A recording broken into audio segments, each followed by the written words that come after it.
You good? Hello? Hi, how you doing? I have a feeling not a ton of people will be here today, so this might be kind of like a chillaxing stream a little bit. I'm just waiting for things to finish syncing. That was fast. No, it wasn't fast. I'm on time. There's a difference. Oh, it swapped the thing on me again. Oh, that's why. Okay, there we go. Cool, awesome. Hello. Oh, hold up. My controller decided to turn itself off. Come on. No, I don't want to play with keyboard. I want to play with controller. Okay. It's fine. It's fine. It's fine. We'll deal. I'm fine. I can handle. I can't handle using a mouse. I'm sorry. I can't do it. I can't. Oh wait, it does it automatically, doesn't it? Oh, you know why it's not doing it? You guys want to hear something funny? I unplugged the USB for my wireless controller, so obviously it's not going to pair because the thing isn't plugged in. Yeah. I'm a genius! Oh, okay. That makes more sense. I'm good.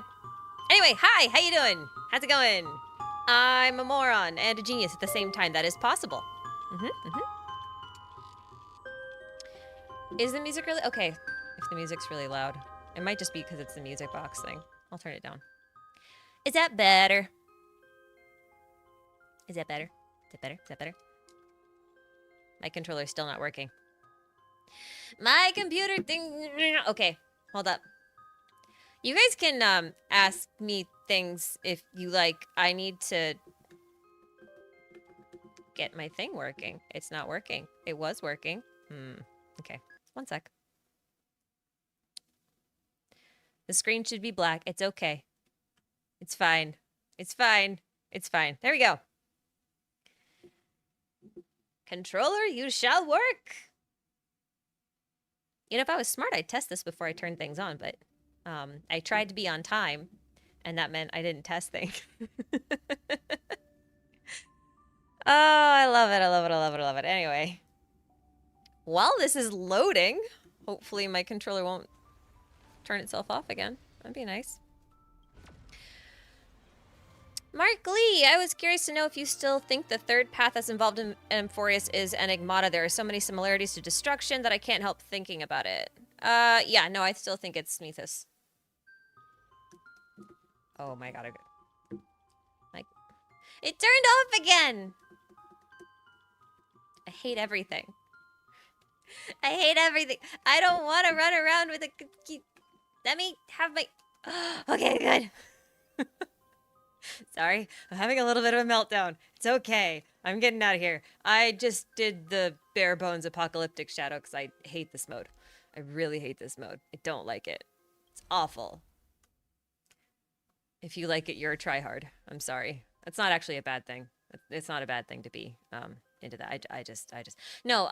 Yeah. I'm pretty enamored still with the idea of this being a Mythos related thing, because like how do I put this? While we do talk about having a lot of destructive elements, like, I personally don't see elements of the destruction here, right? There's elements of corrosion, but like, if you think about what the corrosion's actually doing, it's not really destroying things. And I'll tell you why.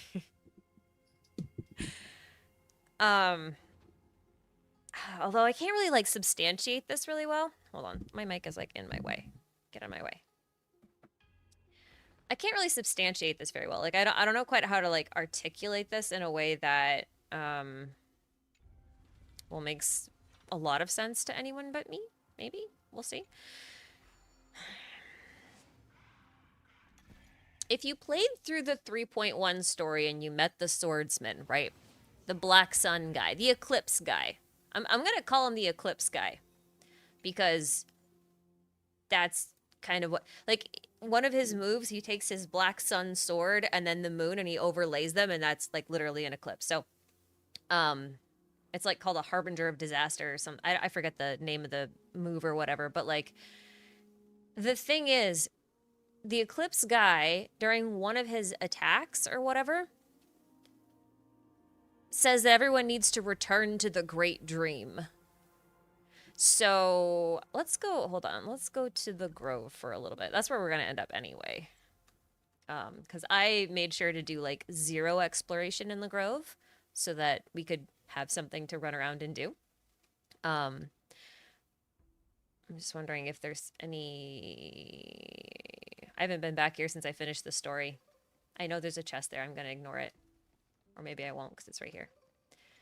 I want to go look at the corruption. Because the thing about the corruption is, like, I feel like the corruption is, like, exactly that. Because I don't know if you guys have heard me say this on other streams or, like, in videos or anything. Because at this point, I've lost my mind. And I don't remember where I've said anything at all anymore. But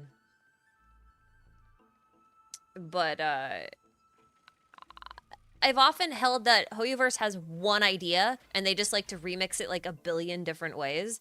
And so when I think of returning to the Great Dream, we're thinking about like collective consciousnesses and hive minds and like melting down into LCL kind of stuff, like Evangelion style, right?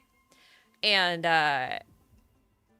that's kind of what I think the Black Tide might be. I think the Black Tide might also just be like a method of corrosion that will eventually help everyone go through a great reset. Whether or not you think that's a good idea is completely irrelevant. It's like just that's what I think it's gonna do. So I still think it's Mythos because I think it's obscuring history. I don't really think that the Black Tide's corrosion necessarily has much to do with the destruction. I think that's kind of hard to quantify. Am I crazy? Like, is there just like no? Hold on. Is there just oh? Well, for one, I didn't. Okay. Hold on. Let's go to the start of the Grove again. If we find the Black Tide thing, I'll go through it. But it doesn't make sense to me that it's destruction. If it was destruction, I feel like things would be getting erased and not like dissolved down to, for lack of a better term, you know, rejoin the Great Dream, which is kind of what I think it is. Because the Eclipse Swordsman is basically like a guy who's quote unquote not from this world. It's Finon. We all know it's Finon. It's it's Finon from an alternate reality where like everything went wrong, probably. Or maybe he's just been through this cycle so many times. He's like, there's no other way to do this. We must all return to the Great Dream. We must embrace the Black Tide instead of trying to fight against it. Which would be very on brand for Kevin, which is who Finon is like supposed to be relating to, because that's kind of also what he does. Anyway, sorry. I got distracted. We'll come back to this. I'm sure we'll come back to this a few times throughout the stream. It's just that like I don't feel Nanook yet. I think if anything, Nanook feels more like what you get when Kevin goes rogue or Finon goes rogue, right? That's basically how I feel about Nanook and the destruction and stuff like that. I just don't feel like it's here organically, but whatever. We'll see. Razor Cloud, thank you for the super. Oh, by the way. This reminded me before I answer or read your question.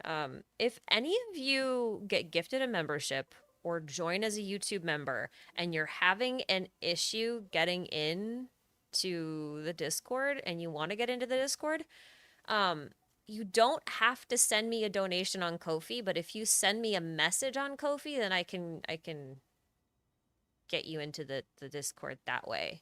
If you just send me like a little screenshot of your membership status, because like it's happened a couple of times where like some people are having a really, really, really hard time getting into the membership stuff. And I don't know why, and I can't really troubleshoot it, and it's really hard to follow and like exchange information over YouTube comments, so that's what I would recommend. My Ko-fi link is on my profile page on the channel description thingy. But again, you don't have to send me anything except a message, just the message. Just for the record. Okay. Right, I was reading a thing. Do I think that Amphoreus is a Tevat in the past or future thanks to the book mentioning A? Book mentioning A? What book mentioning A? I thought I read through all the books so far, and I don't remember any of them referencing A. I don't know if you can respond to your super so that I can see it easier. I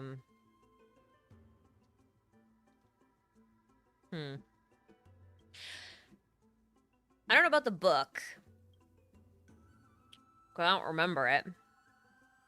Probably the one that showed up in Hoyo Fair. That's fan-made. That's not a book, though. That was the drink. I thought they were referring to something else. The crossover one.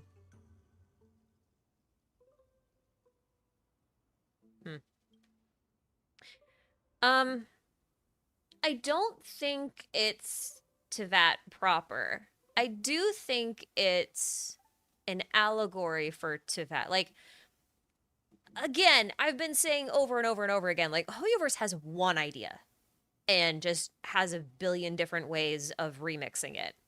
So I just feel like this is the most blatant one. I do think that there's a lot in Amphoreus that we can use to like we can borrow the logic from and apply that logic to Genshin to like decipher things that were previously like very unclear. That is something I think we can do. I don't necessarily think Amphoreus is Genshin, because that would imply that like Kefali is Nibelung, and that would make Kevin the primordial one. And that would also mean that the second, the second descender is the Trailblazer, and I'm not on board with that. Because the Trailblazer comes down with Dan Heng. I guess that would make them also a descender in some way. Is one of them the one that you make the Gnosis out of? Like, it doesn't quite add up timeline-wise, so I don't think it's the same thing. I just think that they're pulling from sources that are way too similar.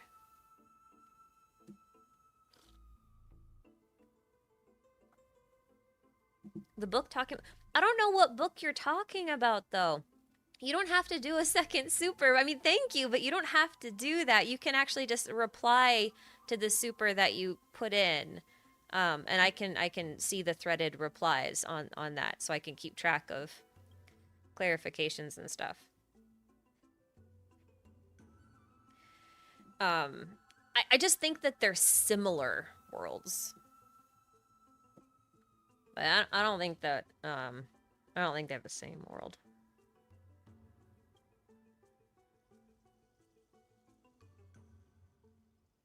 How could the Trailblazer's death play out after Castor's cutscene? I don't think they're gonna die. I don't think they're gonna die. That's not... I don't think that's quite gonna happen. I don't think I missed a super. I mean, I know there are other supers. I'll get to them. I'm going in order. I was just... Razor asked a question first. So I was asking. I was trying to figure out what was going on there.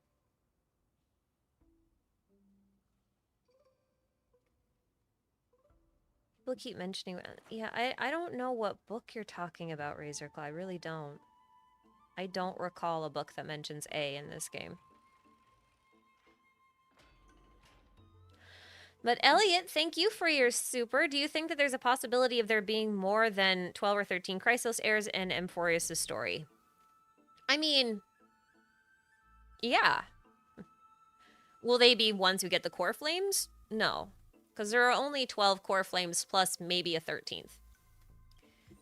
It's that whole, like, rule of 3 that's actually 4 kind of thing. If you're familiar with Genshin, that's a thing. It's like saying if you have a first, a second, and a third, you also have a 0. And so therefore you have 4, not 3. It's that kind of a rule. That's kind of how I see the 12 with 13. But we know there are other Chrysos heirs. Like here in the Grove even, right? Here in the Grove, when we went to go get an Axa, right?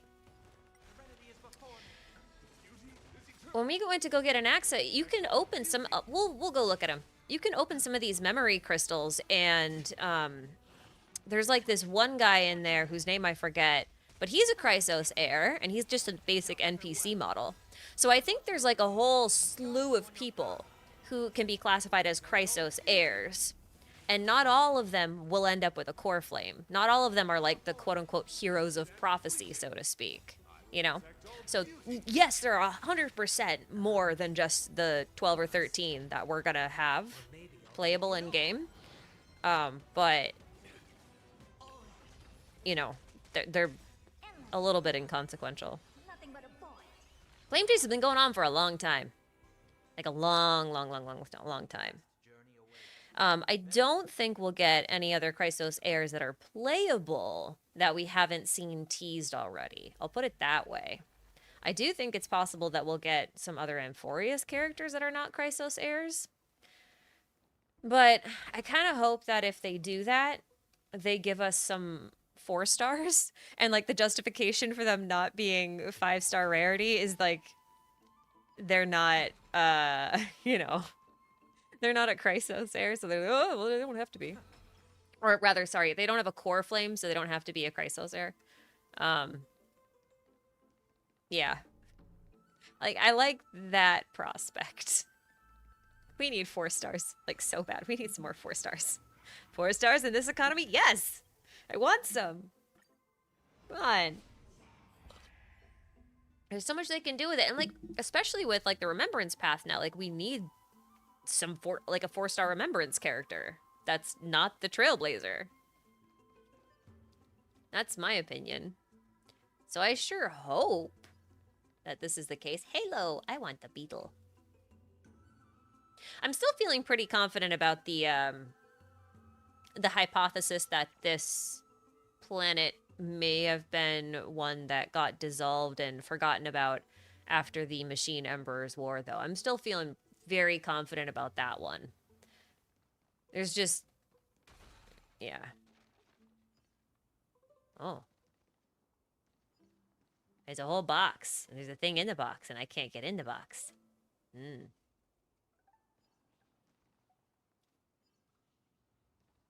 I don't know what to do with the box. Oh, right. There's a hand. Never mind. I know what to do with the box. It's fine. I know what to do with the box. I know what to do with the box. You never pull for the 4-star? No, you don't pull for the 4-star, but, like, do you know how disappointing it is? To, like, have a 5-star to go for and, have all of the 4-stars, like, all of the time? Like, there's no satisfaction at all getting anything but a gold. And I don't like that feeling. I think that's kind of bleh. I think that's kind of poopy. I'm looking for coins. Wander around as a giant hand. Because I'm awesome. Disembodied hand.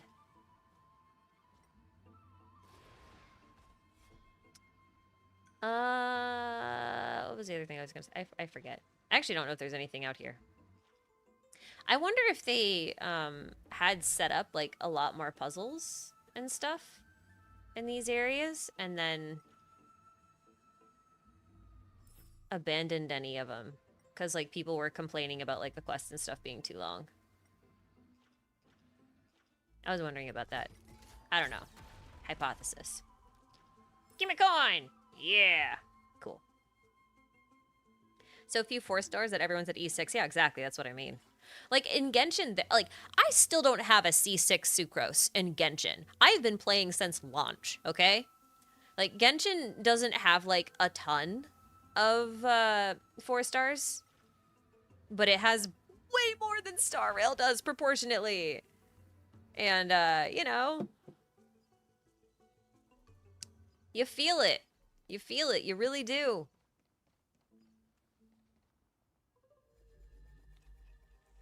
How? It's just RNG. I didn't get Hazo or Sarah for 2 years after they came out.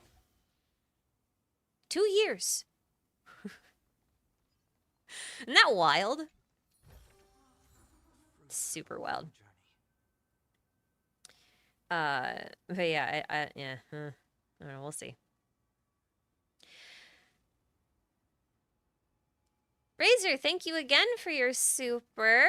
Do you think Triby's mother is Adrilla of the Beauty? No. But now that you say that,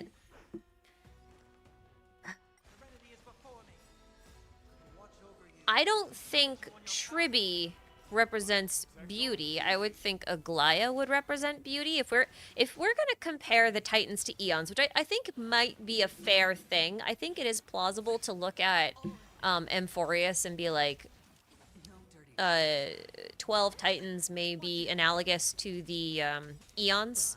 You know, like a microcosm versus a macrocosm. If the Eons are the macrocosm, like the really big, high level, then the Titans are like the microcosm.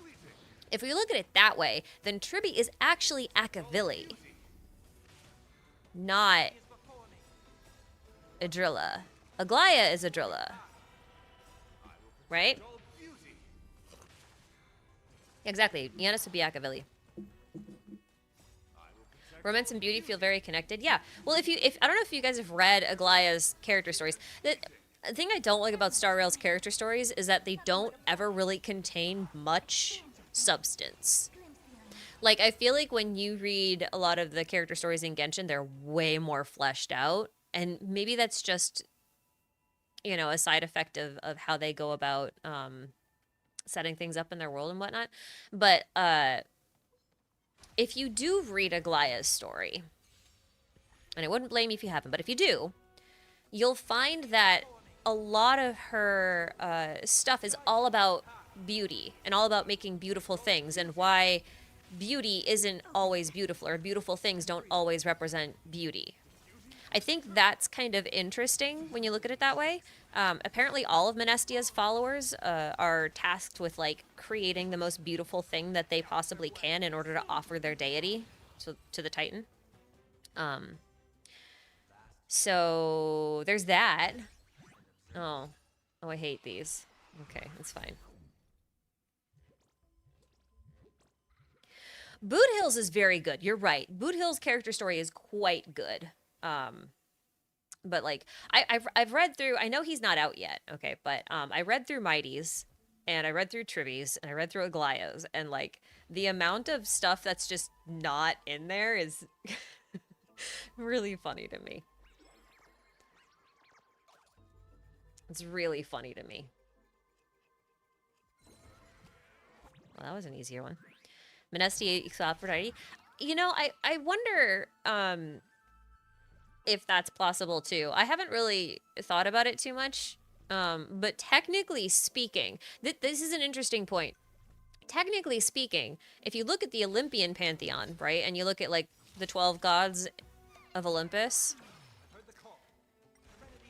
there were technically 13, right? Because there were 12 Olympians, but it was Hestia who said, I will give up my throne and protect the hearth. And she was just the goddess of the hearth and home. And she was one of like the most worshipped deities, you know, in Greece, in ancient Greece, just period. Like she was so common. She was everywhere, in basically every home. But I think about that because like we're working with core flames and stuff, right? And so working with core flames to have like the secret 13th quote unquote Olympian being the one who tends the hearth is a little on the nose, but that's kind of cool. Would be Hestia and Amphoreus. Cyrene. I will not call her Cyrene. Cyrene is, I'm sorry, it doesn't sound nice. Does not sound nice. I'm not gonna call her Cyrene. I'm gonna call her Cyrene. I will not pronounce that last E. You can't make me. uh Why do they pronounce it like that? I mean, sometimes they do pronounce the E's. I think it might even just be more correct for them to pronounce E's. But I don't like it. It's like Persephone. Like when I was little, before anyone had ever orated any Greek mythology to me, I straight up thought her name was Persephone. And I had to relearn her name as Persephone. It took so long. So it was so ingrained in my brain. Her name is Persephone. Like, nope, Persephone. So I think pronouncing the E is technically correct. I just hate it in this particular case. And it might be because, like, I think of Selene, like the moon. We don't pronounce that E. But maybe you do. Maybe it's actually Selene. Maybe I'm pronouncing it wrong the whole time. I don't know. Maybe everything I know is wrong. Oh, what a pain. I wish I could just know every language, but I don't. That'd be so nice. Anyway, I do think it's cool though. I would love to try and do a little comparison about like Greek gods versus the Titans, and then also do the Eons versus the Titans, and see if we can get like closer comparisons. I'm curious to see like how that fleshes out. I was also thinking along those same lines before I move on here. I don't really want to fight these things. I don't know why I was. Can I walk up here? No, I can't. That's unfortunate. Okay. It's fine. Oh. That wasn't nice of you! I also lost my train of thought. You ever love when you just, like, derail yourself? I just completely derailed my own self. I don't remember what I was gonna say. I guess it wasn't important. If I don't remember it, wasn't important. Oh. Oh well. It's fine. It's fine. Sam R, thank you for the super. Do you think that we will go through different time cycles and have to merge them to solve the issue in Amphoreus? Example, 6 heroes from one timeline and 6 from another. Yes and no. I have no basis for this hypothesis. Okay, just keep that in mind. Because, like, just because I think something might be likely doesn't mean I'm correct. Does not mean that. It just means that that's kind of where my brain is. I don't necessarily think we're going to get 6 from one timeline and 6 from another. I think we're going to have them all from the same timeline. But I do think, because Amphoreus shares so much in common with Genshin, I am thinking that one of the traits of Amphoreus is a samsara. So, not necessarily time looping, but almost like, you know how this whole world is that whole infinity symbol, right? Like a Mobius loop, right? Like it never ends. But there's like a slight part that's broken to it. I'm almost wondering if we like... Oh. I got a bug! I almost wonder if we are like going through the flame chase and then hitting a bad ending.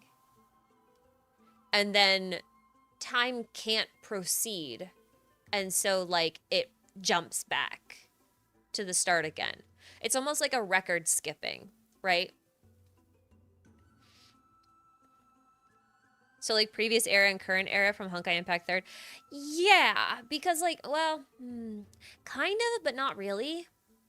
See, part of this is because I'm, like, 95% sure that the Eclipse Swordsman is Phynon from a bad timeline, basically.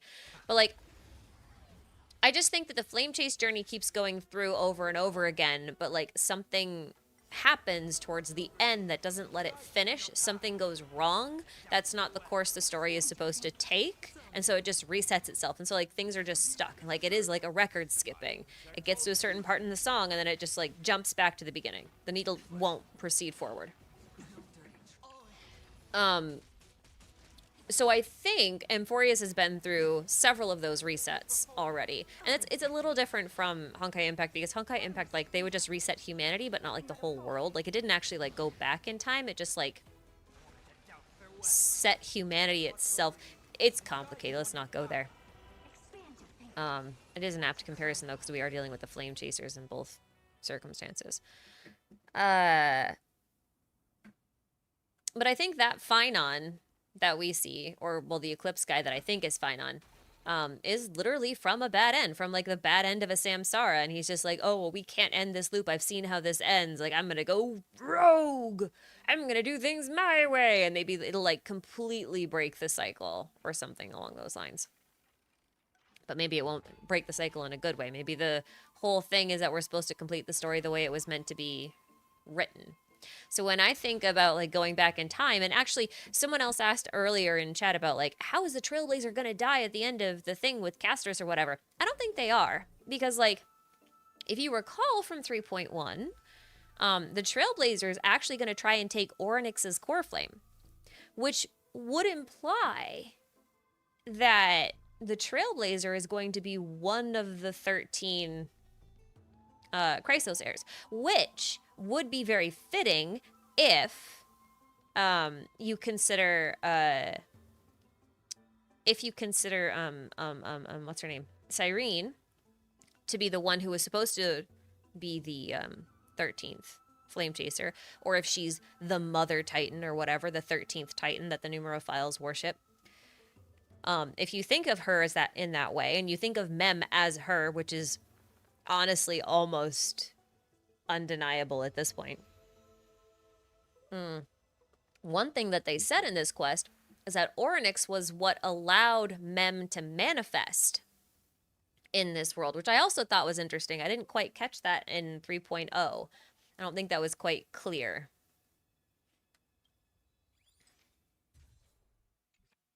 Oh, I guess my memory card's not actually full. That's cool. But yeah, like, so if you think of it that way, if you think about Mem being our memo sprite or whatever, then it would make sense that we would get Orynyx's time power, right? Like, that makes sense to me. Did I come in this way? I guess I did. Maybe I didn't. But it would also make sense that we would die at the end with the Casterus thing, because, like, if we have the power of time, then that would mean that we could just, like, go back and forth in time at will. So it wouldn't really matter if we died. Like, we could just reset the timeline. We could just start back at the beginning. And maybe we will. Maybe that's what happens. Maybe we go back in time, but, like, we're just like, hey, we've got the core flame of time. They're just like, what? What do you mean? Orynyx isn't gone. And you go and see Orynyx, and Orynyx isn't there, and they're just like, Orynyx is gone! You can rewind time! What's going on? I could see something like that happening. I think we're gonna get into some weird time loopy shenanigans, that's all I'm saying.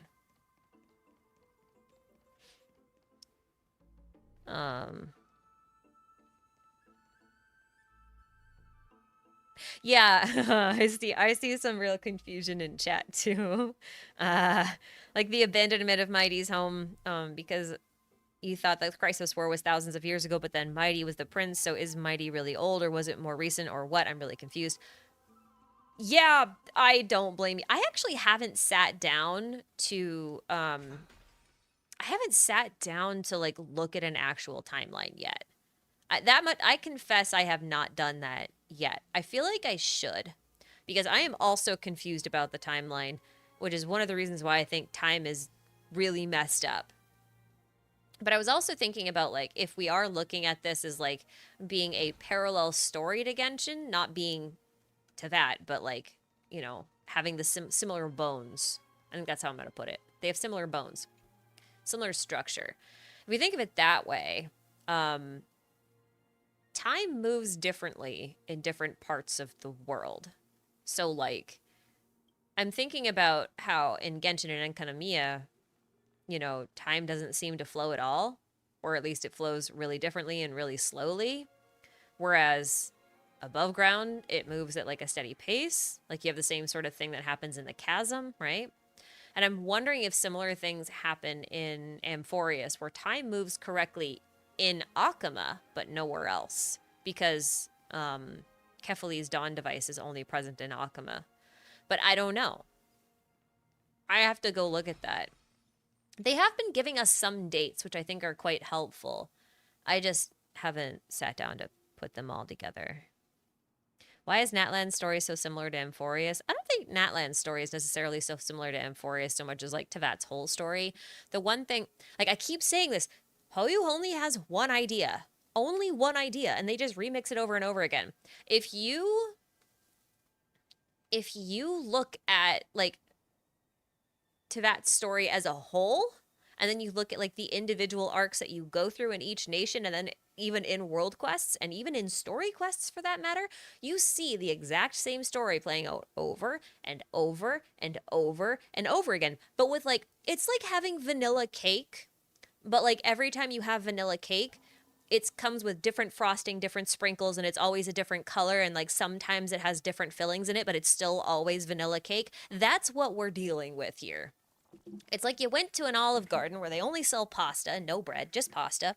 But like they put like a billion different things in the pasta, so it's always a different pasta, but it's still pasta. That's how it works. Is that why Zenless is such a breath of fresh air? No, Zenless is the same story. Zenless is the same one, and I can prove it. It's just, it's not a fantasy story. They're not doing the fantasy elements so much, so I think it feels a little different. I also think they're focusing on slightly different themes this time. One way that they get away with remixing stories, the same story over and over again, is because they play with different themes every time, right? So in Genshin, they're really focusing on like light and Gnosticism, some philosophical sides of things, but in Zenless, it seems like they're going to go a little bit more on the they're going more on science and music, which I think is very interesting. So they're going a little bit different. The Hollows in the Abyss or the Black Tide? Oh my god. Like, don't even get me started. Well, we'll come back to that. We'll come back to that. You better believe we'll come back to that. Oh, okay. Never. We're not gonna come back to that. We're gonna talk about it right now. I mean, I might come back to it so I can get you some more visuals, but All right. I guess I had to sit on this chair. That's fun. It'd be nice if I could actually sit down. I would love to actually be able to just sit down in Star Rail, but they won't let me. Which is unfortunate. But, okay, so the friggin' monsters that come out of the Black Tide look exactly like ethereals from Zenless. They do, just straight up. Just straight up. They're almost recolors. I'm not even joking. It's really, really blatant. And even the way that they behave, like the Black Tide and the ethereals, the monsters from the Black Tide, they even behave the same. Because, like, one of the ways to get rid of the Black Tide is to get rid of all of the monsters that spawned out of the Black Tide. That'll make it go away. That's exactly how you reduce the size of a hollow. In Zenless, you destroy all of the ethereals that have been inside of it, or at least enough of them, to reduce the etheric matter for the hollows to disappear. That's exactly how it works. And in addition to that, it's like these Black Tide monsters are also like hollowed out humans. So are ethereals. Like, they're the same. It's the same picture. Just one is green and one is orange. That's it. That's the only difference, man. That's the only difference.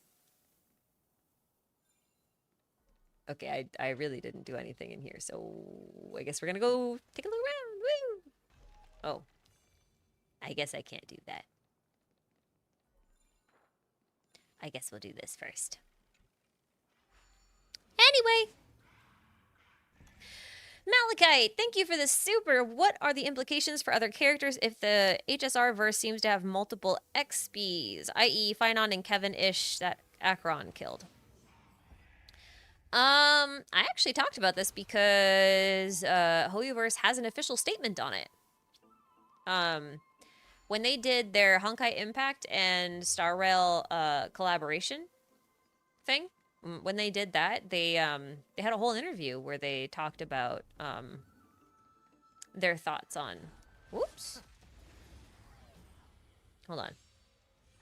These things. These are straight up ethereal. These things. Stupid. When I saw them, I just laid down on the ground and let out a very long sigh. Very long, overdramatic sigh. They're not XBs. We need to be clear. There is a difference between an XB and a variant, and Hoyo has been very clear about the fact that they are working with variants and not XBs. So the characters aren't supposed to all be identical. They're not supposed to be like the same character repeating over and over again. They're supposed to have like the essence. It's almost like if you had an actor. The way I think about variants is I think about like actors in movies, right? And how they tend to get typecast, but they're still never the same character, even though they are the same actor. So they're still like the same at their core, but they're also like not the same. That's how I like to think about Hoyoverse's characters, is like they have a cast of characters that are like actors, basically, and they just like to recast actors in similar roles throughout their stories. I think that's one of the easier ways to think about it. I wonder if you can, if you do this, does the stuff go back in the box? I bet it does. This is like the weirdest thing. Hello, chunk of amber. Can I go down here? What?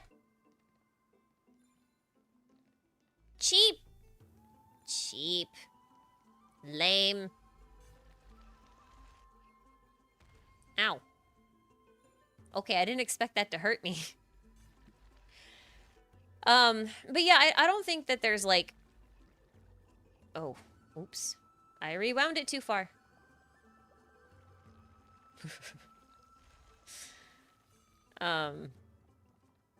Did I just go up like the wrong... I went up the wrong side. Oh, no, I didn't. No, I didn't. I just... This is where I came in, that's all. Okay, I get it. We're good. Only half paying attention. I don't think there's really, like, too much implications-wise. I think the thing to look out for is that, like, certain characters just sort of have, like, certain tendencies that carry over from variation to variation. I think that's something to be cognizant of. And I also think you'll end up with some scenarios, like with Welt, where he runs into Luocha and he's just like, oh my god, not you again. Even though it's not the same person, it just is so reminiscent of the person he reminds him of. Like, that's the kind of stuff that I think we'll run into. But,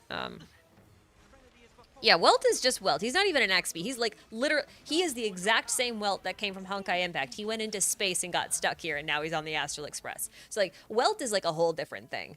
We could get a variant of Welt. That would be interesting. That would be very interesting. But yeah, it's... I don't think there's any real implications beyond, like I said, just reusing actors.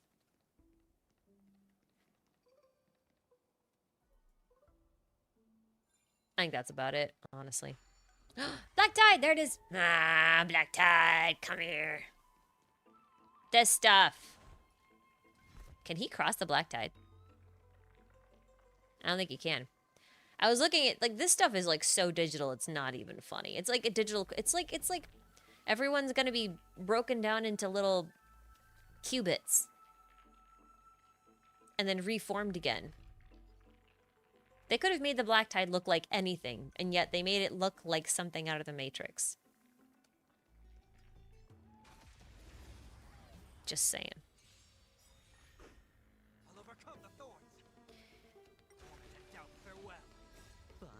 Oh my god, if Welt shows up in ZZZ, I think I'll... I don't know what I'll do. I might quit. I might quit. But yeah, I think it'll mostly, like, the repercussions are mostly just gonna be, like, some uncanny moments where you might look at the mirror and be like, "Oh, you look like me. How strange." That'd be kind of weird. But other than that, I don't think they have a whole lot to do with each other.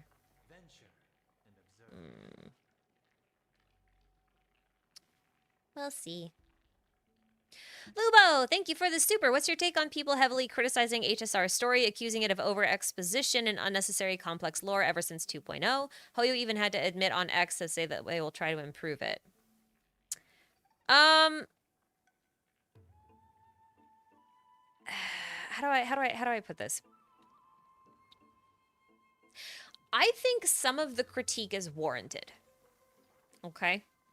I want to be very fair when I say this. I do think some of the critique is very much warranted.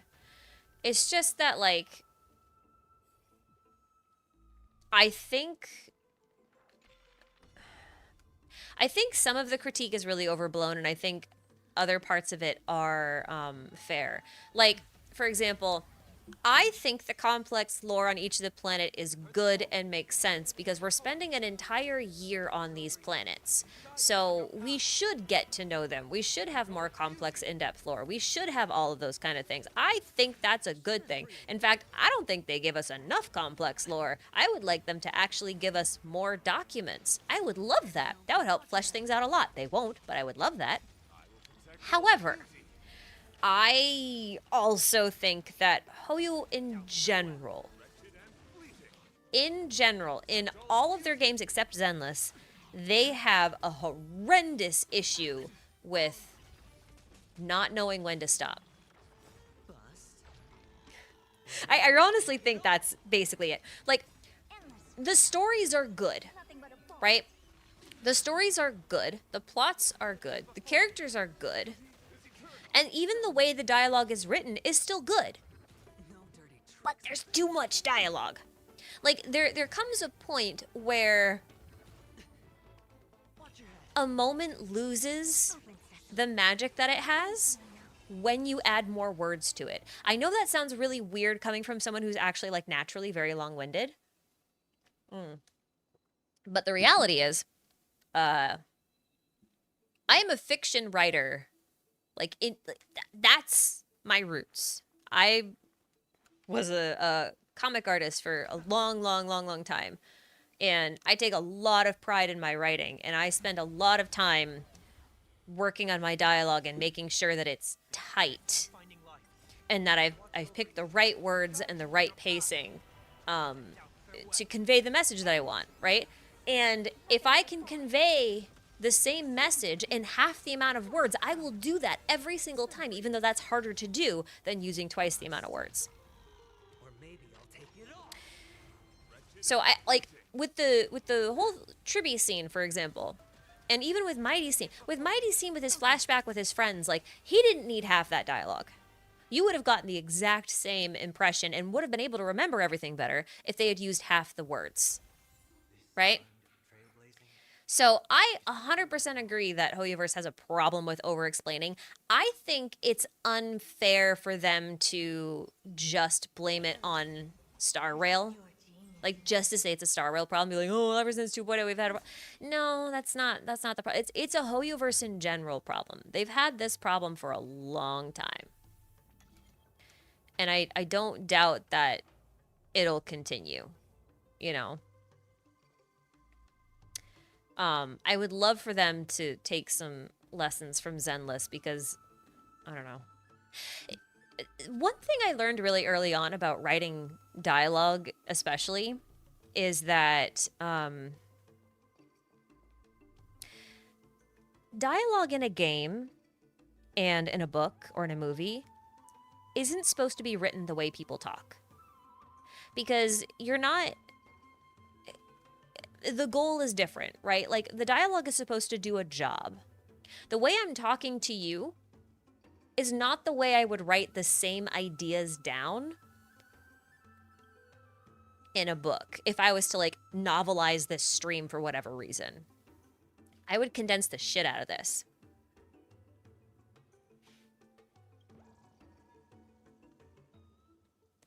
I actually feel the ZZZ dialogue is not the best. Okay, so we need to make a differentiation here. Zenless has good brevity, meaning they have good timing. They have a very good sense of how much is too much. That's my opinion on Zenless. I also think that because it's more of like a modernized sort of setting, that Zenless also feels a bit more okay, at least for me, when it comes to I don't even know what I'm doing. I'm just running around. Zenless feels a little bit more okay with me having a little bit more of that casual, meaningless dialogue. Whereas in fantasy games, I feel like that doesn't quite have as much of a place. Maybe because it's a little bit less familiar. Maybe because I feel like it should be a little bit more formal. And whether that's justified or not is kind of irrelevant. But I feel like Zenless knows when to stop. Star Rail and Genshin, and honestly, Honkai Impact even, I don't think they know when to stop. I think that's part of the problem. But I do think that Star Rail gets unnecessary. I don't know why I'm going this. What am I? I'm wandering around aimlessly, and I'm not really paying attention to what I should be doing. But I think Star Rail gets some unnecessary hate for. Oops. Hate for it right now. But they need to use less words. Okay, I'm doing this again. I'm actually gonna pay attention this time. Zenless has a lot of shorthand. Yeah, that too. I also think that one thing Zenless has that the other games don't is the comics. I feel like the comics actually help quite a bit because it places things. I know I need to talk about some other stuff here in a second, and I will. But one of my biggest gripes in Star Rail isn't even the dialogue, but the fact that they don't make good use of their camera. Like, in Genshin, to make a comparison, even though all of the dialogue takes place in the overworld still, like, the camera moves basically every sentence. It changes location. So it feels more cinematic. It feels a bit more involved. Star Rail doesn't do that. Star Rail just has you, like, stand there from the same angle for 6 minutes, right? So there's more visual interest when Genshin does it because the camera's panning around, the idols are playing, and all that other kind of stuff. So that camera makes such a big difference to how it feels. Now, Zenless doesn't have a lot of that open world stuff. A lot of the open world dialogue is like really short little, we're going to start this quest now kind of stuff, you know? All right, I'm most certainly not doing this puzzle right, but that's probably also because I'm not paying attention.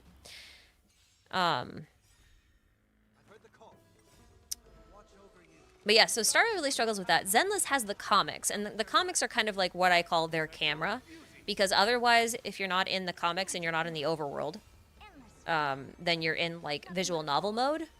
And I still think visual novel mode is fine because it doesn't really last that long. It's usually pretty short, right? So that's fine for me. I feel like that's okay.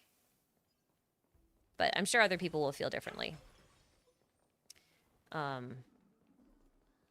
I lost my train of thought again. But that's not new, so it's fine. I don't know what I'm doing. What else is new? What else is new? If I do this... Oh, I see. I guess we do this, and then we move the orb, and then we do it again, maybe. I don't know. I need to actually pay attention. Oops. That's a wrong button. Wait, no, that doesn't work either.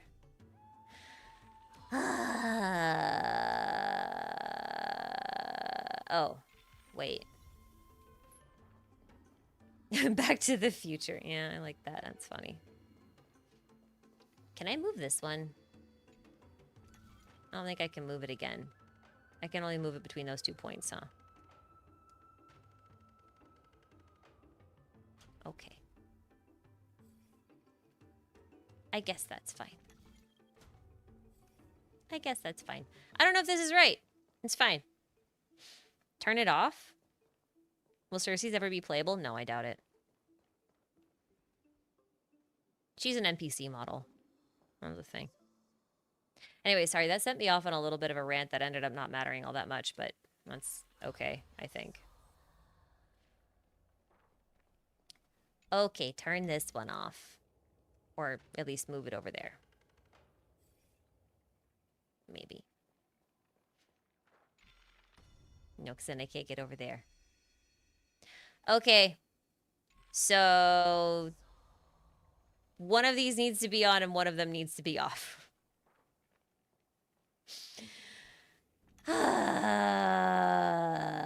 What a pain. Oh, wait, no.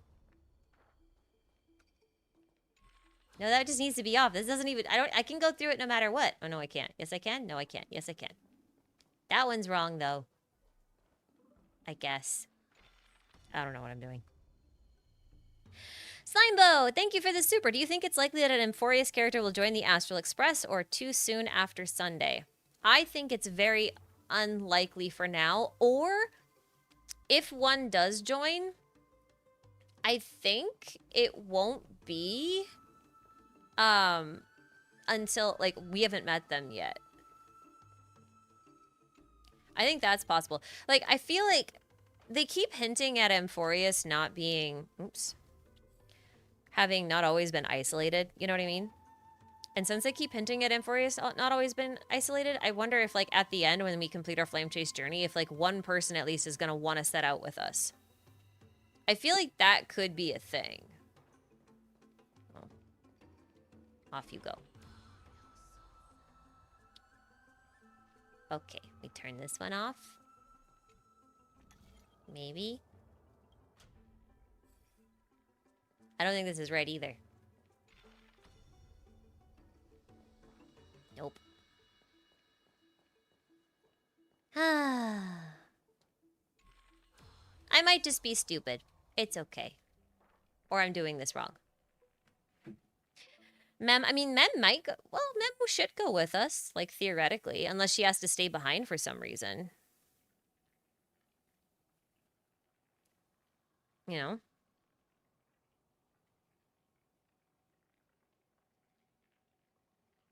You're so used to Hoyo writing that this latest HSR episode didn't reach you at all. It's like, okay, so blah, blah. Yeah, but that's kind of what I mean about the whole thing with them struggling with the writing and the pacing. Because I feel like a lot of the emotional moments will hit harder if, you know.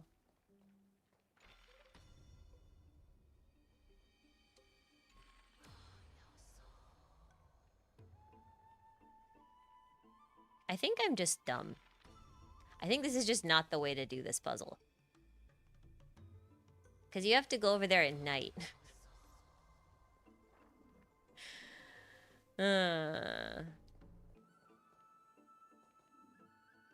Like, I have to be past this at night.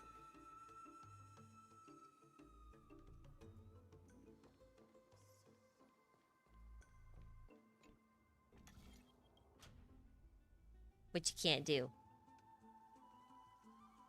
I guess. Unless I'm doing it wrong. Which is possible. Very possible. Very plausible. Wouldn't doubt it.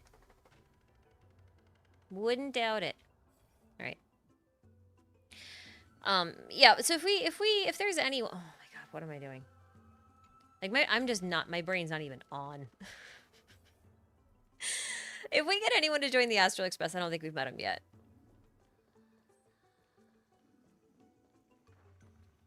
That's what I think. Okay, we're just gonna go down. We can't go down. Okay. I see how it is. I see how it is. Oh. Is that one supposed to go down? Can that one... Does this one do lily pads or does it do the flower? Also, I'm wondering if Sunday might stay on Amphoreus.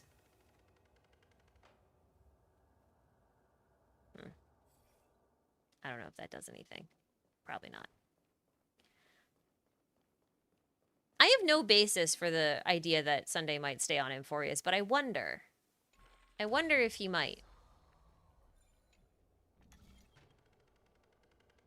I wonder if he might.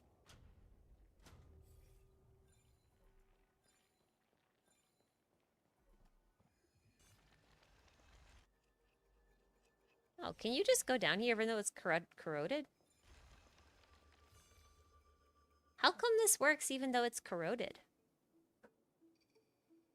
Oh, that's interesting.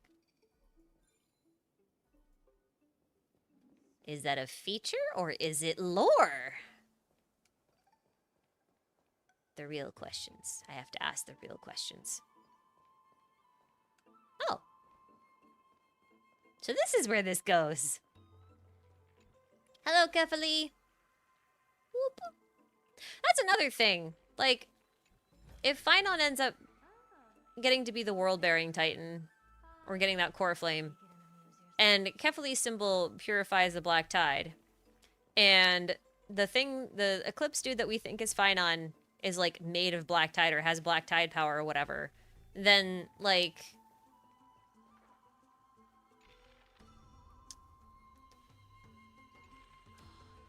How do I put this? Does that not imply that Kefali's power might actually be black tide power? Am I crazy? Maybe. Tomato Lover! Thank you for the super! Could you maybe explain who was helping Tribby at the end of the quest? I mean, I could try. You know how I said we were, like, going through some time loopy-loopies? Like some samsaras? I think it might actually be that either Tribby helped herself, or we helped Tribby. Because I don't know what else it would be, or who else it would be. Because there's a lot of stuff in there that's like, Orynyx is helping her with the time dilation stuff and what, like, there's so many weird things that I'm just like, I feel like this is either the Trailblazer with Orynyx power, or like, Tribby is, I don't know, tripping.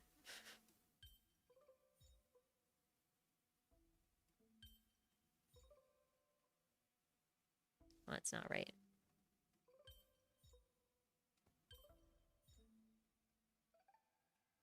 Oh, I'm backwards. There we go.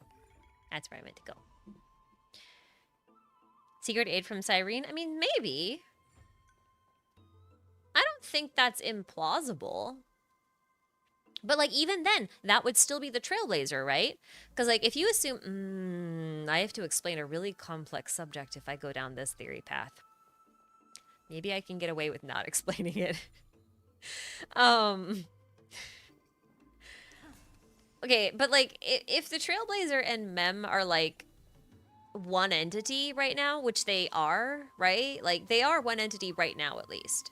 They might not always be, but, like, right now they are. So if the Trailblazer helps Tribby, then it's still Mem that's helping Tribby, which would still mean that it's Cyrene helping Tribby, but, like, at a point in the past, right? Or, like, in the future.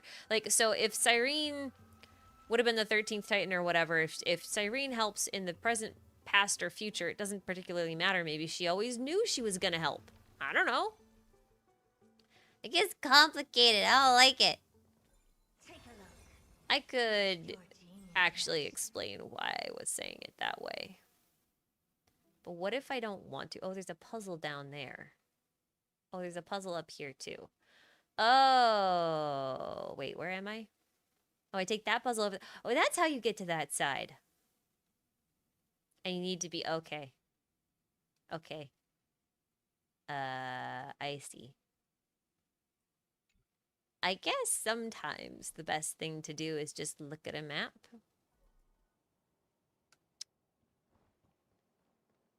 Sounds right. GPSs have ruined this generation. Ruined them, I say. Okay, so since we're, like, comparing aspects of this game to, Genshin, one thing that I think we've been able to basically confirm in Genshin is, the concept of block time. I think I found a way to kind of explain block time pretty easy now. So let me know if I actually do an okay job with this. But here's the thing. Amphoreus is... Oh.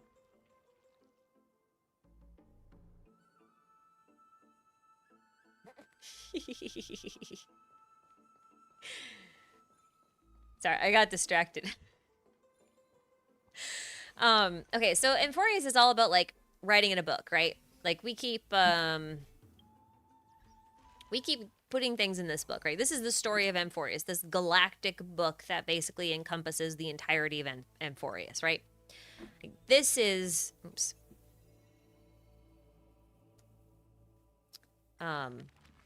This is the whole world. This is, like, supposed to be, like, the whole world, right? The way I see it... Tivat is a similar thing. Genshin is a similar thing. I think that both of them can be described of and thought of as books, right? And inside of a book, the entire thing is already written. So when you get a book, you have the whole story in your hand. You have the beginning, middle, and end. It all exists at the exact same time. But you, as a reader, who are following the characters through this book, are only aware of only one part of the book at any given time. The part that you're reading, right? Like, that is the quote-unquote present that you, as the observer, as the reader of the book, are going through. And because you're the observer and the one who's, like, technically making time move inside this book, the characters are also experiencing time along with you. So, box time, as a concept, is basically like saying the entire universe has already been written. It is a book. The whole thing exists at the exact same time. And if you, as a reader, wanted to perceive any part of the universe, you just have to turn different pages, right? Like, you could open that book to any point in time.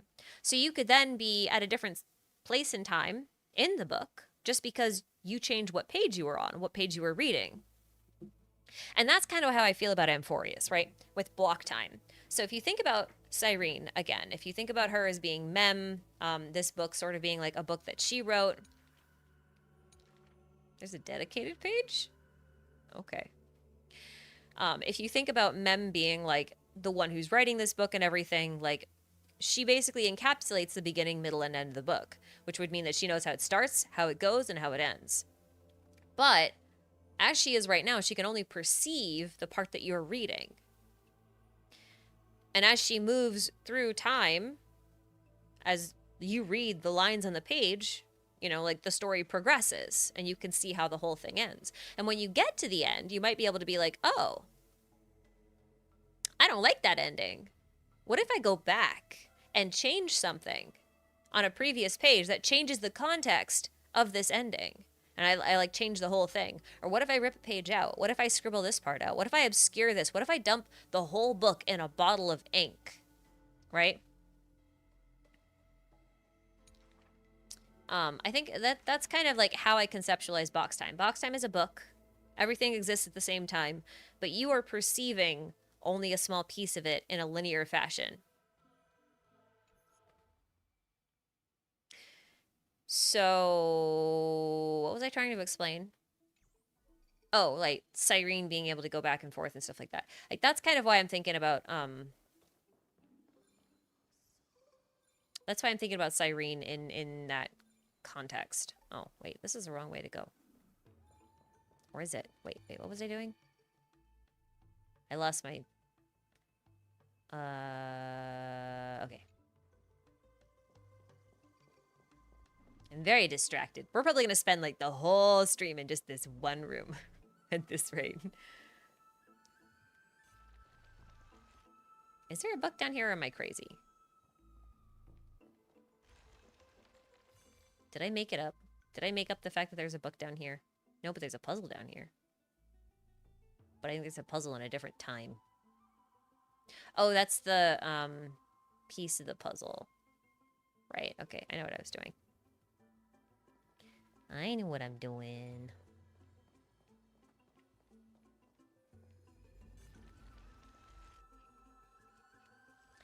The book isn't a fan fiction if you're the author, Jibby. It's only a fan fiction if you're, like, not the author and, like, hijacking the story from an author. Raven Hikari, thank you for the super. When the Trailblazer takes trial for time, do you think the core flame will go to Mem instead? I don't think so. But maybe. I haven't stopped to think about that.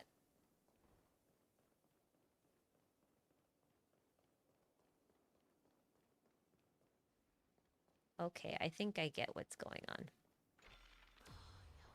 We're, like, going in circles.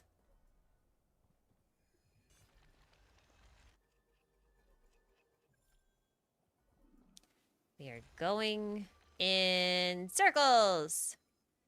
All right, what am I trying to do here?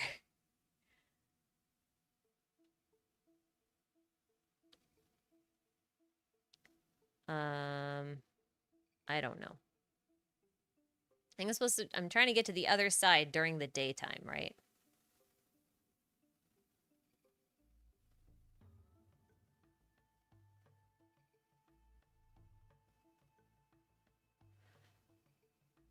We're trying to get to the other side during the daytime.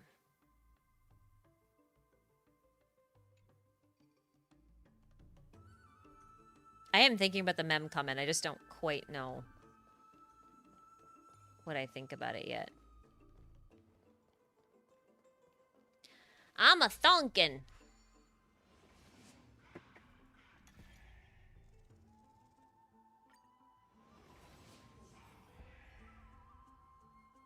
No, I still think it'll go to the Trailblazer. I still think it'll go to the Trailblazer. Man, I honestly don't know what I'm doing. I have no idea. I'm just going back and forth at this rate. I have nary a clue. Nary a clue. Can I do anything with this? Oh. So... okay.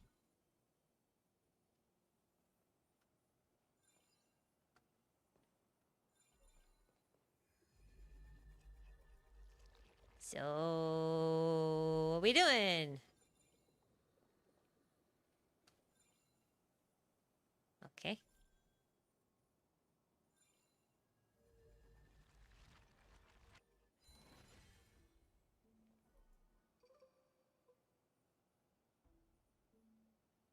I don't get it. That's okay.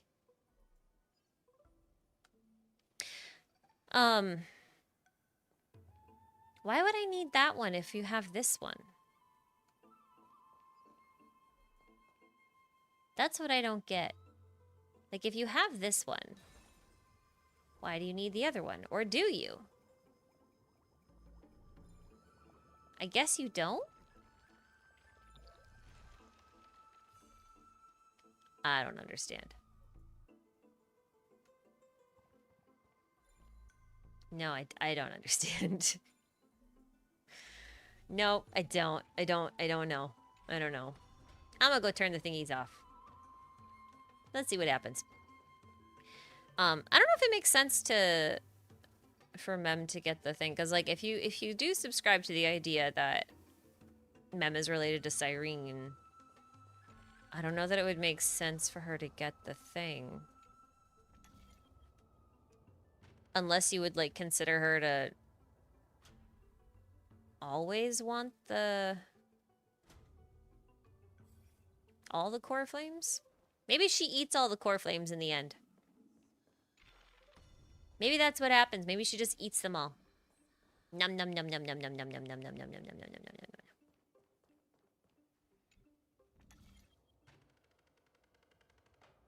That'd be kind of funny, actually. That would make her a bit more like Paimon than I want to admit. I don't know if I like that idea. Okie dokie.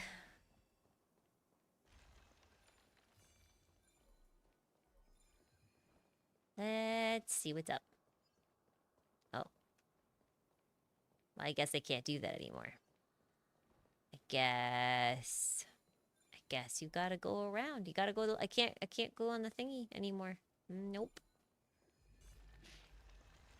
We might go somewhere else after this if I get too bored of running around in circles. We'll see. Infinite Onion. Thank you for your super chat. What story are you expecting with the more obscure titans, aka Aquila and Georgios? Oh my god. I think it's Georg. I don't know if it's Georgios or. I think it's Georgios.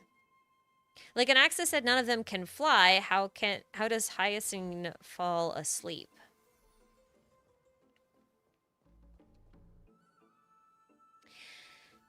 I mean, we have the Astral Express car. Does that not count? Like, we have that. That can fly. So long as we have a way to, like, not get shot down, we could go up there and find Aquila. Right? That's a thing. Do I need to turn this back on?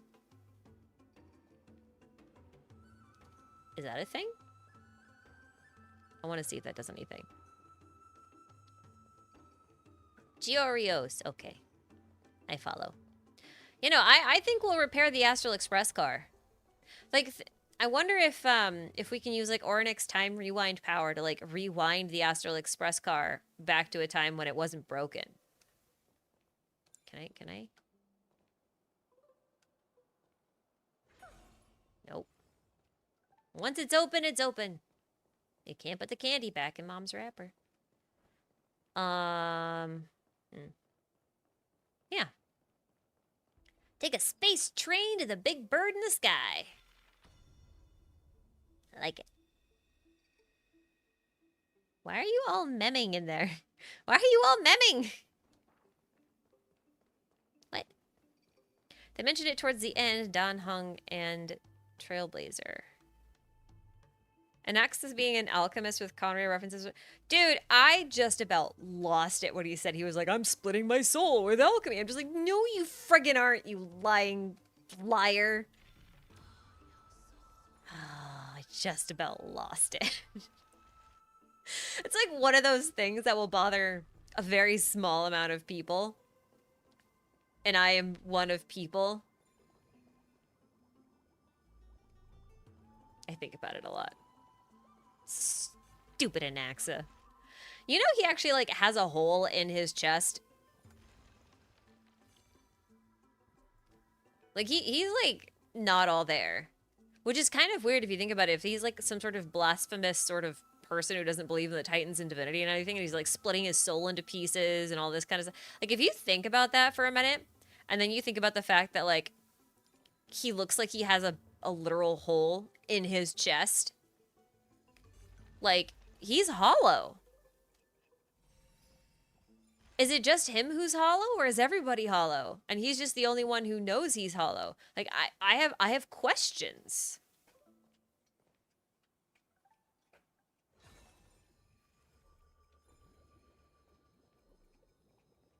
So many questions about this thing. I don't know what this thing does.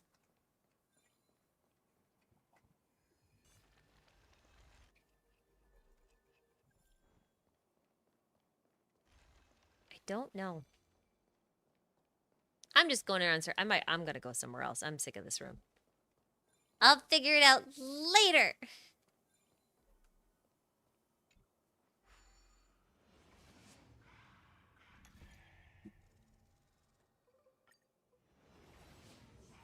Don't think he's an inorganic being. It has been implied twice that his body is different from normal humans. I don't... Well... I think that might just be because of all the modifications he's made, though. Right? Like... Wouldn't that be the case? Oh my god, I am literally going around in circles. I don't know what I'm doing anymore. The box has 2 membranes that can be... It does? Am I dumb? Oh my god, I might be dumb. I might be dumb.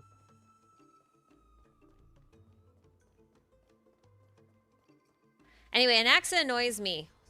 He's very Deshret. He's very Kaya. He's very Sue. And he has Otto's devil-may-care attitude, and I can't stand it. I might E6 him over time. Because I can't stand it. And he's Kave and yeah, and he's wind. Of course. Gotta have the windy... Oh yeah, it does have 2. You're right. Okay. Well, that makes sense. I just went to look. Can't stand him affectionate. Yeah, that's exactly how it feels. That is exactly how it feels to me. Can't stand him. Gonna E6 him. Can I not reach that thing from here? No, but I don't want that one. I want that one. I don't want that one. Oh my god. Oh, I see. I'll wait for this one to go. What? Why is it pausing? Oh my god. I'm gonna rewind you. You go back in the box. Good boy thing, girl. I don't know. Whatever you are. Whatever it is, it's gonna make me a pizza. And it will be delightful. Now that is a reference I expect 0 people to get. 0. 0 people. If you name the game that's from. I don't know. Kylo, thank you for the super. I'm confused why Tribius wanted Yanis' core flame. This might be tricky to explain. Partly because I'm not entirely sure I understand it that well. I need to go back over the footage as I write the recap for this chapter. Because that's where I figure out most of the stuff that I think is going on. Or, like, clear up any confusion. I try not to think about things too deeply when I'm doing the first playthrough. But I kind of saw it in 2 different ways. Tribios basically knew that... Where am I? Why did I do that? Tribios knew that, I think I have to turn the thingies on. Ow. Rude!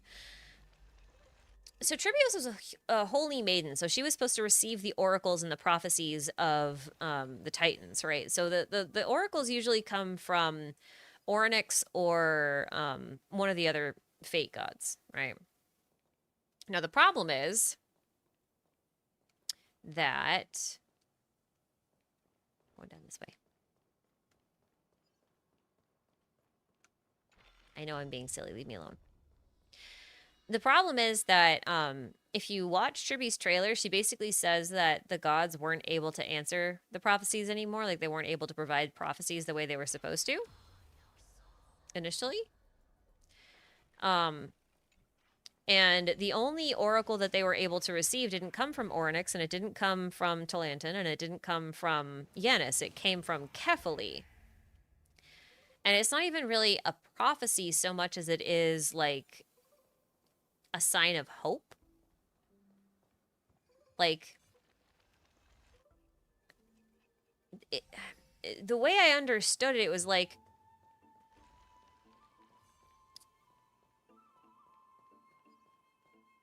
Okay, first off, you get broken. You go back up to the top. I'm trying to think of, like, how to explain it well. Kefali's prophecy felt less like a prophecy and more like a set of potential instructions to avoid something cataclysmic. How's that?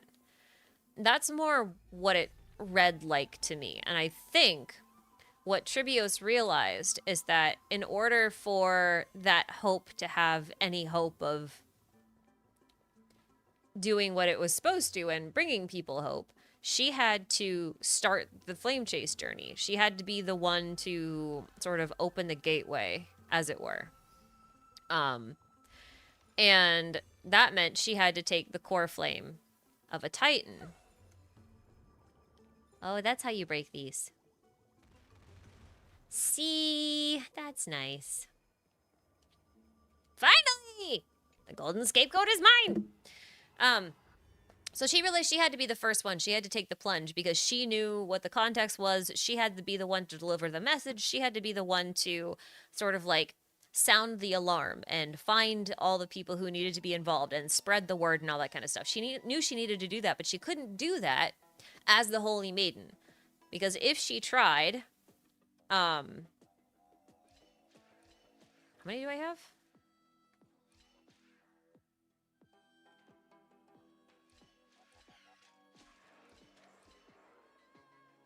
Oh, I see. It has to do the blue one. Yeah, that's my bad. That's my bad. It's the blue one, not the gold one.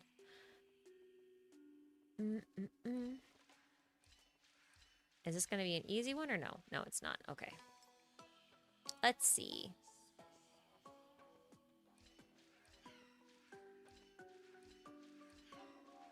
Nope, we're still off by one.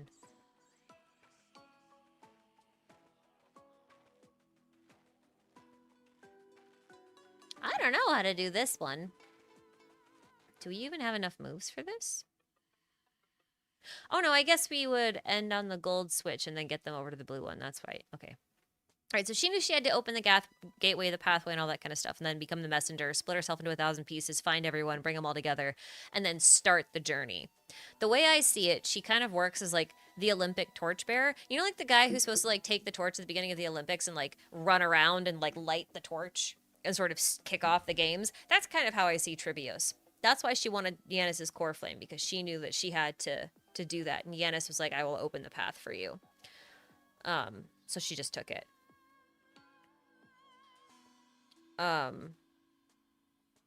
So that's kind of how I see it. I'm gonna get distracted if I work on this puzzle while I say this, so hold on a second. I know this is really boring to look at, but don't fret.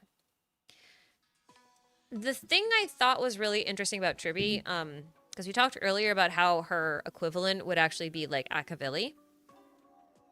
I've talked before about how I think Akavili is almost like a eon of time, because they're all about the journey, moving forward, going forward in time, you know, going on the adventures, living in the present and everything.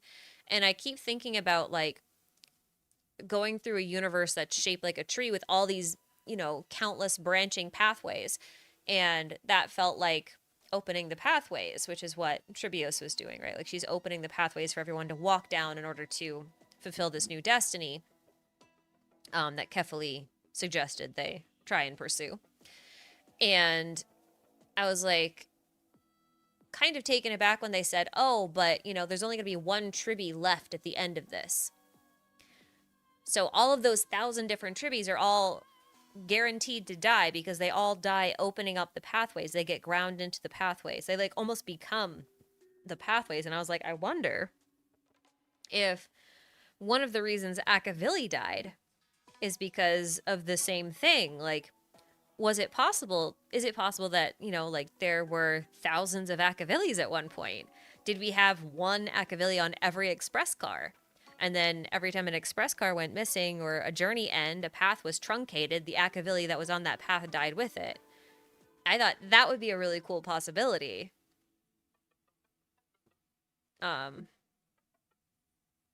Anyway. 3.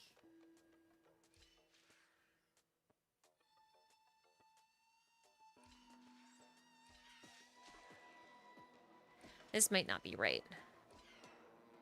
I didn't think this through. No, because they have to go down. Hold on. What am I doing? I keep thinking I'm putting them on the yellow switch, and I'm actually putting them on the blue switch.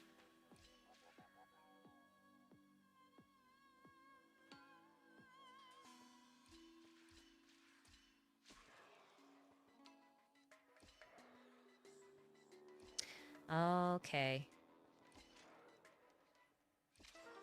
That's okay. Let's see. We go 1, 2,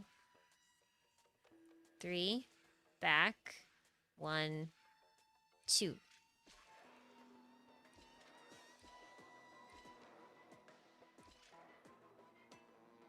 Oh, he has to go down. I see.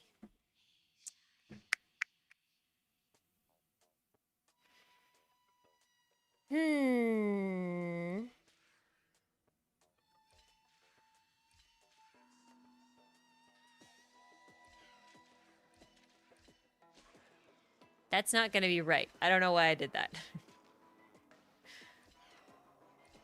That was silly. That was dumb. So obvious how Hoyoverse put all of this money into the update instead of Genshin. I don't know. I thought it was okay. I mean, I'm not particularly fond of Mizuki, and this is a filler patch in Genshin, so, like, I get it, but also... Okay, so we go here. But I need him to go down and also fall down this thing. So if he goes back 1 and then forward, then forward, down, forward, I think he won't make it. Oops. I did that wrong. I did my movements wrong.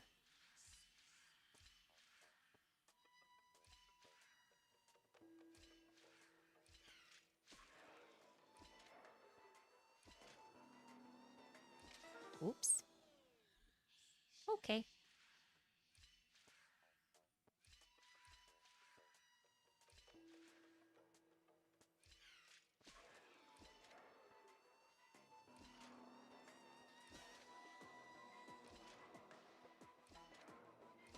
Aha! I did it! Victory! Okay. Can I make a video on how Genshin and Star Rail are connected? I don't really want to. I don't want to get into that.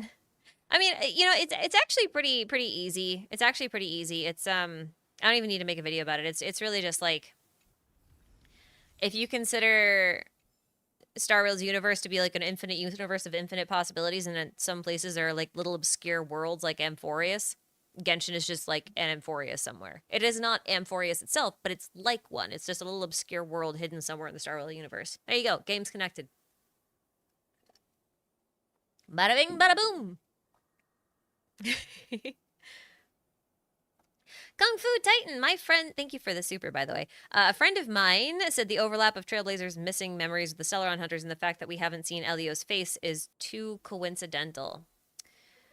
Too coincidental. Oh, that the Elio was inside of us all along. I mean, it is... Okay. I need to tell you guys a story. How many stories can I crank into one session? Very many. There's a puzzle down there. What is that puzzle? I'm gonna go down there and do that puzzle. Okay. So in the latest Genshin update, I ended up researching some works by a very famous science fiction author named Isaac Asimov. He is known for a lot of things, like his 3 laws of robotics, which are used basically everywhere. Even in, you know, fields of science, not just in fiction. Yeah, see, that's the puzzle, but, like, what is the puzzle? Is it just that... I don't get it. I don't get it.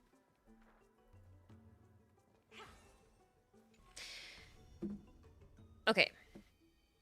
So one of the series he's best known for is a series called Foundation. It's about 11 books, but, like, there's basically, like, an original trilogy, and then the rest is kind of, like, you know, it was added later. Like, he wrote it, like, 20 or 30 years after he finished the trilogy. All right, you know, I don't want to do this anymore. We're going somewhere else. Hold on. Hold on. I'm getting out of here. I'm tired of this location. Let's go somewhere else. Okay. So Foundation is interesting because because it was such an influential work of science fiction, um the ideas in it are mirrored everywhere.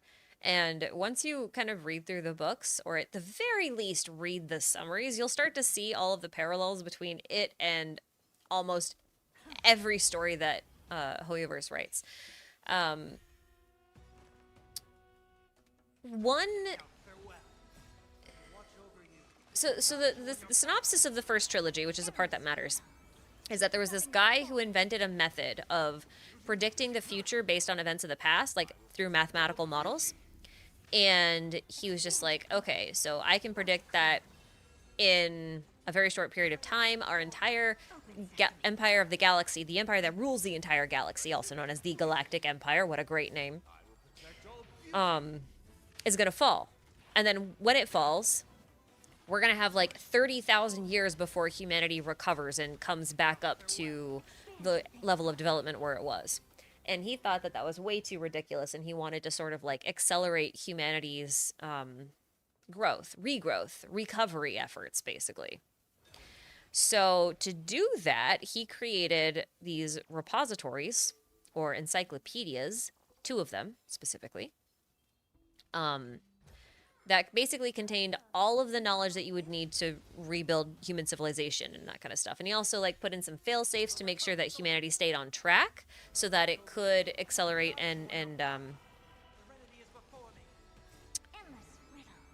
uh, so that it could get back to the level of development it needed to. So it would reduce this 30,000 year period of chaos into like 1,000 years, basically. That was like his goal by making these encyclopedias.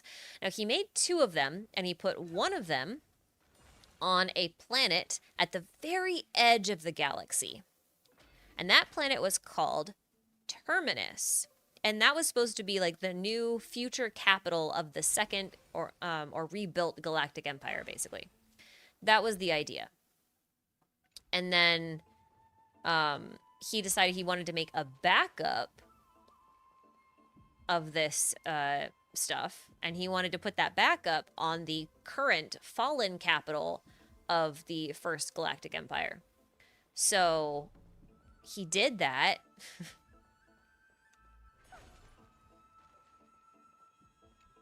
He did that, and that capital planet happened to be at the very center of the galaxy.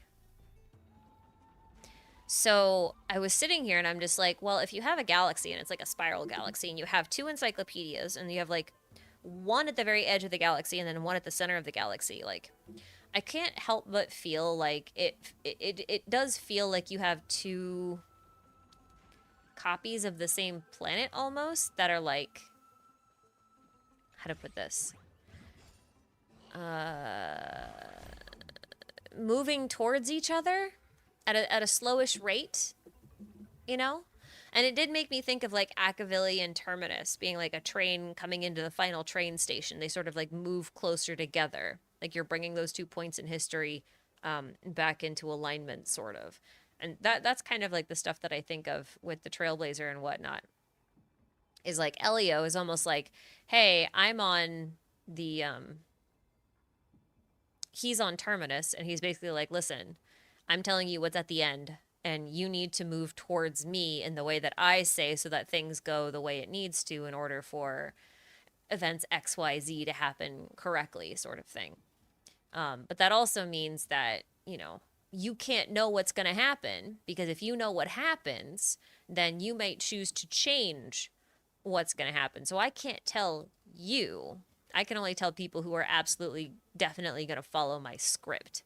So he has these overseers, which, oh, oops. So the overseers in this case are the Celeron Hunters. The Celeron Hunters are there to make sure that Elio's script goes the way it's supposed to go. And then,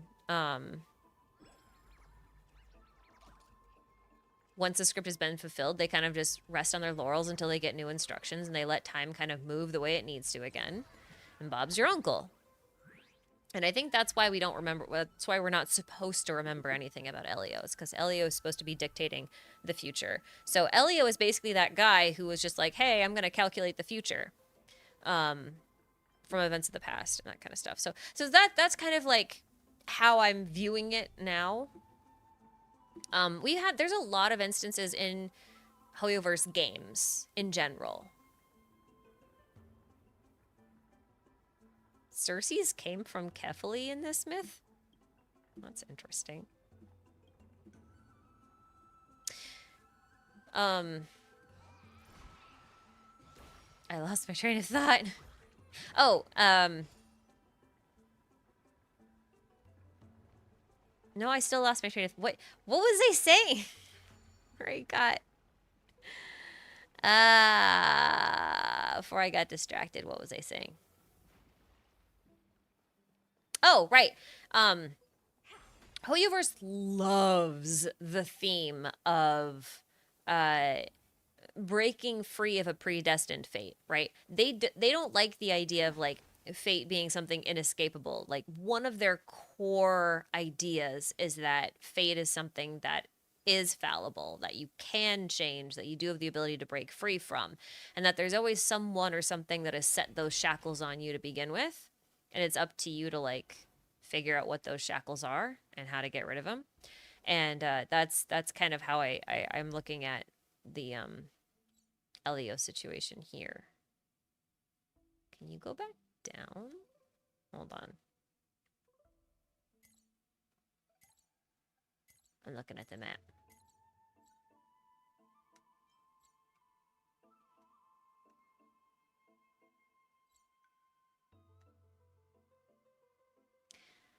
So that has a stairway going up here, but it's all red and you can't go over there. But then, like, how do you get down there then? Huh. Well, there must be some way.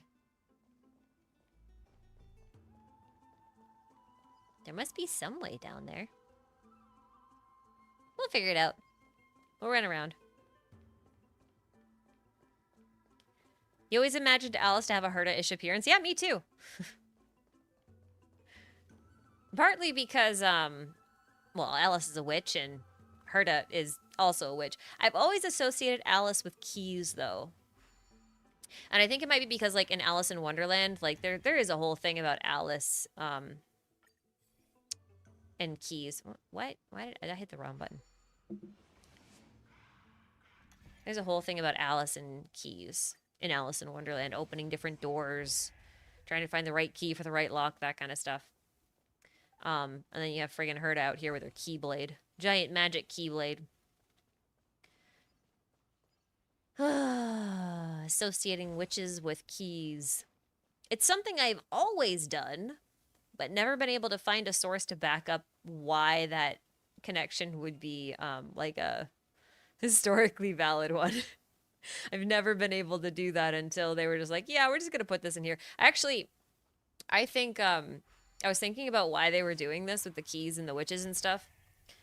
And I actually wonder if it's because they're trying to make a reference back to Lovecraft. Because one of the characters that they really like from Lovecraft, or one of the monsters or aliens or whatever entities that they really like from Lovecraft. Ah, there we go. I wondered. One that they really like from that is Yog-Sothoth. And the thing about Yog-Sothoth is that they're the gatekeeper and the gate. And one of their special items... Why am I having a hard time with this? One of their special items is a silver key. That silver key unlocks the gate to the universe's secret knowledge. So I think about Herta and I think about Alice and I'm thinking about like all of these different characters that are supposed to have like these really crazy levels of knowledge about how the world works, like secret kind of stuff. And now the fact that they have keys makes sense because they have the silver keys of the gatekeeper of the secret knowledge of the universe. So that's what I think.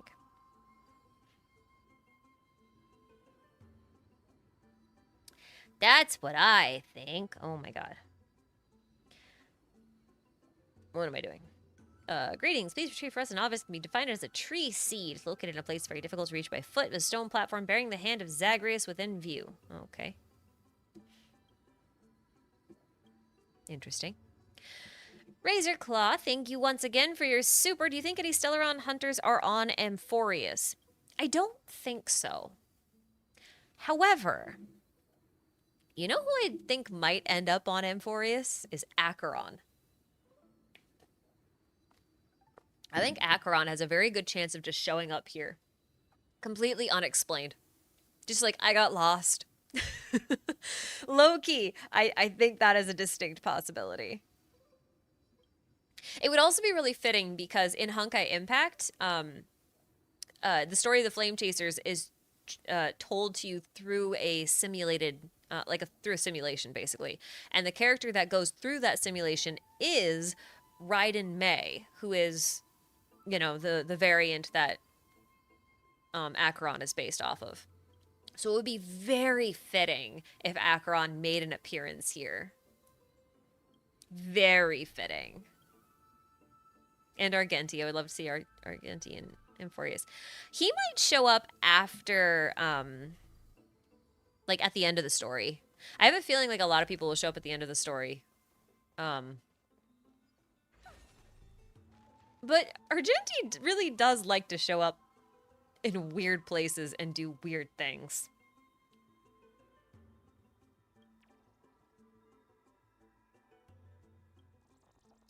So it's possible. Tenzo Akashi, thank you for your super. You didn't leave a message, but thank you. I hope you didn't have a question. Appreciate it. Exhaustion, thank you for your super. Given the bug that we keep collecting keeps becoming emoticons as well as all the time stuff, I think Amphoreus is a simulation like the Matrix. I think yesn't.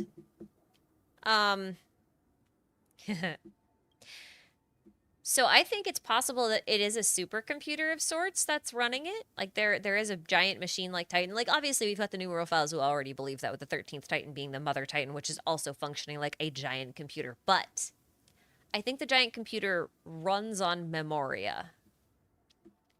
I think that is something that happened. One of the reasons for this is a stupid reason, but hear me out. Do you see like this crystalline way that these people show up in these memory shards? I was struck recently by how similar these memory shard crystal people are to both the Genshin character Skirk and the Narwhal, who both have that same coloring, same polygons, same association with like a big sea of consciousness kind of thing. And then if you also consider that the two worlds are kind of like analogous to each other in a lot of ways, like referencing each other back and forth, similar setups, that kind of stuff. I think that's plausible. I think it's very possible. Physics! Thank you for the super. Are you really gonna make me read that? I don't wanna. That's so mean. Memmy mem mem mem mem mem. Destrit me. I hate you so much. I hate you so much. I hope you know that. I hope your telescope has a cracked lens.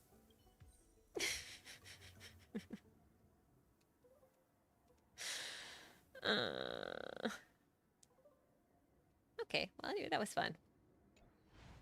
Got down here, got the memory fragment. Is there a puzzle? There's a puzzle! Alright!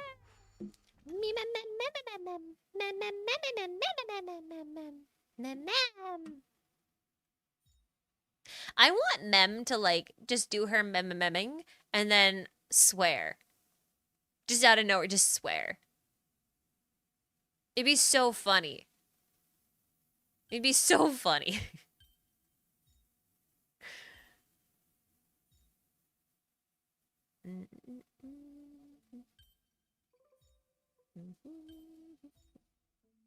Woohoo! Oh my god, that's so funny. There's a... I just got like a bunch of different... There's a bunch of different people going mem mem mem in chat, and then like the auto mod is like flagging them all as like serious spam. They're like, oh, this person's spamming. It's just like all these blocked memes. Mem is being censored. How dare we censor the mem?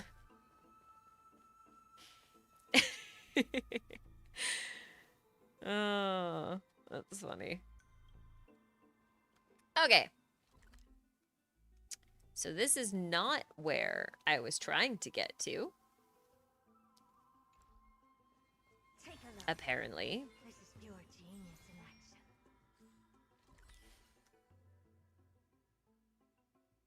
Oh, okay. There are a lot of missed, only the chest over here that I missed. And a puzzle. Goodness. Okay. I see how it is. It's fine. It's fine. I still don't know how to get over here.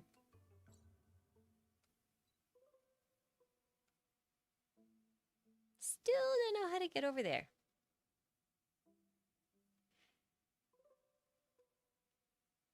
It's a mystery.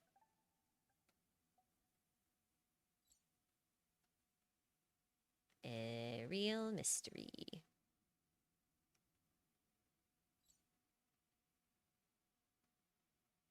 Okay, we're gonna go in here.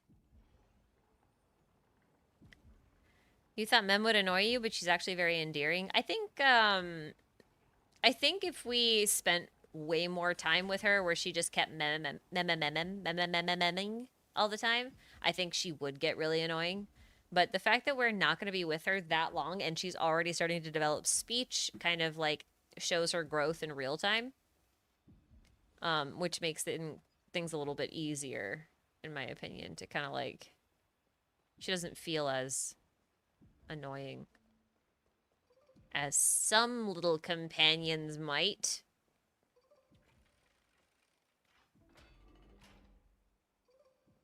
Do do do.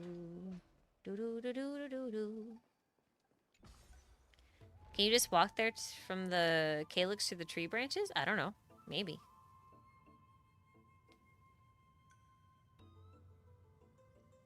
Maybe. I really don't know.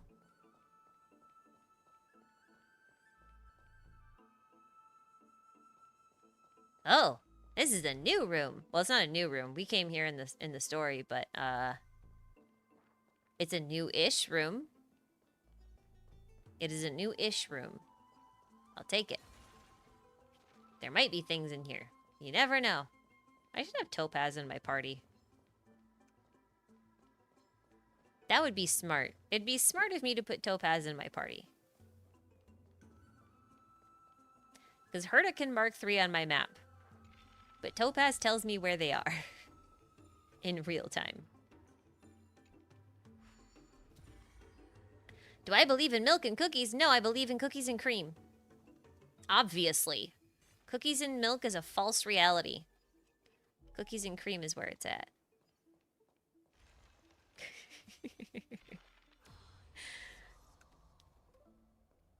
Fascinating. Okay. So this wants the thingies to be off. I get it.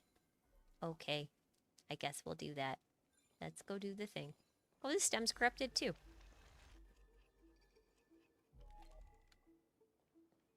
Everything's corrupted!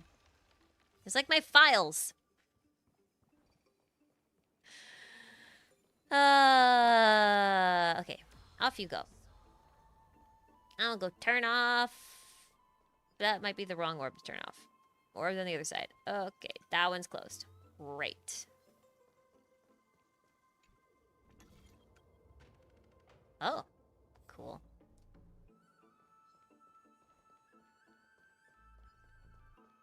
Tenzo Akashi, thank you again. I appreciate it. I don't know if you had a question this time either, but, Thank you. Anyway. Wait. No! I want to get off. Nuts. Wait, no. Put me back down. Put me down. Put me down. Tell my little sister used to talk to me when we were little. I used to pick her up, and she used to just yell at me, "Put me down!" That made me just pick her up more often. Pedrolero, thank you for your super. Do you think all Chrysos heirs or demigods, barring Finon, are going to die for real? And what about March? No, I don't. I think what might happen, is they might do a thing where, like, can you do the thing where you, there. Oh, I gotta do the other thing. Or maybe not. Nope. Yep, you gotta do the other thing. Okay. I see how it is. I see how it is.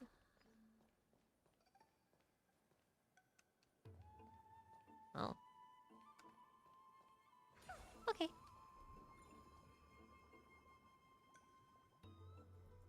Woohoo! What was I gonna say? Oh, right, dying. Yep. Nah? Nope, not what I wanted. Not what I wanted. I don't want you to die. No.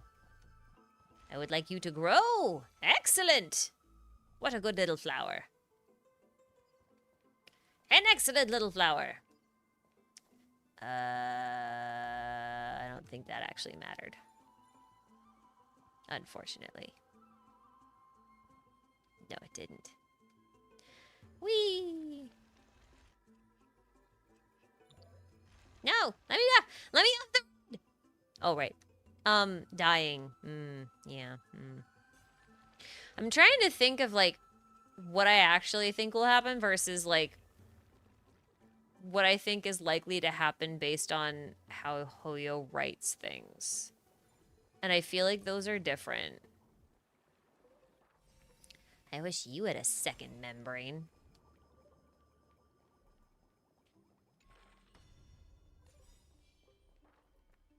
Oh, that's fun. I think, like, worst case scenario, everyone gets absorbed into, like, some big, great dream where they recreate the world, but, like, it doesn't actually, it doesn't, like, actually kill them for real, you know? Because, like, I feel like I am doing something horribly wrong. I have to go in somewhere else, don't I?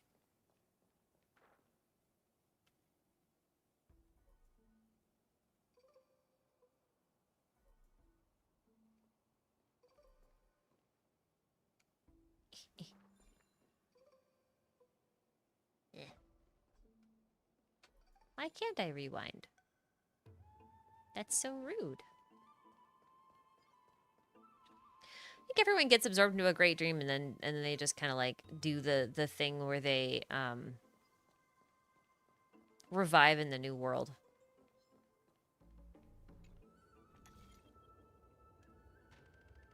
I think that's plausible. I think they revive in a new world. Either that or someone saves them at the last minute. I don't feel like they'll give us a tragic ending. I just really don't. Hoyo's kind of allergic to tragic endings these days. The only people who get tragic endings are NPCs, which is why, like, a lot of the best writing that you get from this company is, like, NPCs and world quests and side quests and, like, that kind of stuff. You know what I mean? Like, I know that they technically had Misha die or whatever, but at the same time, like, did they, though? It didn't really, I don't know.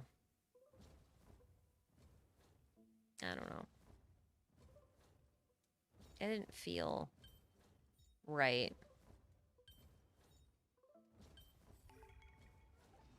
Pretty underwhelming. Oh. Oh! Of course I can't solve the puzzle. That was a puzzle had a prerequisite puzzle. Stupid prerequisite puzzles. Can I go up here?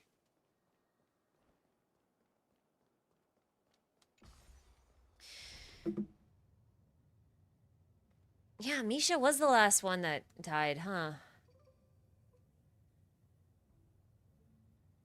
I don't know, like, okay, so I'm gonna go on a little bit of a rant here. I feel like I understand in Genshin why you wouldn't want to kill off characters, right? Like, I understand that.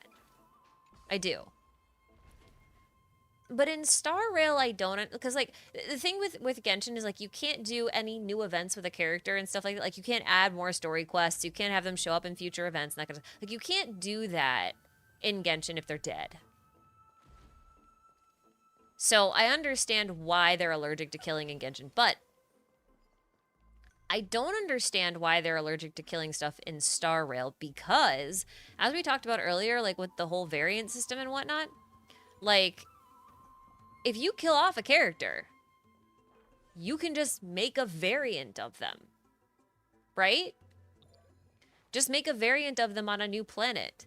And then that one can show up in events. That one can have whatevers and all that kind of stuff. And then whatever bittersweet memories you have of that character dying, like friggin', it can just apply to this new one. Like the trailers can just be like bittersweet memories kind of thing. You know what I mean? So I don't understand why they're allergic to it in Star Rail. That doesn't make any sense to me.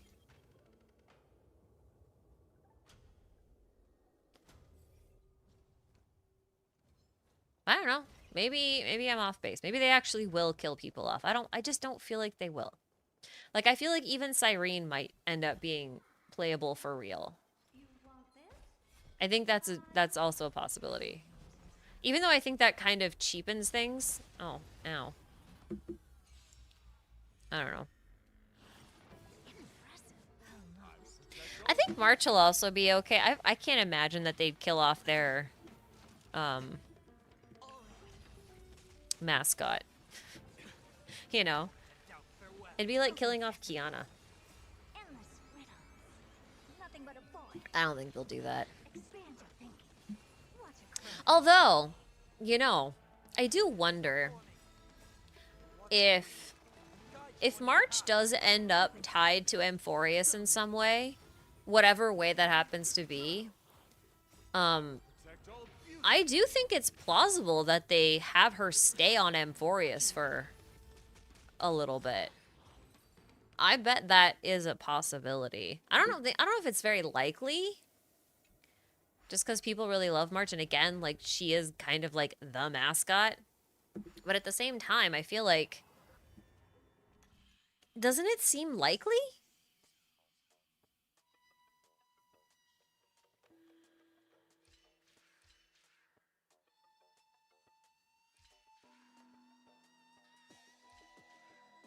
I don't know, I did that wrong.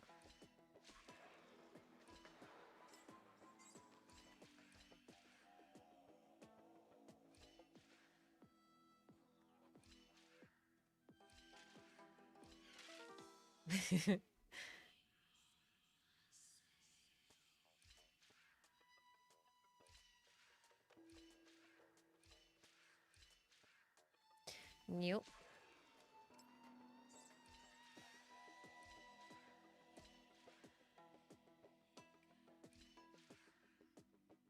I don't know why I keep doing it the same way.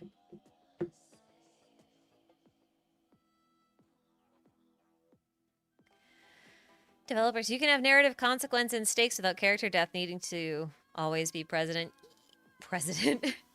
Yep, that's true too. Oh, I just realized I'm not trying to get them on the blue one. I'm trying to get them on the yellow one. Oh.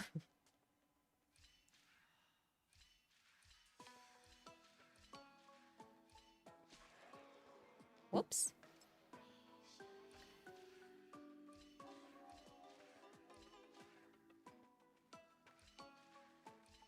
Okay.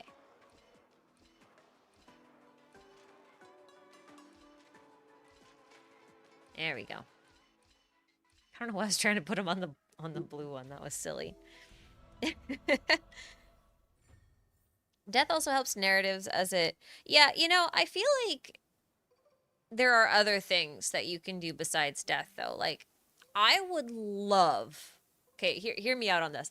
I would love for the stakes of one of the Trailblaze missions to be that a whole planet blows up. Like a whole ass planet. Or a whole space station. And I want everyone on there to be a casualty. And if you're worried about like being able to go back and get chests or whatever, like just make it so that you can use mem or whatever to open a memory echo of the place, and like the whole thing has like a ghostly aura and you can still do quests or whatever, but like um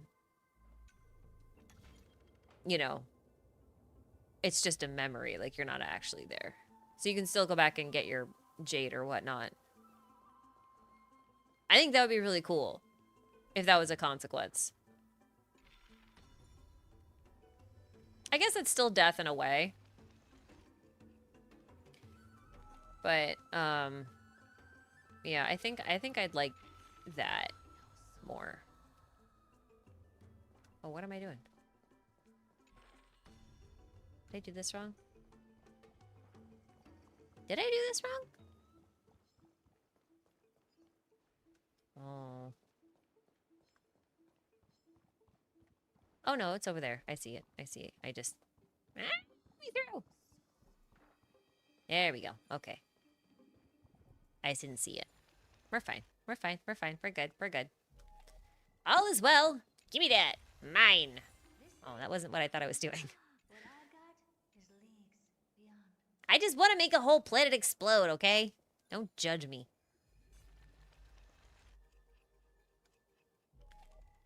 Did we already talk about the caster scene at the end of the quest? Yeah. I don't think it's gonna, like, happen the way people might think it will. Okay, I gotta go move that top one.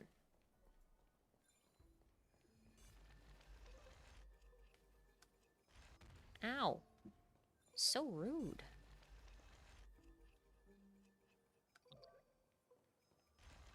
Like, how interesting would it be that if at the end of the flame chase journey, everything turns out to be a lie? And you actually can't save this planet. It's just a doomed planet. And it's doomed to live out the cycle over and over and over again. Like, you get to the end of the story, and like there's actually no way to fix it. Like, think about that for a second. Would that not be kind of dope? If they did that, like it was just doomed to loop eternally. And like every time you'd go here, you'd be like, man. Because it's not like really dead. It's just like stuck in a loop of dying. It'd be cool, but would it be narratively satisfying? I think there's different levels of narrative satisfaction. I think there's different types of narrative satisfaction for that matter.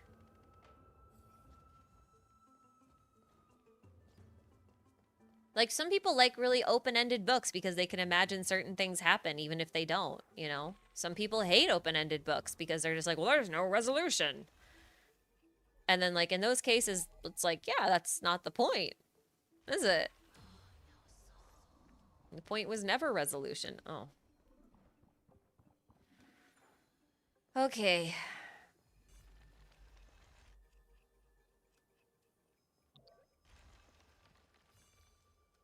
I think it'd be hard to do, but I think there's so I don't think it would be narratively satisfying in terms of Amphoreus' story, but I do think it would be narratively satisfying in terms of the Trailblazer story, realizing that there was someone or something that they couldn't help or that they couldn't do. Right. That's how I think of it. Why did I go around again? Why did I do that? Why did I do that, actually? An excellent question. I don't know. Why did I run around in circles? I'm not thinking. What else is new? I don't know. Tenzo Akashi, thank you again for your super. How can you join the Discord? If you go to the community tab, If you go to the community tab on my channel, you will find a tab that says like members only. And on that tab, there are instructions on how to link your Discord account with your YouTube account. And then that will actually get you access to the Discord. I think I might just be stupid again.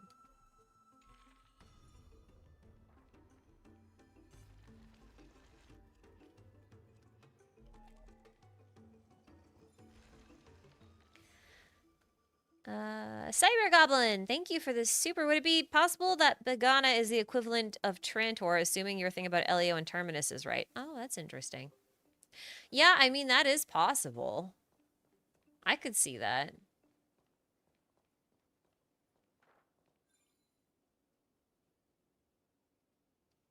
Okay, I actually need to think about what I'm doing here. I'm just running around in circles. Again, I hate these puzzle box rooms.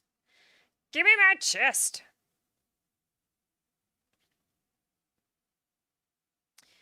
Okay.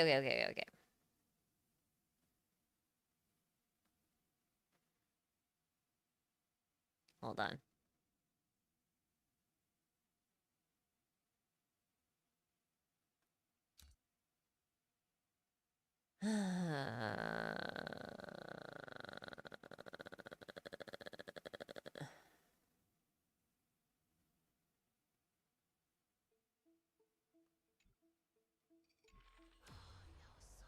Okay. Yeah, but you're right. Pagana would be an interesting one to do. You know what's interesting too is like Pagana, if I'm not mistaken, is also a literary reference, right? Like it's supposed to be, hey, it's supposed to be the homeland of the gods, right?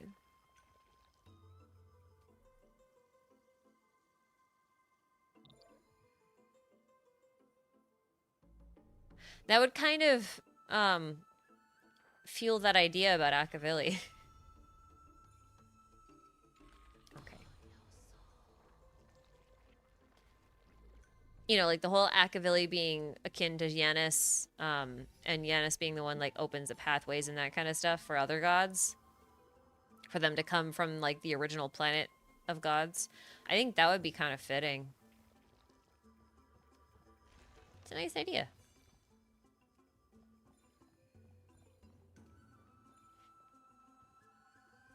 I don't know why I went up here. I didn't mean to. I meant to hit the book.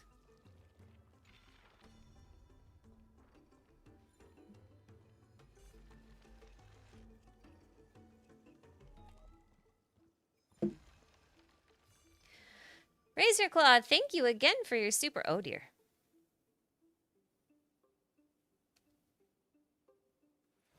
Okay. Well, my internet just threw a fit.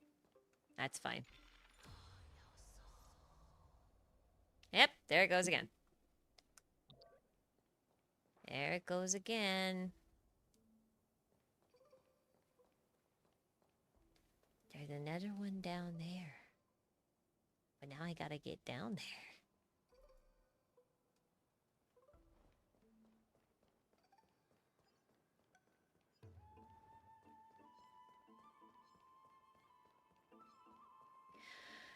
Razor Claw, like I said, thank you very much for your super. I hope my stream is still connected, actually. I should probably check that now that I think about it, because my internet just glitched twice. Either that or my game glitched twice. I'm not sure. One or the other. Oh, yeah, it says my stream's bitrate is very low. Who's surprised? Not me. Actually, there's stormy weather coming that might affect it. I don't actually have fiber going to my house. I don't know why I went around this way. Why did I do this? Why do I just like not know what I'm doing? I actually have cellular internet. I don't know what I'm doing.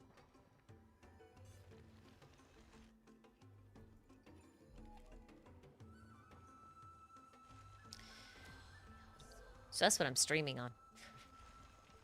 There we go.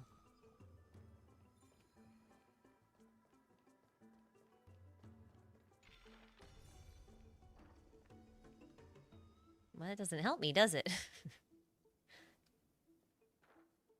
It does not help me at all. I don't know what I'm doing. I don't know how to solve this. I'm just running around in circles. Do I think what Anaxa is studying? The new sporists. Okay. Do I think?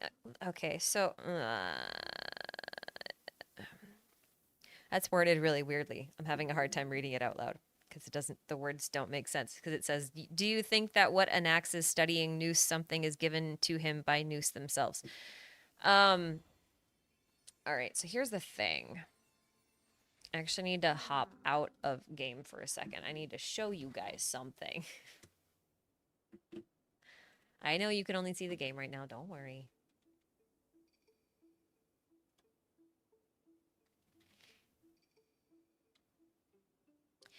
All right. Hold on. This is this one. Okay.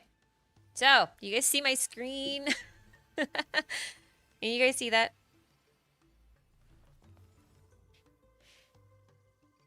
This is the Wikipedia page of the philosopher Anaxagoras, or Anaxagoras, I guess, if that's how you properly pronounce it.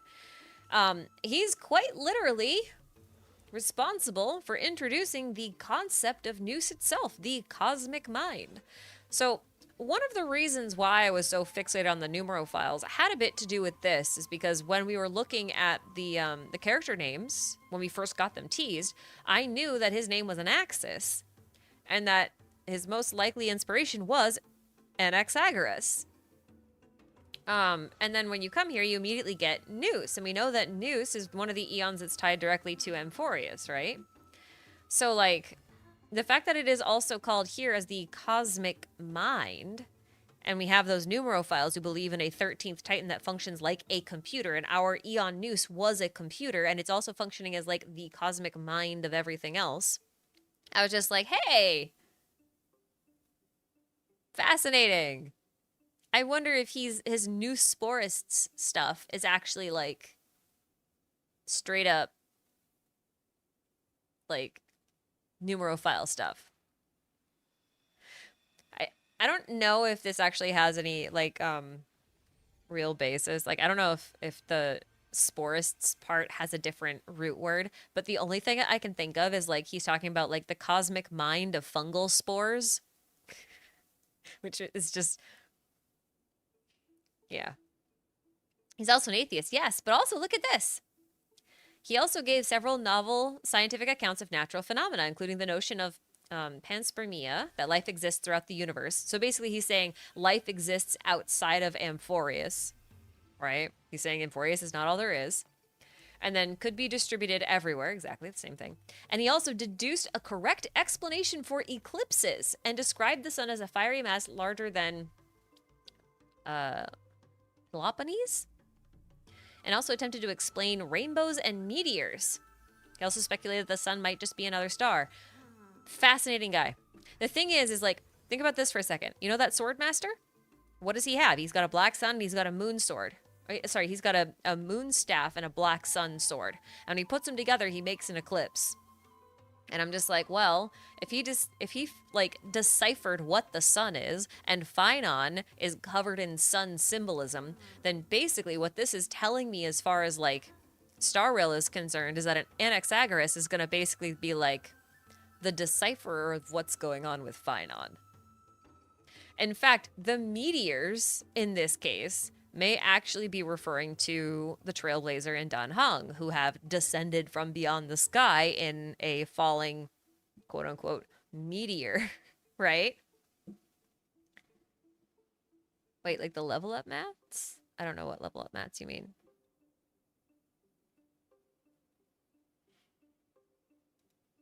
Anyway.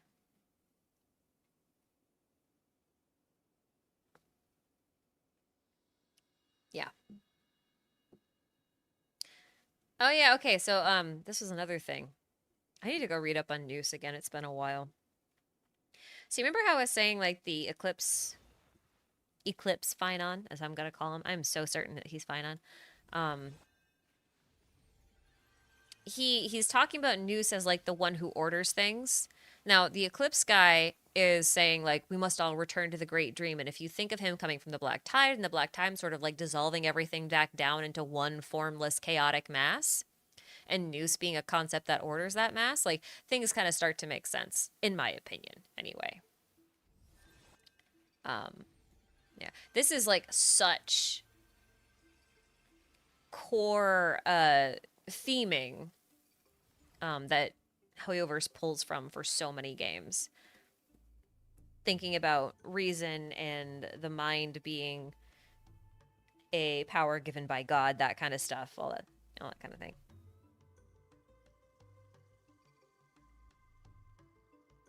Can't believe an axe is Doctor House. Wouldn't that be meteorite then? Yeah. Tomato, tomato.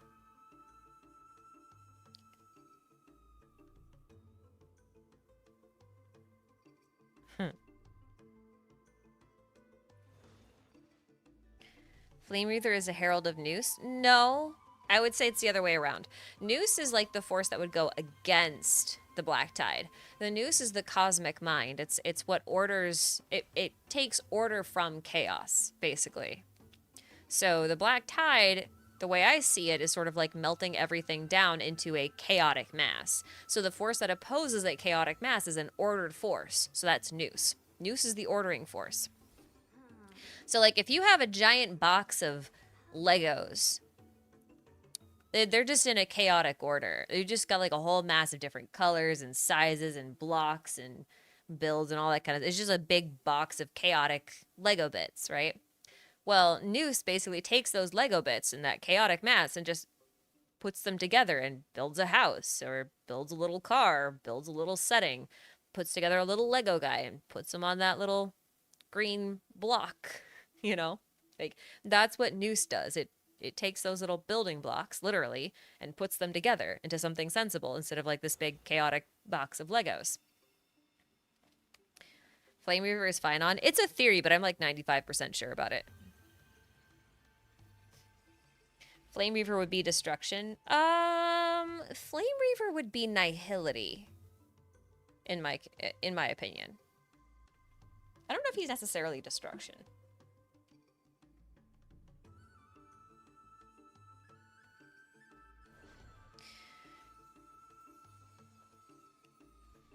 Wait, what if this is intended to be a Greek tragedy, but Methus's influence is at play trying to break the cycle of fate? I mean, it could be. The other thing is like...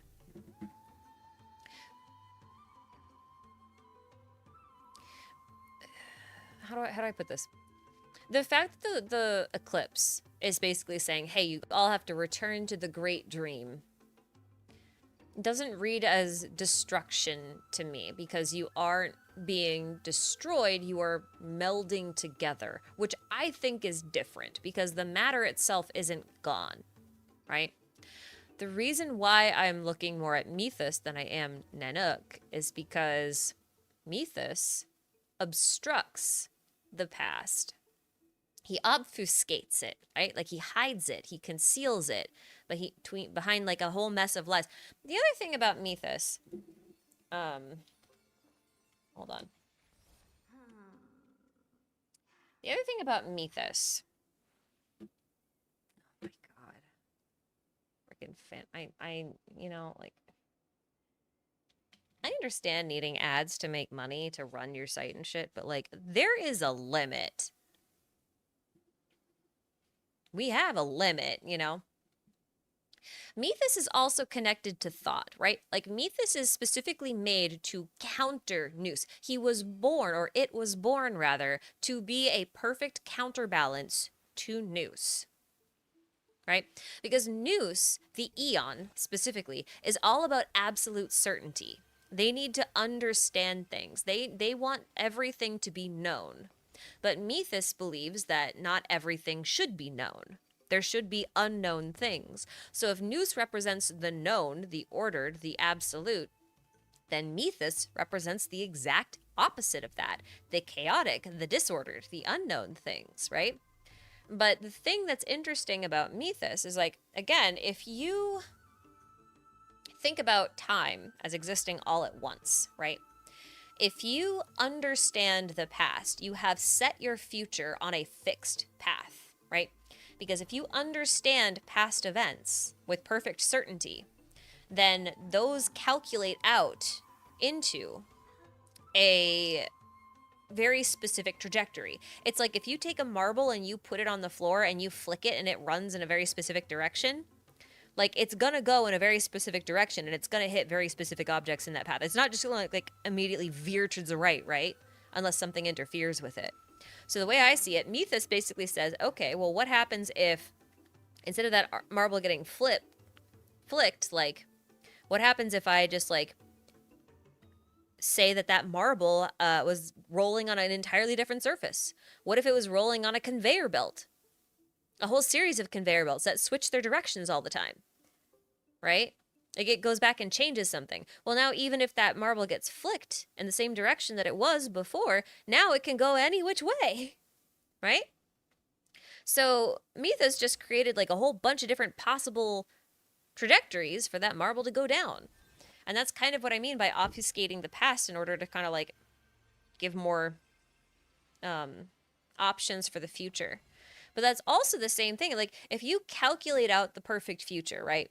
Like in the foundation book that I was talking about earlier, where they're talking about like, you know, reducing a 30,000 year period of chaos into 1,000 years. And then like, but humans have to stay on this very specific path in order to get there. That would be noose, right? Like you're forcing someone down a very specific path or giving them a very specific set of instructions. They have to follow it in this order. And if they stray from that, then everything goes away. But if you are able to go back into the past and be like, what if we obscure some of these facts? What if we make them more unknown? What if we add a little bit of chaos into this mess? Like what if we do that? Well, then like suddenly the trajectory is different. Like suddenly the humanity is no longer on like this one fixed destiny. And I think that's kind of the point, right? Like if you think about Amphoreus, like you said, as being like a Greek tragedy initially, maybe that ending was just undesirable. And so if you go back and obscure the past, well, like you have to rewrite a whole new ending. But then you also change what kind of story you have. But anyway, I'm still on board with Mythos because Mythos is specifically there to counter Noose. Like that is its job, their job, right? Fog of thought, rain of sensation, these are things that specifically counter clear, ordered, linear methods of understanding, which is what Noose represents. So, anywho, like Genshin's Abyss, no, they probably aren't related. Yes. Yes, like Genshin's Abyss, like Zenless Zone Zero's etheric matter, exactly like those. Oh, my controller has decided it does not wish to cooperate. Oh, there it goes. We're back. What was I doing? An excellent question. An excellent question indeed. An excellent question indeed.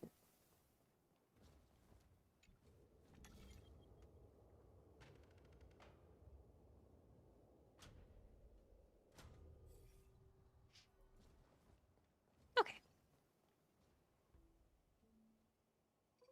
Now hold on, are you saying Hoyoverse reuses themes? Yes.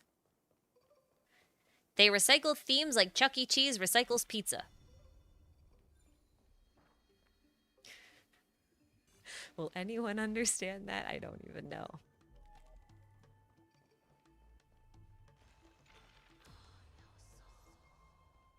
Everything is wrong.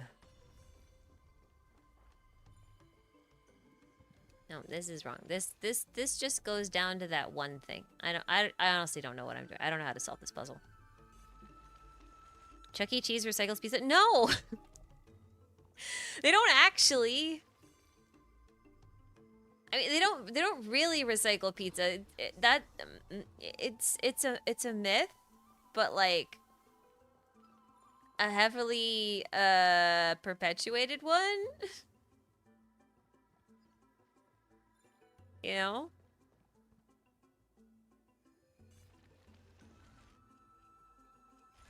I don't know what I'm doing. It was it was a rumor a while ago that Chuck E. Cheese was like reusing pizza. It was like this whole thing. It was such a big deal for a long ass time. But I mean, Chuck E. Cheese's aren't really that prevalent anymore anyway, so it's kind of like, I don't know. I don't know, man. I like the idea of an axa being a fungus, though. A fungus in the garden of plants.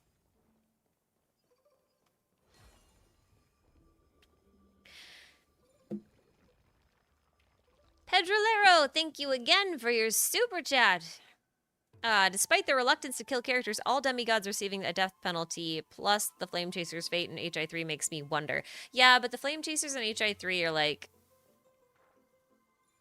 They have similar problems in that they're not really playable.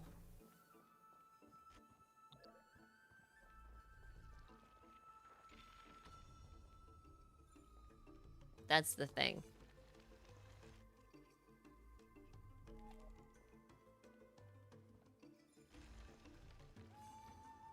What is to be done? I don't know. I'm just riding the elevator up and down. Whee! It's fun. I think. Maybe. I don't know. Does anyone know what I'm supposed to be doing? Because I keep getting distracted and I'm, like, so off. Off base from what I'm supposed to be doing. There's stairs down there. I should go down the stairs. That's what I should do. I should go down the stairs. But I need to go down the stairs. I should just go down the stairs. Wait, I'm supposed to be on that elevator. Come back! Susie, wait, I didn't mean it! I could just run across. But then there's nothing here. Oh, then the other thing, that has to be off, huh? Is that it? I'm just supposed to turn it off? I think I'm just supposed to turn it off. I might be dumb. It's okay. It's okay. I still feel like it's a little bit different from HI3 because, like, you knew they were dead from the start. You know? That's, like, what I feel the difference is like, in Amphoreus, like, it might be a dying world or anything and all that kind of stuff, but, like, in Honkai Impact, you already knew that everyone died 50,000 years ago.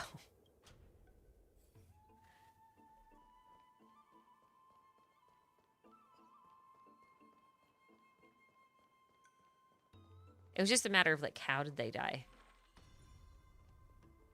So I feel like the goal was different. Yeah, that's how you do it. I've been running around in circles getting super distracted, and the solution was really, really simple. That's normal. Yep. That only took like an hour.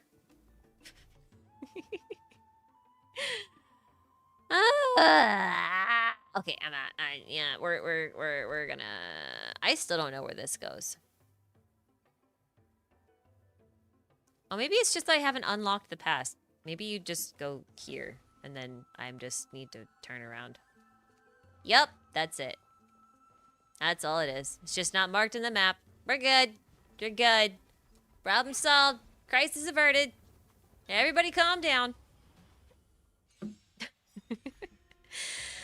Mio Yamada, thank you for the super. Hello, big fan since the 1.1 Genshin theory. What one was that? What theory did I write in 1.1? I don't even remember, man. Do you think Dr. Ratio will be in Amphoreus based on the 3.0 bug? Have a nice stream. Not based on the bug, but I'll say two things about it. One, I think it's very interesting that, like, first off, that he was a bug and that he was the one that appeared there. Because what that implies to me is that, okay, so one thing Hoyo really likes to do is they like to use existing characters as placeholder characters when they're doing betas because they don't want people to like data mine models if they can help it, if it's special or whatever, or they just need like a placeholder for something. So like in certain games they use certain models. In Genshin most of the time they use Kaching, but sometimes they don't. Sometimes they use other characters. And usually there's like a reason why they're using that character, like they're just kind of like thematically fitting or whatnot. So I think in this case, what happened was Dr. Ratio was being used as a placeholder character for an event or another model that they didn't have just yet. And they just kind of forgot to remove him from the final build. Like, I'm pretty sure that's what the situation is, but I think it's very interesting that they used him specifically because I do think I don't know if you guys watched the theory. Oh, oh, oh! They take more than just chests. I see. I don't know if you guys watched my theory about all the pre-Amphoreus stuff that I thought might be going on. But one of the things I was thinking about before Amphoreus was released, my prediction was that Amphoreus was part of the Laurel Wreath Galaxy. And the hypothesis is that the entire Laurel Wreath Galaxy is a part of like a Greek Roman theme, if you will, right? And that galaxy in particular was very that galaxy in particular was very much harmed, like harmed quite a bit by the Machine Emperor's wars, which is one of the reasons why I was just like, oh, I think Amphoreus might be a victim of the Machine Emperor wars. And it was one of the planets in the Laurel Wreath Galaxy.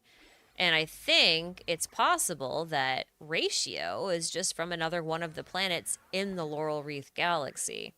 So he may be related and he may end up showing up on Amphoreus eventually, like after we fix it or whatever. But I think that might be one of the reasons why they're using him as a placeholder.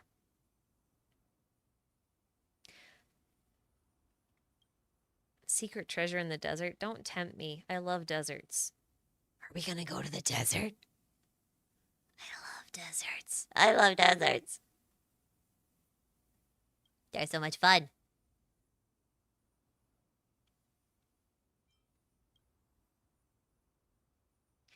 Mythogenesis, thank you for this super. I don't know if you had a question or anything. Oh, you just have a comment. You're helping me get my laundry done, so thanks. You're welcome. Get that laundry done. Clean those clothes. Get those soap on fabric bits. Get the stank out. I should do laundry.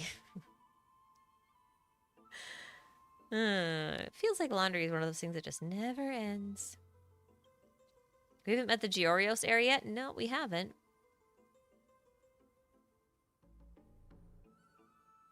What is the origin of the Titans? I don't know.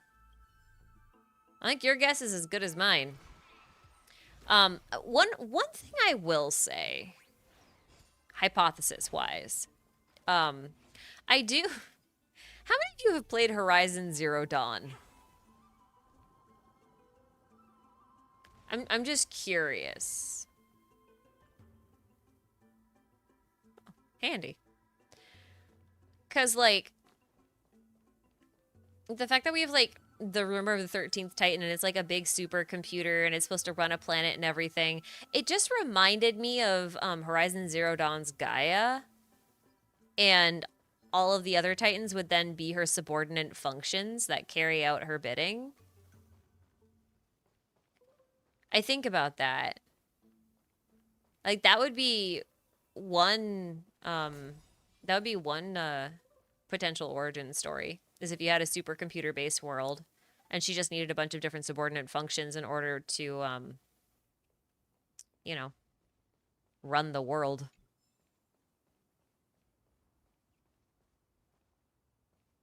I think that's a possibility.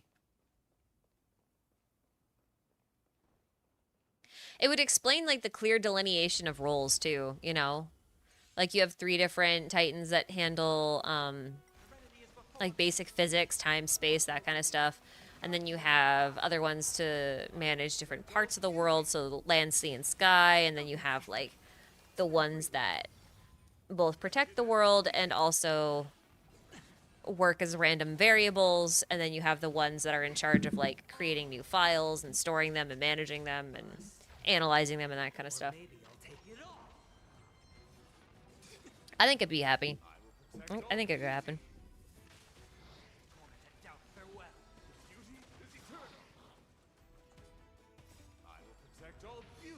I mean, Hades existed for a purpose before it went rogue, so like the Titans of... well, it wasn't Hades, right? It was Nemesis. Like, Nemesis like sent out a virus, and then that virus, like, went through. Hades was like an enabler.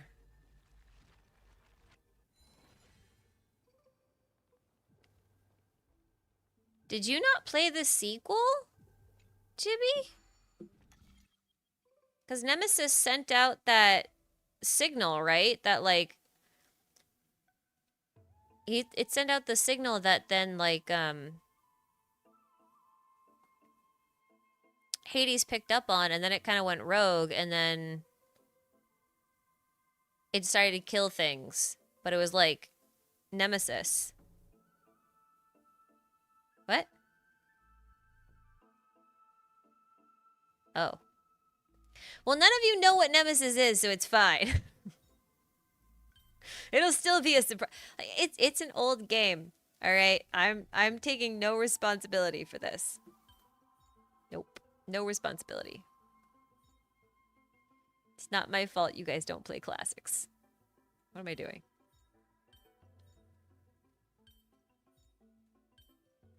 Okay, so the easy solution is this, but then you're left with 2 pieces left over.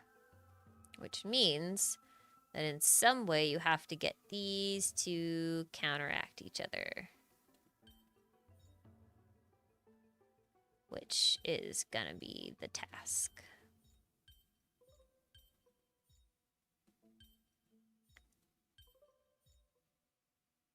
Uh-huh.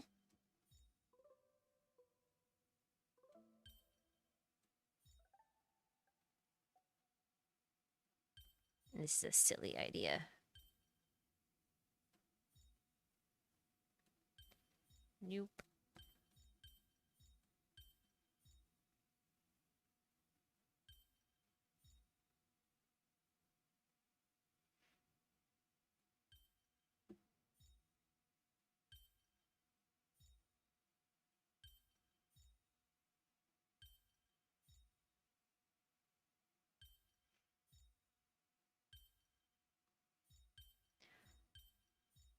I could use a hint, but isn't it more fun to watch me struggle?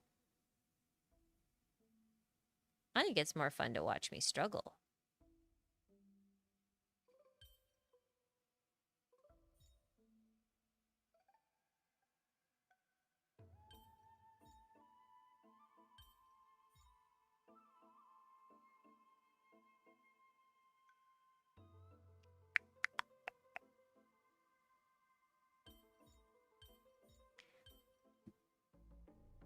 Hints are for the week. Exactly. We've been watching you struggle for the last hour. Okay, but I keep getting distracted. All right. Have you ever tried to like do puzzles when you're like really distracted? It's not that easy.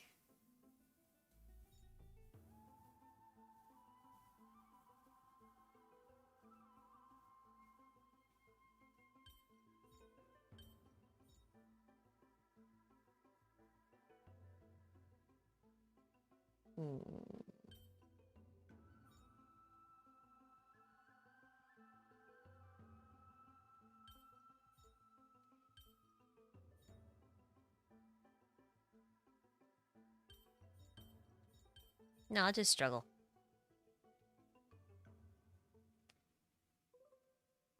Struggle is insert neurotransmitter. What? What neurotransmitter? What do you mean? What do you mean? Oh, I got it. We're good.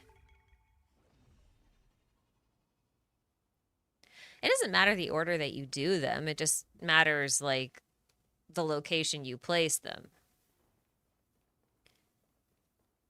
You can put them in whatever order you want. Hi, see you, little bug. You're mine. Nyaha. Nyaha.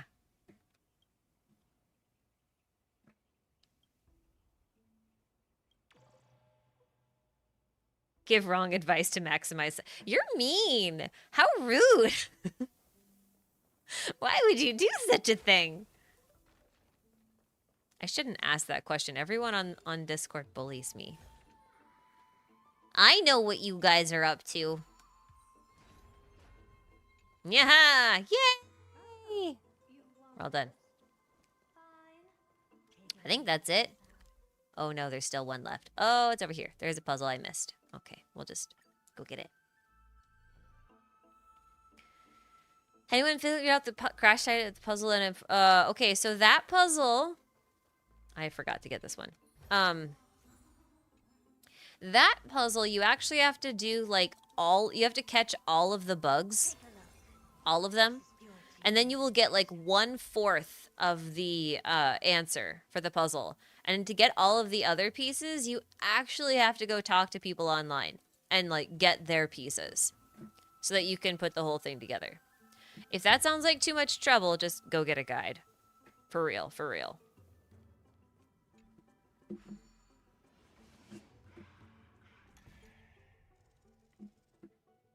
It's really horrible. Yeah, it's bad.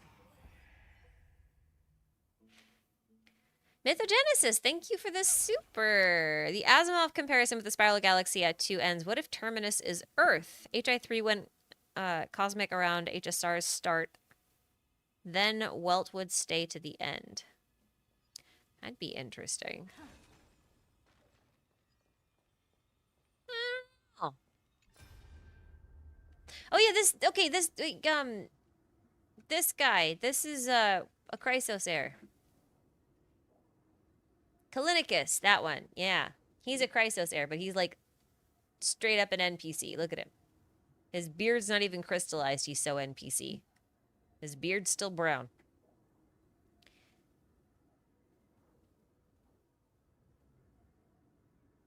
I missed supers? I did? No, I didn't. Did I? I'll look in a second. I'll look in a second. What if Terminus is Earth? I don't know if Terminus would be Earth. The thing is, in the Asimov book, Earth does exist. Trantor is the capital planet at the center of the galaxy. Terminus is like this really obscure planet at the edge of the galaxy that has no real resource. It's actually like a pretty terrible planet. But Earth exists elsewhere. And I can't remember if Earth is related to Gaia or not. I don't think it is. It's been a hot minute. Oh, I did miss some. That's my bad. Sorry, I wasn't looking at the screen. What else is new? Emperor Caligula, thank you for the super. Do you think that the bishops followed the permanence? I noticed dragons were involved with evolution and the permanence was associated with life. Okay, I have a fun theory for you because I'm not going to directly answer your question. I'm going to give you a fun theory, okay? So one of the ways Hoyoverse does their stories is like they kind of like work in macrocosms and then they do microcosms. So they have like this one big overarching plot with a theme, and then they're like, okay, we're going to take this whole theme and we're going to condense it down into the context of this one tiny little side story. So they do that a lot, right? They do that a lot. So I've been thinking about dragons and how Hoyoverse looks at dragons and how they view them. And they view them in two different ways. They look at them as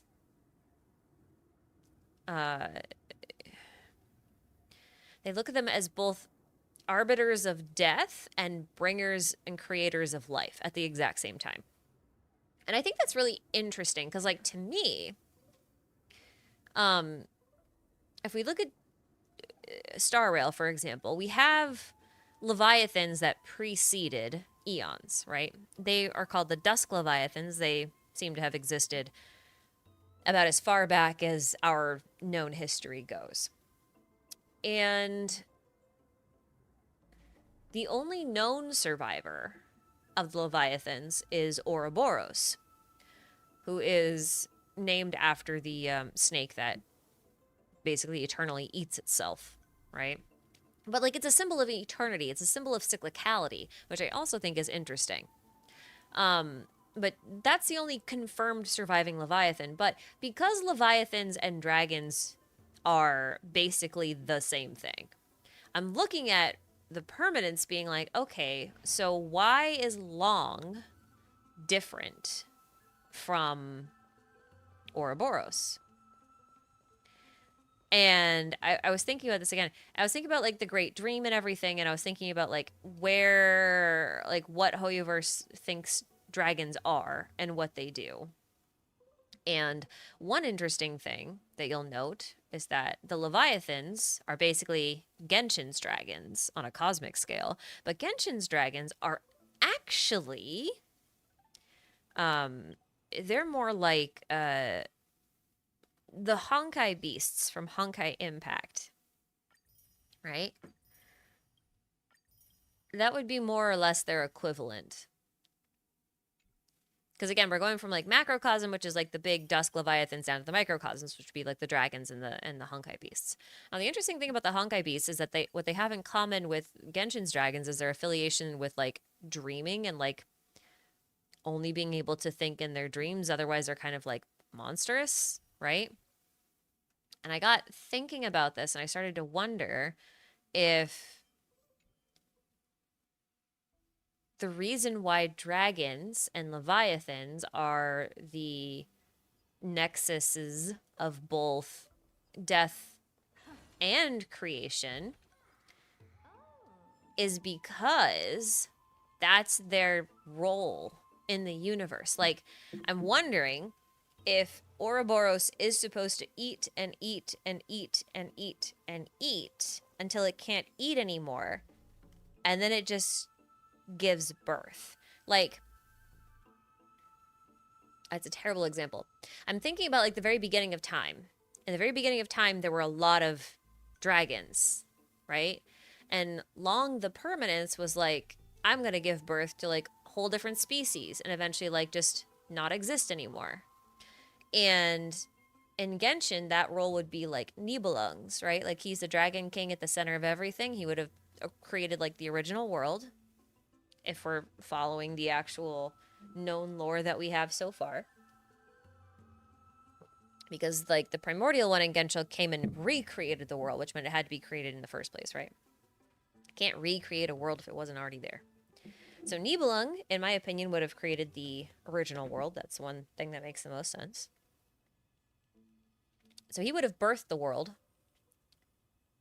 But I'm also wondering if at the end of time, dragons don't show up again and like re-eat the world like the abyss. Like if dragons are not like the abyss in general, they like come in and they eat the whole world.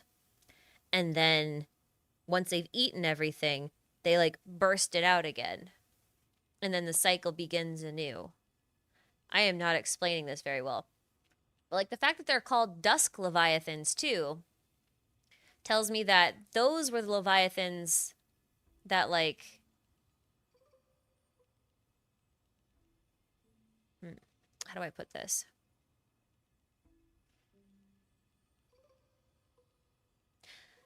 Those leviathans would have been the leviathans that are bringing.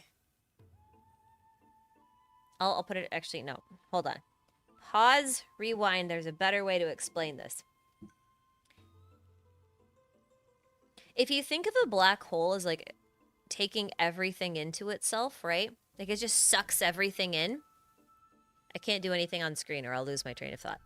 If it sucks everything in, at some point there's nothing else to suck in, right? And the theory, at least, is that what happens with all of the information that goes in the black hole is that it comes out another side, like a white hole. So if all of the information goes into a black hole, then And it just does that like infinitely. Well, a white hole spews out information infinitely. And I wonder if like the point at which a black hole and a white hole meet is like where you'll find dragons in a way. Because I'm wondering is if like if you assume a white hole is like basically a big bang, right? And the dusk leviathans are on this side of the big bang, then they have just birthed everything. So they're entering their twilight years, which is why they're like associated with dusk. They're going into night mode. They're going into a slumber. And they'll come back and maybe become dawn dragons at the other end where the black hole is, because that's when they're going to start bringing the dawn, right? Because they're going to eat everything and then hold it and then spew it all out again. That's a really convoluted theory.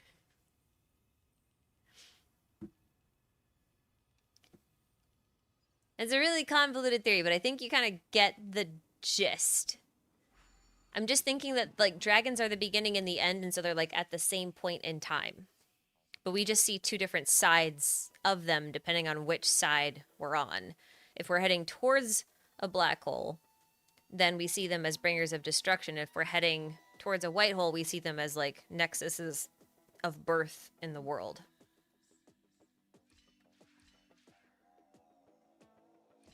Okay. I did this wrong.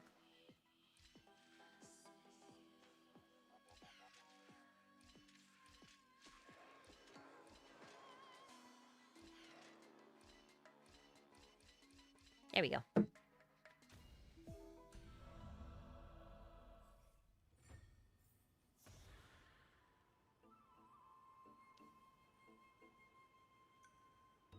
There's also a theory of the entire universe being consumed by black holes that will eventually cannibalize each other until all matter in the universe is crammed into the space of a molecule.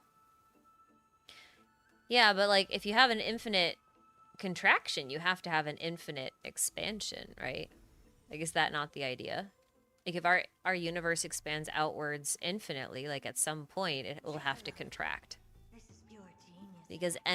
because energy is not infinite.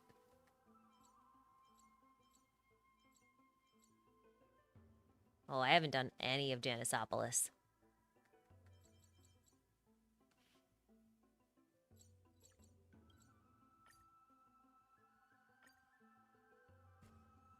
Planets are dragon poop, yeah. Well, it's interesting to me because like the reason why I say this does have a bit to do with Genshin and also Honkai Impact. So the Honkai beasts that I'm likening dragons and leviathans to in Honkai Impact, right? They were used to stitch together a sort of soul net that would hold all of the consciousnesses of the people that they were going to melt down into people juice, right? So that they could forever live within a great dream and be safe from the cosmic horrors that plagued them. That's basically the plot of Honkai Impact, for the record. um, so I'm looking at them as like we're looking at them as like little hive mind creation bubble things, right? Now, if I were This is pure genius. to look at Genshin again, I would look at a dragon like a Pep, who is like a collective consciousness, right? Like she can split herself into lots of little bits, but then she can also reassimilate herself into one big thing. And I'm looking at it being like, that kind of sounds like what a Dusk Leviathan could potentially do, because essentially she could just continue to absorb energy over and over and over again until eventually. Oh.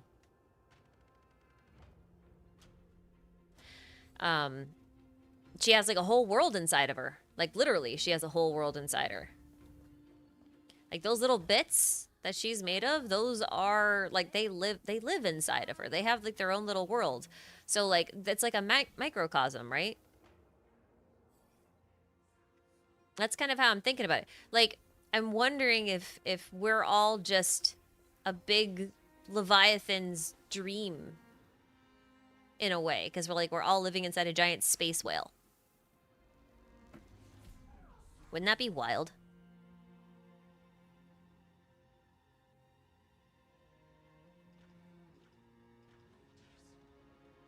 I want to live in a belly of a whale.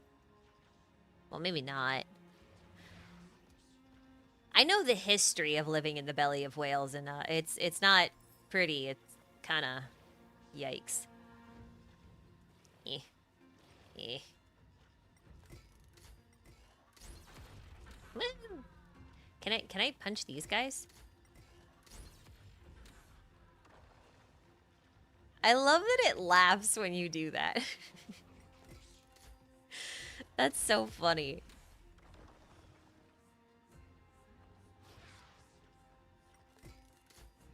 Or maybe it's like the monsters, I'm not sure. Child's will. I mean, remember the all-devouring narwhal in Genshin was a similar thing. You're right, because like friggin' it was trying to swallow the primordial sea, right? And the primordial sea is like this giant sea of consciousness. So it was literally trying to, like, people would live inside of the belly of the beast, like literally live inside the belly of the beast. I know I didn't get all the coins yet. I think I need to.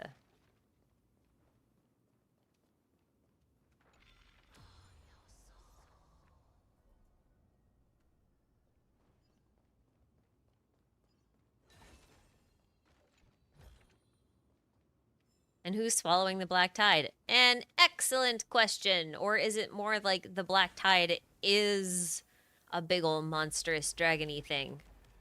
Hmm? Hmm? Hmm? Think about it. Think about it.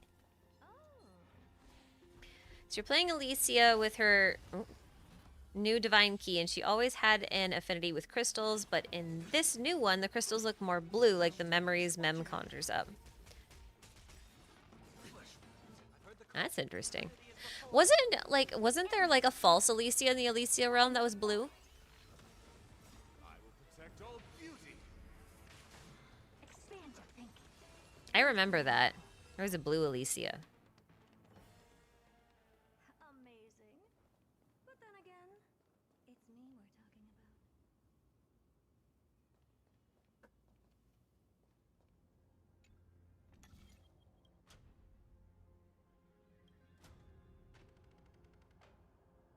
Meh. I don't see any more coins. There's probably one that I just can't see. It's probably under this bridge, huh? I'll bet it's under the bridge. Somewhere. Where's the hand? I lost the hand. There it is.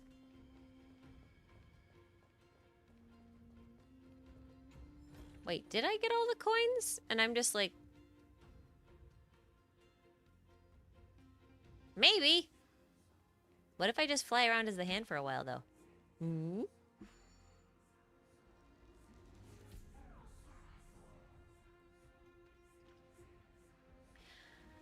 I'm thinking about...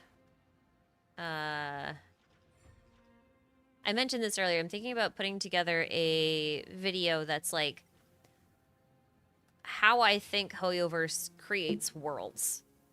Like what the thought process is, how they built all of this. How it's designed.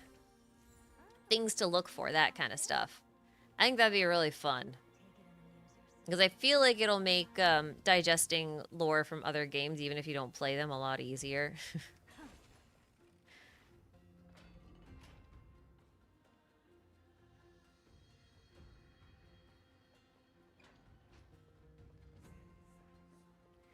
Are you the Herda and we're all little Herdas that you tell the secrets of the universe to when you're bored? It does feel like it sometimes, because you guys can't technically talk back to me. You can write to me. This would be a very different situation if we were all in the same room, though, I'll tell you that. Very different. Lots of voices shouting all at once. All the time. Be quite the scene.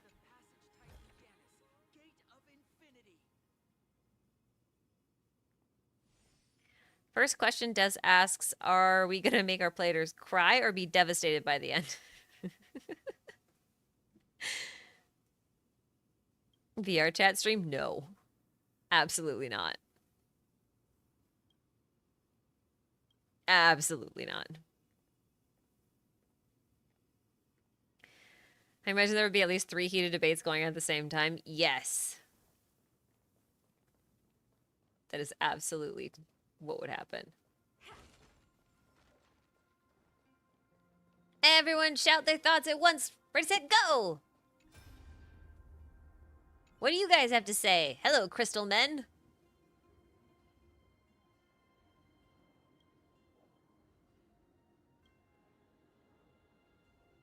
Creatrix Tiara, thank you for this super. Any thoughts on unreliable narrators and the writers of in-game lore having their own agendas? HSR has Enigmata, but people tend to take every written thing in Genshin at all at face value. Okay, so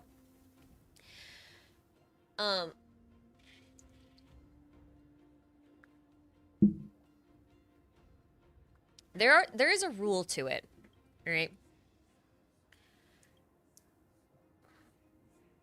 So when I have to use Genshin as an example for this, so I'm sorry, but when Wanderer was deleted from Irminsul, it made a bunch of different things in the game update themselves. Like the actual in-game text for all of this stuff changed.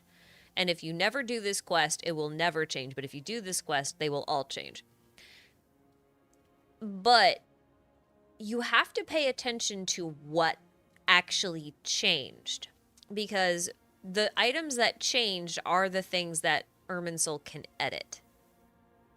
So what Irminsul was able to edit was fictional books that are in-game, and item descriptions, specifically stuff like plants and stones and collectibles, but notably not weapons and not artifacts. Those 2 items remained completely untouched by Irminsul, which means that inside artifacts and weapons is our most reliable sources of lore, basically. Unless in there it says there's a legend that says blah blah blah, then obviously the legend is unreliable by nature. But the fact that there is a legend is very reliable because it's in uneditable form. If that makes sense. So in Star Rail, it's a little bit different because we don't have that retroactive editing necessarily, but we do have Mythos. But there's usually a hint when something about Mythos is coming up. You know, like there's usually a method. Like people aren't really sure, or this, that, or the other thing, or it's been obscured, or like there's usually something.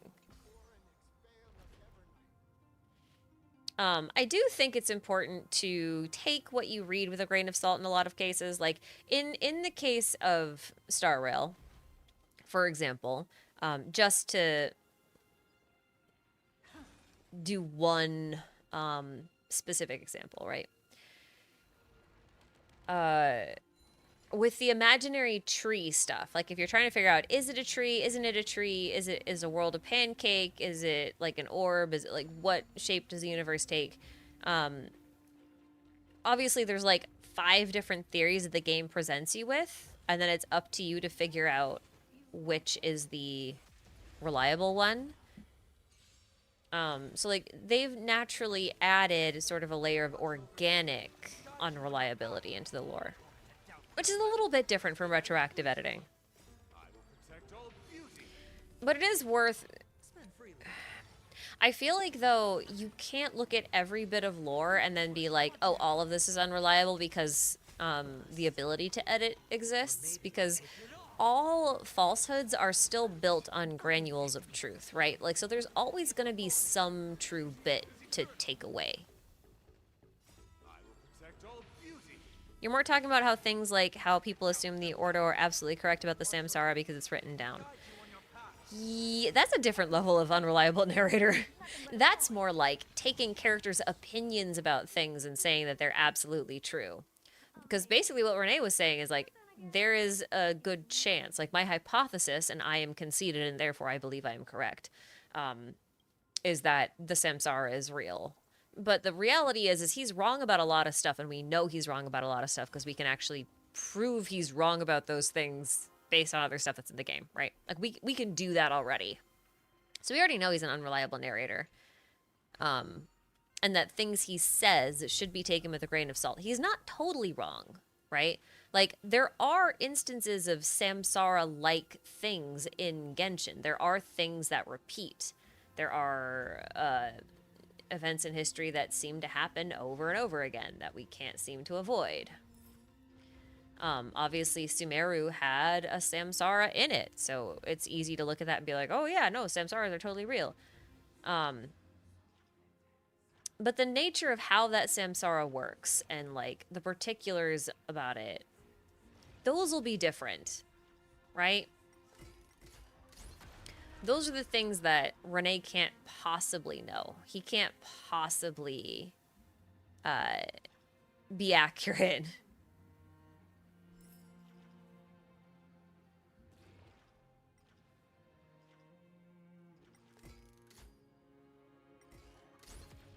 There's this random thing up here. Random enemy.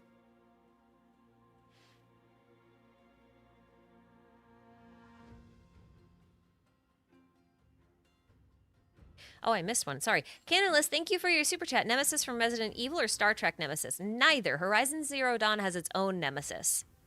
And apparently a bunch of people in here haven't played it, so I shouldn't say anything else. I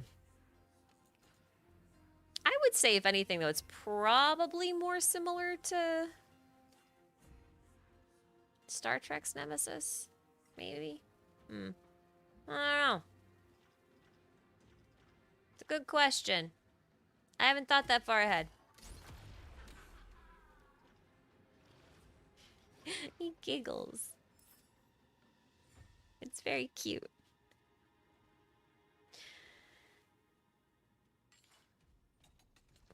Canonless, thank you again for your super. Why does Skirk have the same crystal pattern on her leggings as these crystal NPCs? I don't think those are her leggings. I think those are her legs. Like, just, I think that is what her body, because that's what her arms look like, too. You know? But I actually think it's because Skirk is probably not a real person. I think she might have been a creation, which is why she's so respective of her master. I straight up think that Certology might have made her out of something like Memoria or primordial seawater or some other historical record. Like, I think she was almost artificially made from something salvaged from history.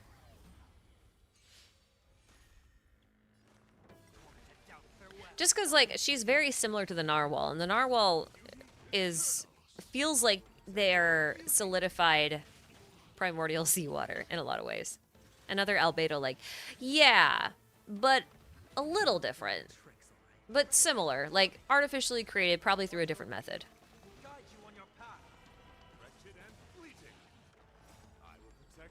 Really, like, maybe she just really likes Argyle? What? That's a yarn. That's a yarn.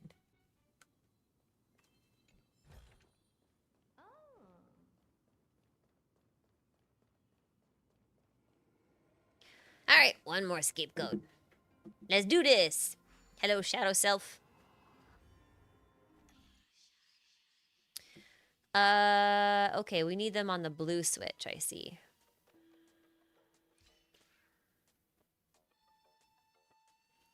Two.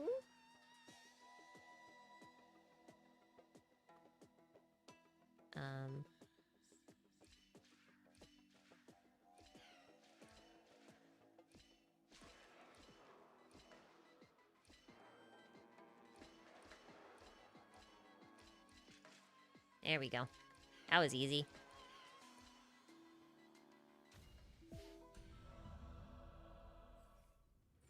That puzzle is crazy Fainon. Okay, but, like, I think if it's Fainon foreshadowing, which I can totally see it being, that would be really interesting because I was likening it to Genshin again with the twins how one is an abyss twin or like a dark twin, and the other one is like the true descender and everything, the hero that's supposed to set themselves on fire and light up the world. Because it implies that Phynon is supposed to be like running that role, which I think is very fitting. It's barely a twist at this point. Yeah, I'm kind of curious about some of the stuff they're doing with Amphoreus in terms of like making things excessively obvious. But like at the same time, they were already making a lot of stuff obvious because they were basing it on the Flame Chasers from Honkai Impact, and we all know how that ended, or at least if you don't know, you can easily find out, right? So it is interesting to me that they decided to do this, and that also suggests to me that there has to be some things that are going to come to pass that are like so wild and so off base that we can't really even fathom them yet. Because they have to, right? Like they've made so much of this predictable, it feels like they're luring us into a false sense of security. And they're going to pull the rug out from under us at the last given moment. Totally going to do that.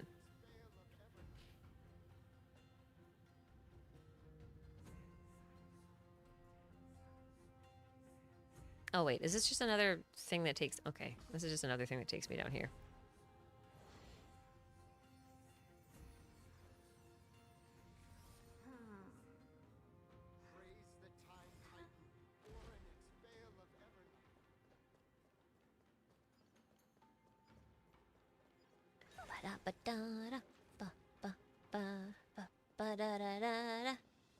That door doesn't open. Okay. Oh, the staircase, though. Let's go down the staircase. Whee! Never been so excited to run downstairs in my life. But we have to go in here. We have to go in the thing. These are fun. I have fun with these. Oh, there's a kid inside this time. All right, then. Faye! Wow, thank you for the super. This truly has no basis, but with the option about the Stellaron potentially being mistaken for a core flame, and third options sometimes foreshadowing, do you think it's possible for Flame Reaver to take TB's Stellaron? No, I don't. Partly because I feel like the Stellaron isn't inside the Trailblazer. I think the Trailblazer is the Stellaron.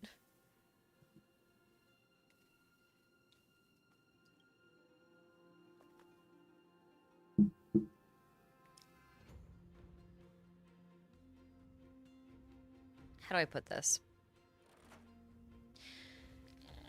I feel like if Phynon took the Stellaron from the Trailblazer, like the Trailblazer would be inside of Phynon. And their body would just be an empty husk. I really think that.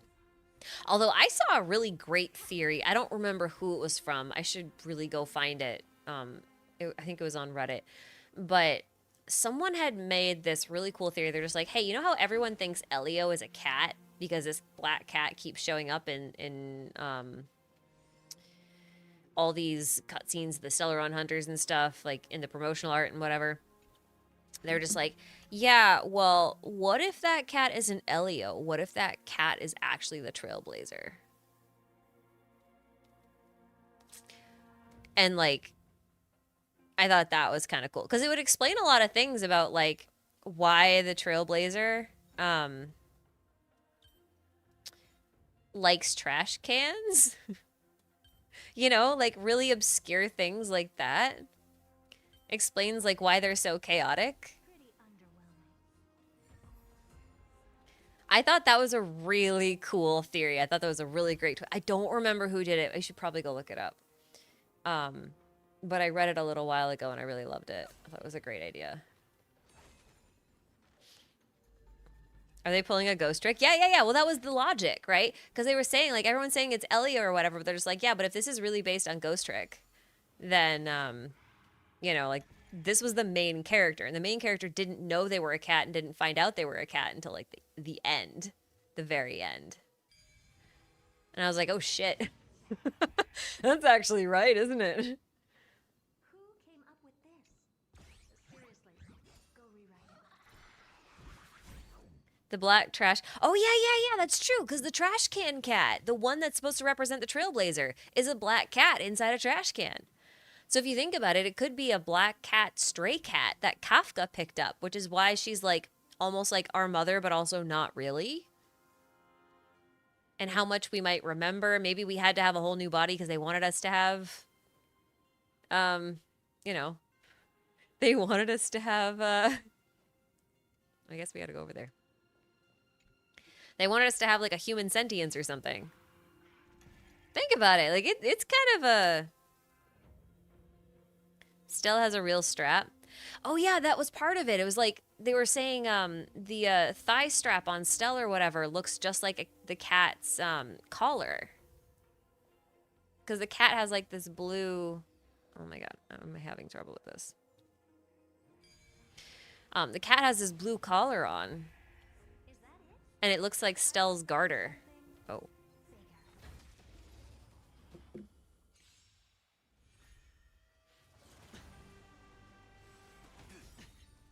You love the theory, but you don't think it's true. It's really hard to prove or disprove at this point. But I really do think like the Stellaron is almost like Nothing but a ball. what keeps the Trailblazer alive. So if they lose the Stellaron, you know, like their life is in the Stellaron. They could probably inhabit whatever vessel they wanted to. That's kind of what I think. So Kafka is a cat mom? Yeah. Where can I find it? It's not a video. I think it was a... Okay. Hold on. I'll go look for it.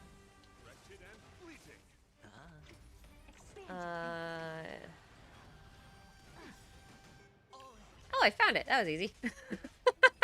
Hold on. All right, I found it. This was the theory. So it was made by SC Tozarov. I don't know how to say that.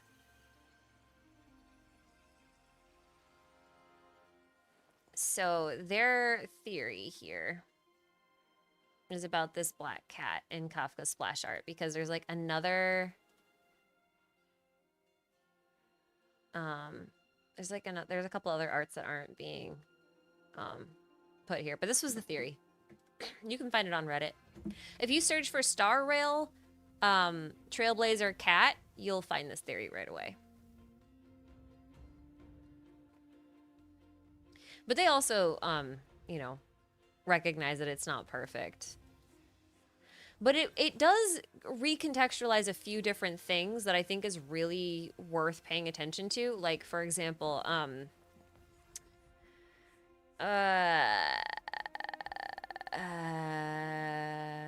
feel like it's easier to look on Star Rail Station for this one. Hold on. I like this interface better for looking things up really quickly. Yeah, it's fine. That's okay. 4 stars. Nihility. Fermata. It puts a whole new spin on this light cone. Right? If we are her cat.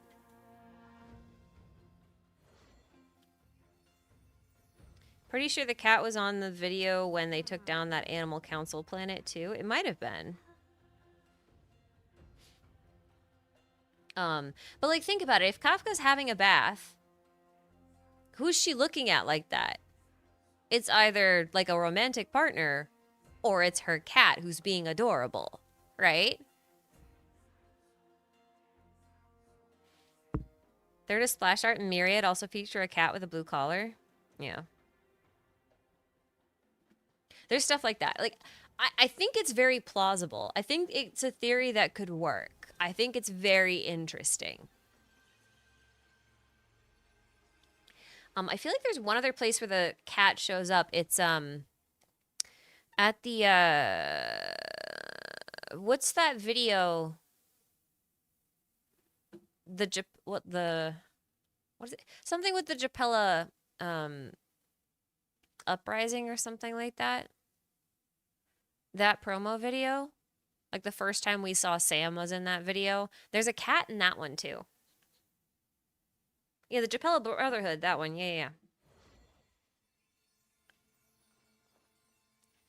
Wait, is that why TB can understand Daiting? Daiting isn't real. Daiting's like a robot. It would be Peppy that they should be able to understand. Scene 27, maybe. Brotherhood Rebellion, that one. Yeah, yeah, the Japella Rebellion, that one, that one, that one, that one, that one. Yeah. The cat makes 2 appearances in that one, I think. Cat shows up in character perspective transitions. Yeah, that too. A lot of people just think that's because the cat is associated with Elio, but like I'm straight up just wondering if this person's right and it is the Trailblazer instead. Because that'd be kind of wild. That'd be wild to find out. What I've got is leagues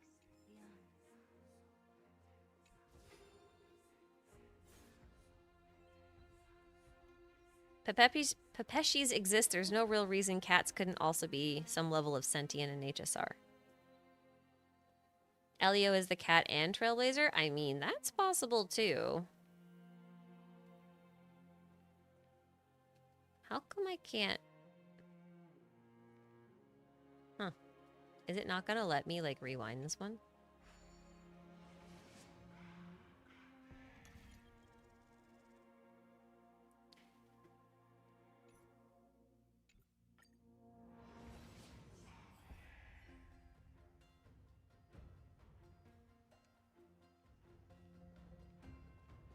Why will it not let me rewind? Oh, do I have to do it from the coin, don't I? That makes sense.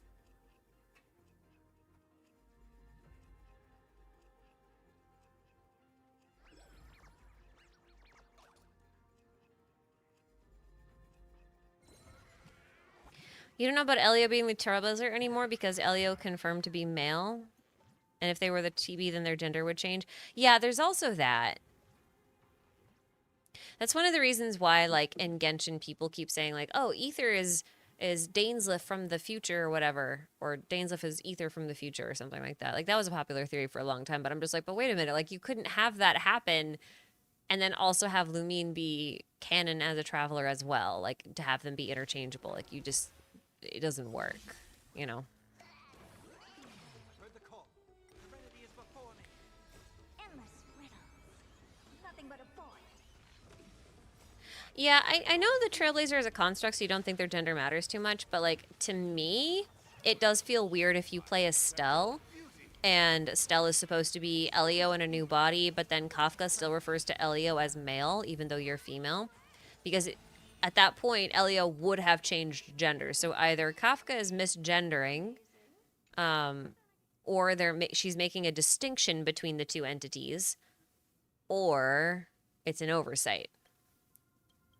Or it's just they're not the same thing. One of the two. Firefly pining after the cat. I mean, it would explain why we're fond of Firefly.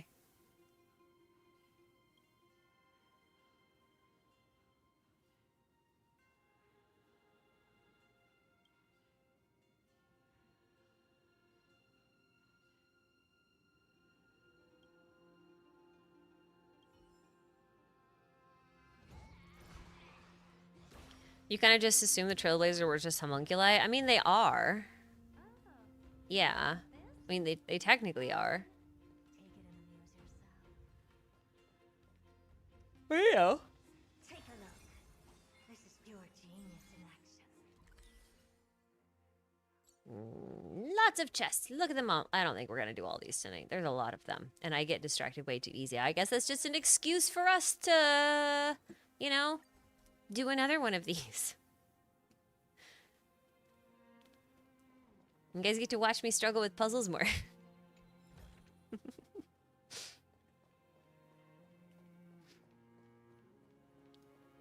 I don't know. It's just like the Firefly stuff would make more sense to me if the Trailblazer was a cat. Because cats just like certain people a lot. For no rhyme or reason sometimes.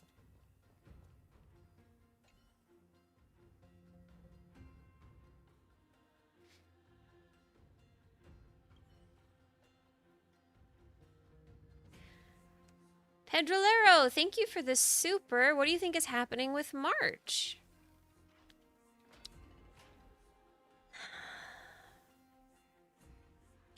I think a lot of things could be happening with March. I don't know how much I want to get into it because it's getting kind of late and I'm going to log off here soon. Um, let's see. I think I've seen a lot of different theories about March being Alicia being Mem being, you know, like a backup or whatever, young Alicia or something like that. I've seen a lot of theories like that, so I don't really want to rehash those because I think other people have made pretty good cases for those. So I'll provide a counter argument that would suggest that they're not the same. And that March would come from a different place. So a couple of things that they've said about March and her condition is like, oh, well, she can't have her history on Amphoreus. That would be too convenient. And I don't know if that's the devs being cheeky or if they're actually saying, hey, this is actually a red herring, but pay attention anyway because it'll matter later. I'm not sure which it is. You know?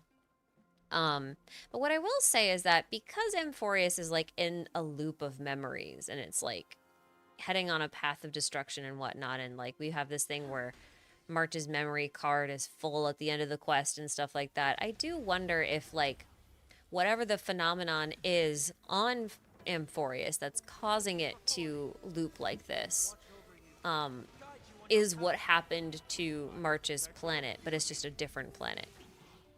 And she is like the Alicia, the Cyrene, the Mem of this world. Or of her world, rather. And she's just like kind of suffering residual effects. You know, like she has a heightened sensitivity to this kind of stuff.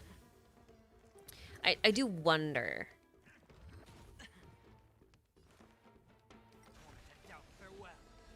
There's a wealth of split consciousnesses in Hoyo games for...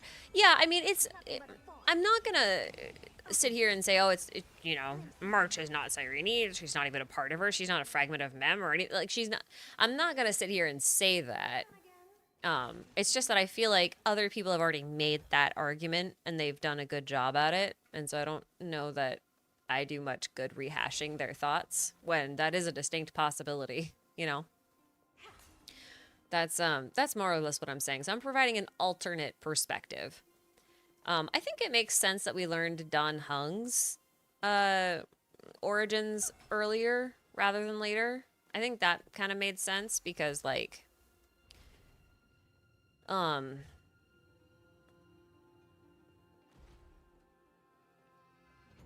his past doesn't matter so much as his future. Does that make sense? Like, we had to learn a bit about his past in order to understand where his future was going. But just to have context. But, like, the reality is, like, his story isn't behind him, it's in front of him. He's trying to, you know, atone for things that have already happened. He's trying to fix things that are broken. He's trying to find a new path for himself. Like, he's trying to do all these other kind of things. March's story lies in her past, not necessarily in her future.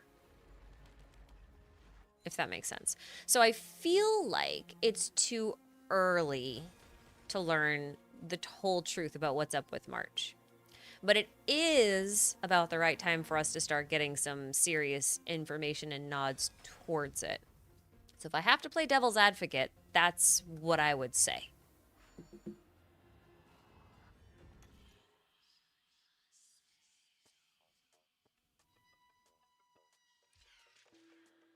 Interesting.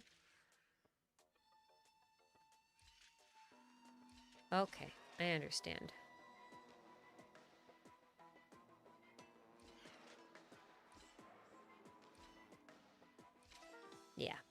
Yeah, that's okay.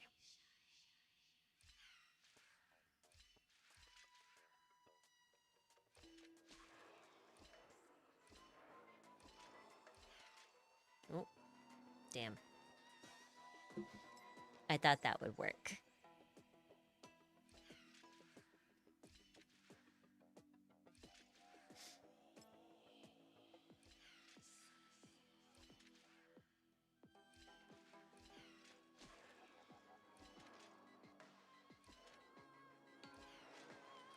There we go. We're good. You think they revealed Dan Heng's story a little too early? I mean, I have a lot of gripes about Dan Heng's story reveal because I don't think they did a very good job with the Luofu storyline. You know, like I just don't think they did a very good job with it overall. I thought the execution was less than stellar and actually made me quit the game for a while. I actually quit after that finale and then didn't come back until Penacony, and I had low expectations for Penacony. But Penacony was pretty good, if not very long-winded. Again, we've talked about my thoughts on that in general, so I won't rehash them. But yeah, I mean, I don't think timing-wise it was the wrong time. I think it was good because we needed to start learning about our teammates. And if you think about it, the only teammate that was really worth learning anything about at that time was Dan Heng. Because, like, we can't really learn about Welt. His planet is missing. Like, he doesn't know where he's from. It's not his time yet. We can't really learn about Himiko because they're gatekeeping her for some reason that we just don't know yet. So we can't learn about March because she's, like, the, you know, the mascot of the game. So her story has to be, like, big, right? So that really just leaves Dan Heng. Like, he was the only one we could learn about at that time. That's kind of the way I see it.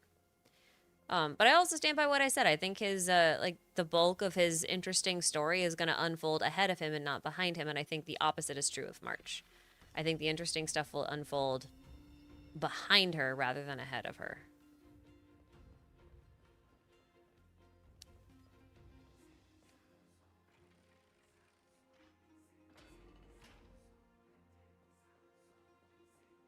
I do feel like they probably rewrote a lot of the Luofu, which is why it doesn't feel satisfying. Like, I feel like it wasn't even Dan Heng that got botched, it was Blade. Blade's backstory and his relationship with Jing Liu specifically doesn't make any sense. Like, it makes zero sense about why they would be fighting, why he would be asking her to kill him, even though he knows she can't. Why he fights against Dan Heng, like, hardcore, and why he doesn't, like, try to get impaled, even though he wants death so bad and he knows Dan Heng is the only one who can. Like, I don't understand that kind of stuff. You know what I mean? Like, it doesn't make any sense. Zero.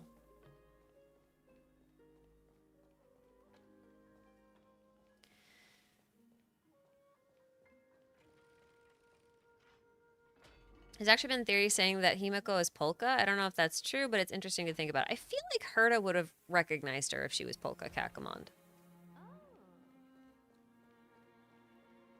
But, I don't know. Maybe. It's possible she could just be related to Polka, too. Like, she doesn't have to be her specifically, but she could just be, like, her daughter. That could be a thing.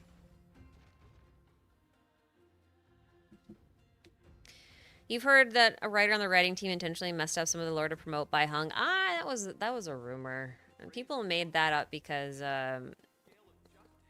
they were really salty about some ship discourse or something. I know that there was a lot of stuff that got cut and left on the writing room, but I don't know how much of that is credible.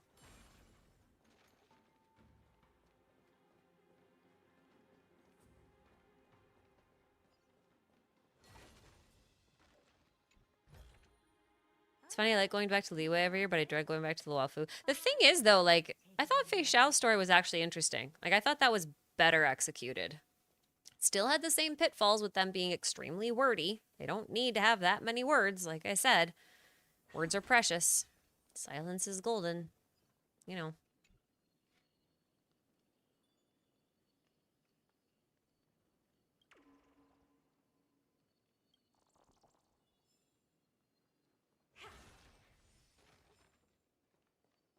The Luafu felt like the Inazuma arc. You know what I mean? Like Inazuma was a huge stumble for Genshin in terms of storytelling. Like it was pretty badly botched. There's a lot of failures with it. Like on paper it was supposed to be pretty different. And you could tell that like initially they were gonna do something different with it and then they just didn't. And they tried to like soften it and they softened it too much and then it just lost everything.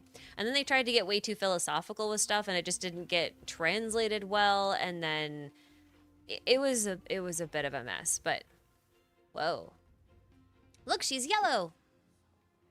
I didn't know you could come back here in the daytime and see daylight Oryx. That's pretty cool.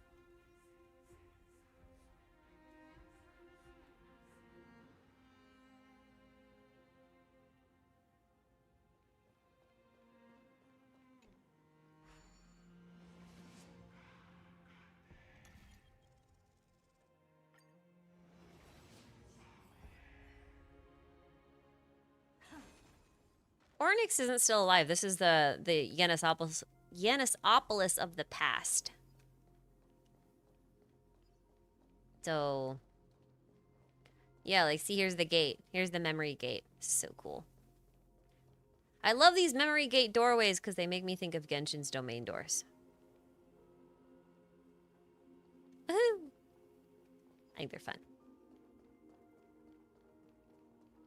Gonna play the Chimera event? The Chimera event is fine. I didn't like it much. It was very easy to cheese. Wasn't very interesting. I think I did the whole thing in like a little under an hour. Who came up with this? So if we're talking about like one of the main events for a patch, it's kind of but I mean like there's 7 hours of story, so it's hard to complain. This is pure genius. But it's not my favorite event. So an easy version of super auto. I don't know if it's actually super easy or if I just got really lucky with RNG. I honestly don't know. I don't know. I thought it was very easy, but I also got like a couple of 5-star pets like really early. So, you know.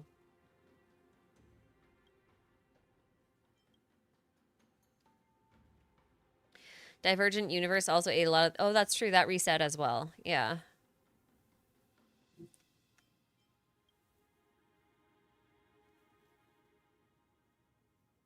What are the lore implications of Tribby being in Celestia in her trailer? I think it's just adding a little bit of a nod that says that Genshin is located somewhere in the Star Rail universe. Because Tribby opens up infinite paths, which would mean that she could potentially go to infinite numbers of places. I think that Genshin could be one of them.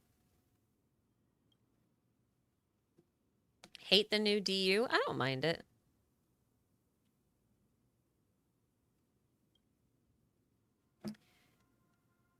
I want to know who your favorite character in Genshin is, but gameplay-wise rather than lore-wise.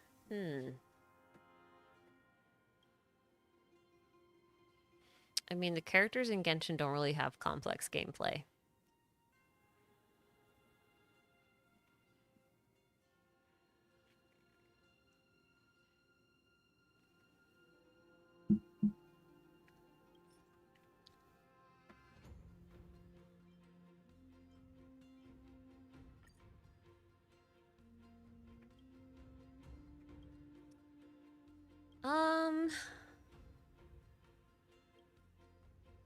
Who do I like the gameplay of?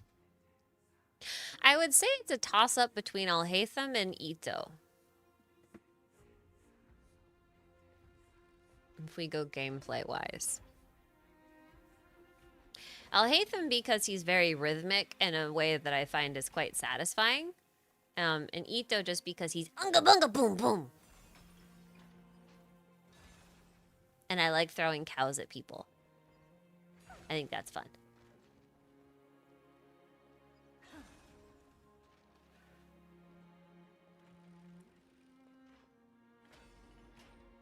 Any thoughts on the constant use of fake deaths in the HSR story?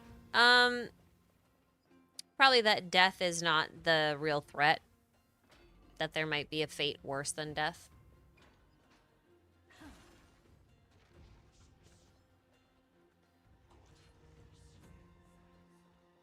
Or that maybe people just don't die, they just go to sleep forever.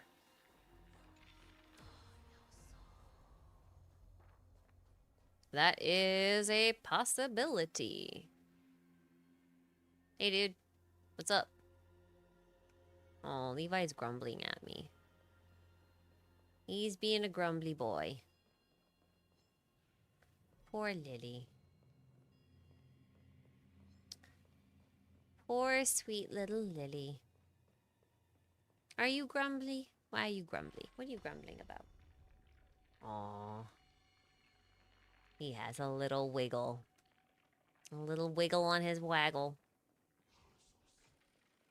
I have to go pay attention to him, I think. I think it's time to go pay attention to my poor little buddy. Hey! That's so rude! I was just opening a door.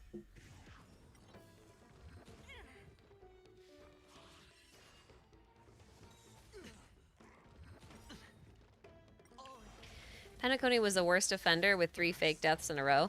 Yeah, but like, that was kind of the point of Penacony, so it didn't really make me mad because like, everything's in a dream, right? Like, I've dreamt about dying before in a dream. I've dreamt about other people dying before in a dream. So like, that part didn't really bother me.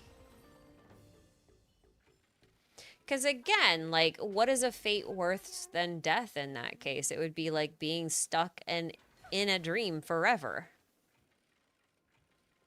I don't know what I'm doing here.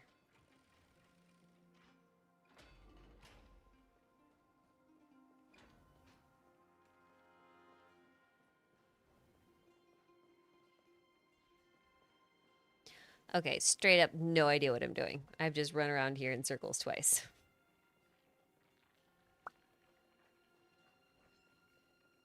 I'll just go out this door. Let's find out where this goes. Leave me alone, dude. Don't hit me. Oh, there's stairs. Right. Okay, that makes sense. A lot of Penacony felt theatrical. I think that was also kind of the point. Sometimes, though, like, I feel like,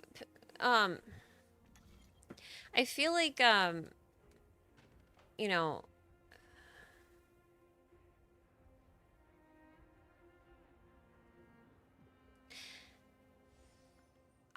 I do think that oftentimes Hoyoverse's writing is too cerebral for its audience.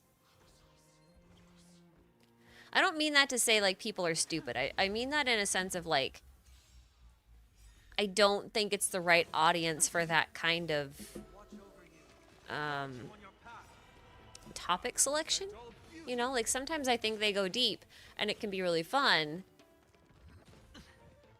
But, like, the amount of people who actually want to research that deep or think that deeply about things or, like, actually think about the philosophy of what it means to dream and why people die and what happens after you go there and, like, is sleep just a dream or am I dreaming while I'm awake? Like, I don't know that a lot of people play their gacha games for that. You know what I mean?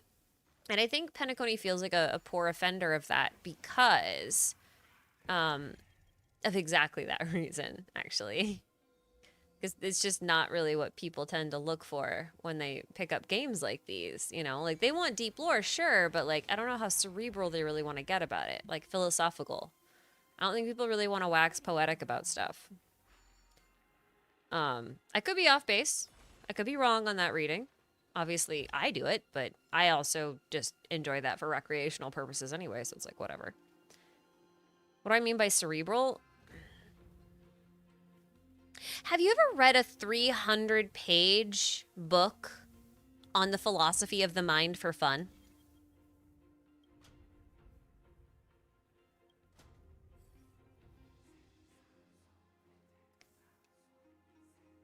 Like, I'm not asking to be facetious or anything, but like, have you ever done it? Because most people don't do that, you know? Most people don't think about deep topics for fun in a video game.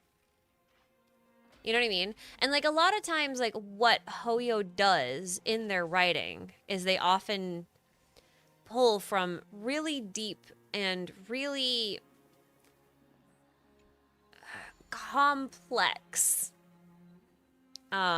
subject matters that require a lot of thought to process and understand. And so like a lot of times like the themes that they're going for or like the meaning of the story that they're trying to tell isn't really in the story that they're telling you, but like in the source material that the story is like walking you through, if that makes sense. But most people don't think that way. And that's through no fault of their own. I just don't think that a lot of people play these types of games for that sort of experience. Right?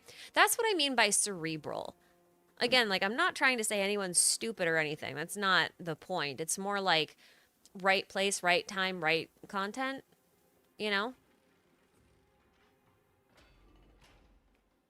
Like, do I watch a horror movie to, you know,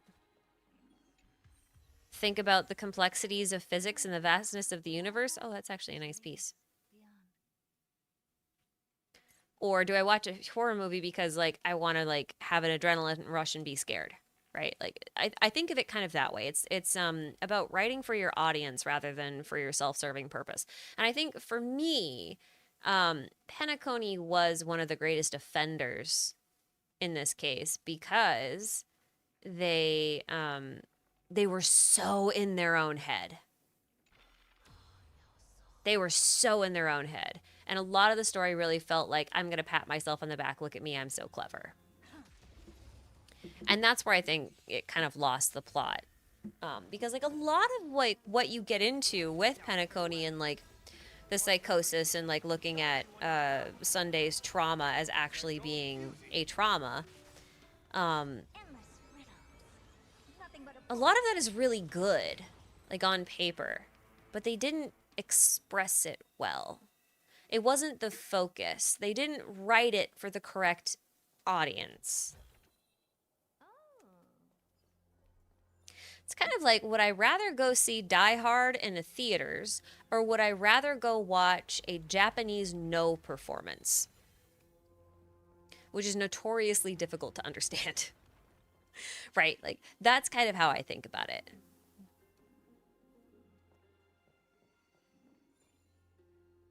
I know which one I'd rather do on any given day if I want to relax. Like, it doesn't make the other sources of media bad. It's just like, this is not what I want.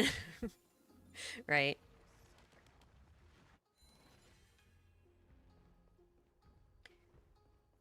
What cerebral idea do you think the Amphoreus saga has been about? I don't know that we know that yet. I don't know that I can say with any certainty. Um, but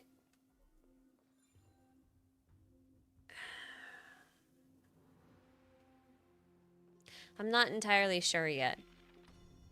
I think we'll find out soon enough. But I don't know that we know yet. But I also think that's okay. I don't know that I want to know. I don't know that I want to know right now. What is this pay-to-win team? I don't spend money on this game. Oops. You think I can just throw money at like 3 different Hoyo games at the same time? No. I pick and choose and I only get the Welkins and or maybe the battle passes. on occasion, but not for Star Rail. I don't get this battle pass in Star Rail. It's not worth it.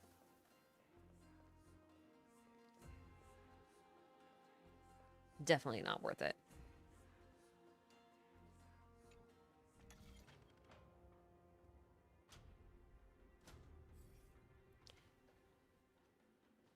I actually don't have, where's my... I actually don't have, like, a ton of characters. I have some. I don't have a lot. Like, that's it. That's basically all of my 5 stars, plus, like, Branya and a couple of things that have broken my pity. But, like, this is it. Like, it looks like a whale team, I know, but, like, I promise you, I didn't whale for this. I just haven't pulled much. HSR is doable as a free-to-play game to clear content, but it's hard if you lose all of your 50/50s. Yeah. I'm literally not a whale.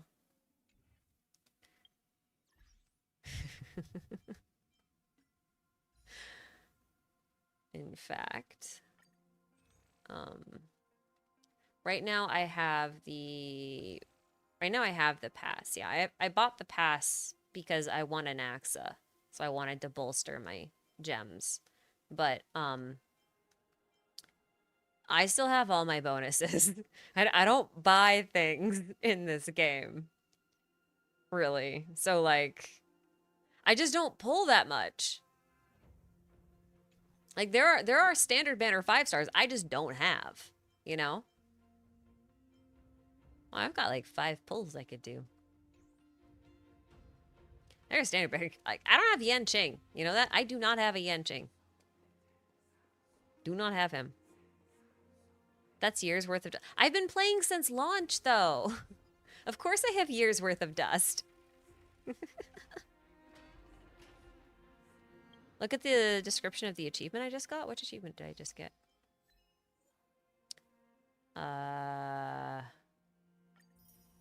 Guessing you don't mean that one. Guessing you don't mean that one. All fates are marked with a price. Use the Fate Titan's authority to complete the challenges and unlock treasures in Sanctum of Prophecies. That's interesting.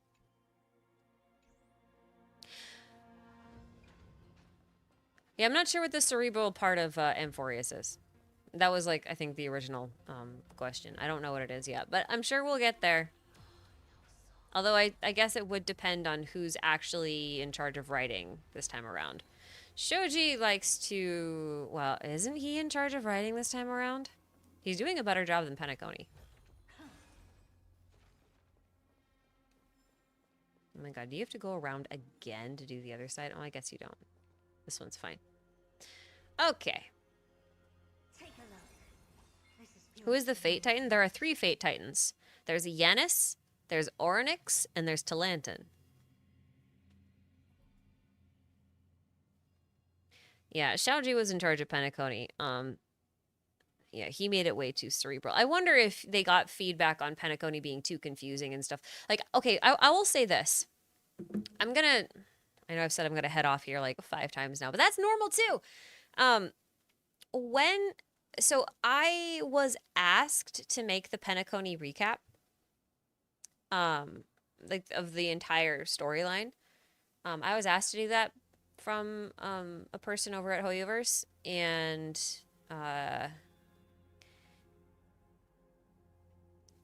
it was interesting. I've done a lot of video collaborations with people over at Hoyo before. Like it's pretty normal to do that. But in this particular instance, it was very interesting because like Penacony's whole story is about 20 hours.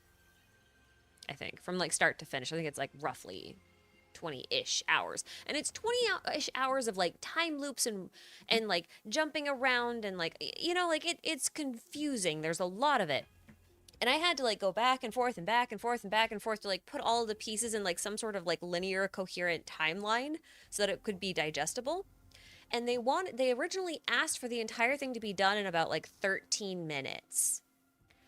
And I was like, that is straight up impossible. And it was very interesting because they didn't quite seem to understand why it was impossible to do it in that period, like that amount of time. Like to condense like 20 hours into like 13 minutes is like insane. Unless the plot is like really straightforward. Which it's not. But I think like that experience and also similar experiences they probably have with other creators and also their feedback pages might have told them that like, hey, this was confusing as hell. Right? So I honestly truly believe that at some level there are some things that Hoyoverse is very much can't see the forest for the trees. You know what I mean?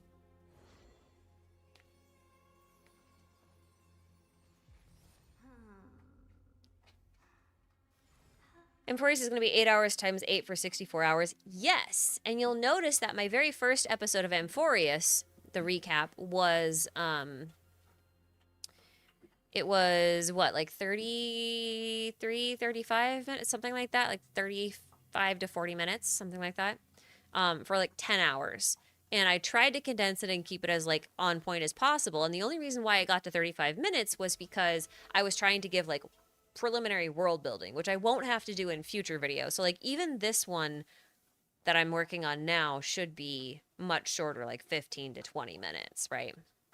I should still be able to get like a 7 or 8 hour quest down to about that. Like it, but that's because this story so far is very linear and very straightforward and very, you know, more or less easy. There's some confusing aspects to it that I'm sure will get cleared up later, but like for the most part, it's pretty streamlined. It's not this crazy loop de loop yet.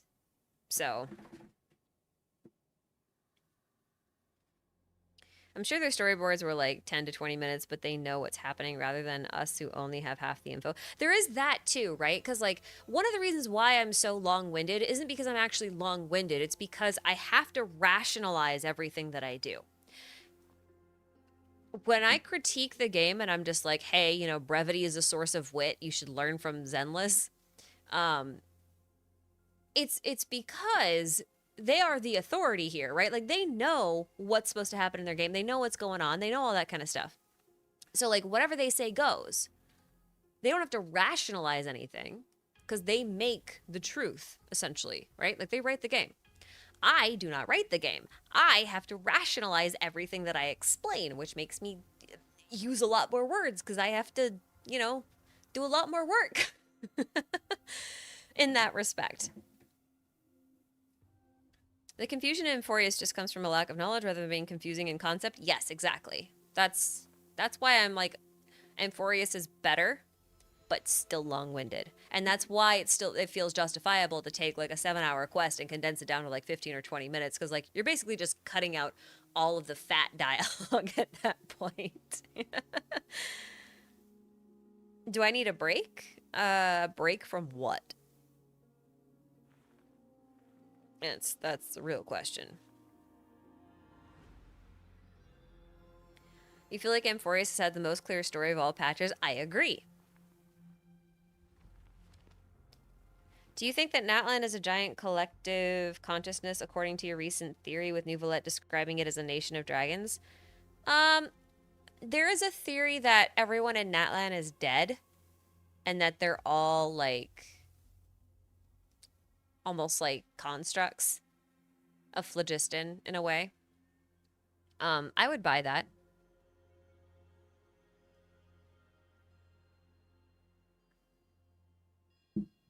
I totally buy that. Monkey Quest was quite straightforward. Yeah, you know what? Rappa's Quest I thought was a better representation of Penacony than the actual Penacony quest. It's really unfortunate because like Sunday and Robin's story would have been a way better focus for Penacony than what we got, I think.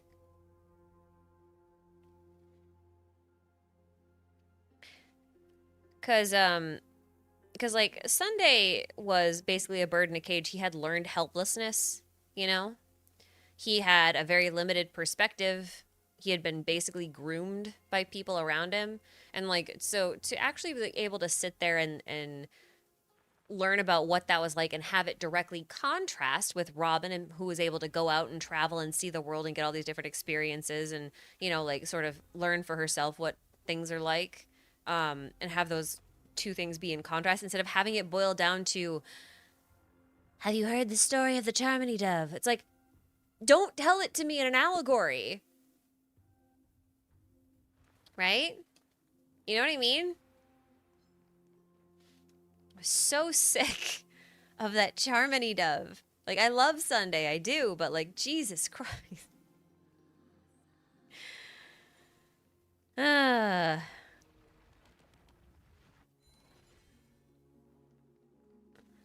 Yeah, anyway. Amphoreus is pretty good. I'm actually pretty pleased with it. Like I said, long-winded, otherwise pretty good.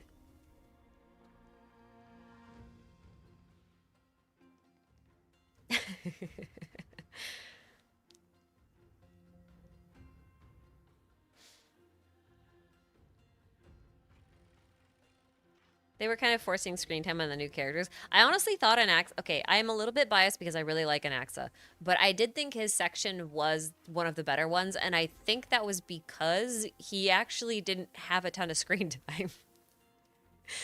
Like, if you compare it to, like, Mighty's waxing poetic of all his past deeds and the people he lost over time and his history of killing his father. And, like, if you compare it to that, Anaxa's section is so brief and so to the point. I'm just like, yeah, like, do the whole thing like that.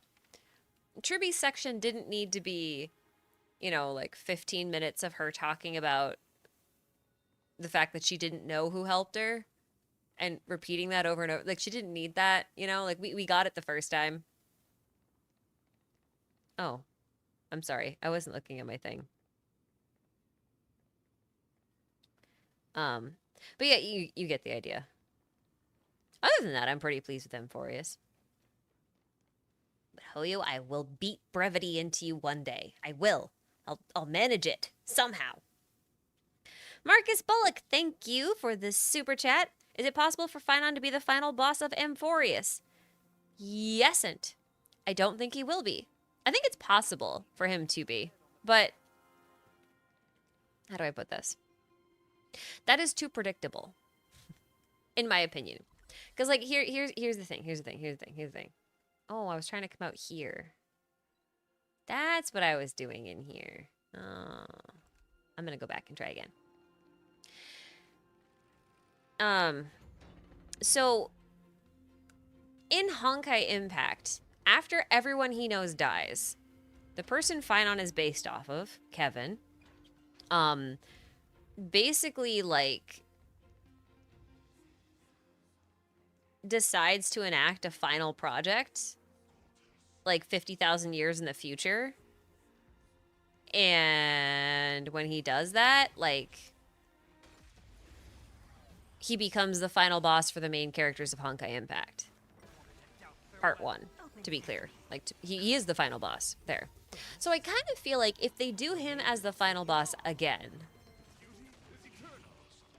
it's not gonna have the same twisted appeal as it should. Does that make sense? For Stigma? Yeah, for Project Stigma. Because, like, he's the one that Kiana, Bronya, and May had to fight at the very end of Part 1. So he was the final boss. They had to prove themselves to him that they had a better idea than he did on how to save the world. And they did. But here's the thing. The way I see things going, and I've said this since 3.0, I think Phynon will be playable in, like, 3.3 or 3.4. That's my prediction. And I think we'll have most of the core flames by then. And that's when I think we'll start to see a twist happen, right? Like, I think, like, the story thus far that would have, that would, like, mirror that of the Flame Chasers and Honkai Impact, I think that only goes up to, like, 3.3 or 3.4. That's my prediction.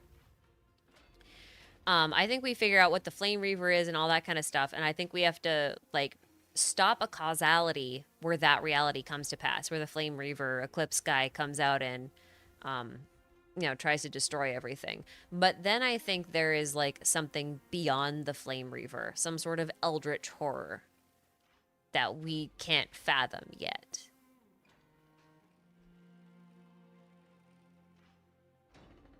That's my prediction. It's based on nothing but vibes and just pacing, looking at the fact that we know it's going to last for 8 patches, and I'm just like, yeah, we're going to get fine on sooner rather than later, I think.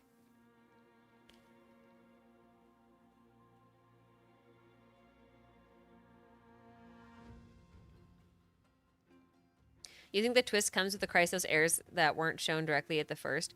I mean, the twist could come with March's relationship to this world, right? It could come with anything. Because, like, there's one character in the silhouettes that people keep saying, oh, that looks like March, that looks like March. And then they fail to realize that March actually looks like Alicia. Like, the pose that they attribute to March is actually one that she's basically borrowing from Alicia, which I think is funny. But, you know, like, one of the guys on the lineup is the Flame Reaver. You guys know what I mean? You guys know who I'm talking about? The one that's literally holding a flame. Hold on, let me find it. Let me find it.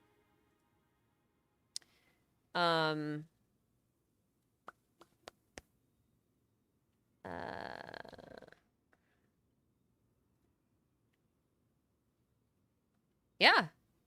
You guys don't know what I'm talking about, do you? Some of you don't know what I'm talking about. Let me see if I can. I might have to like go get it from here because I don't know where the thingies are. Hold on.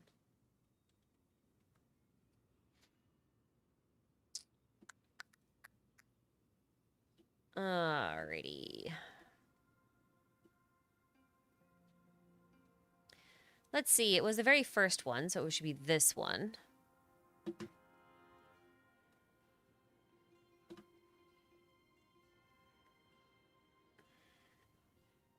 All right.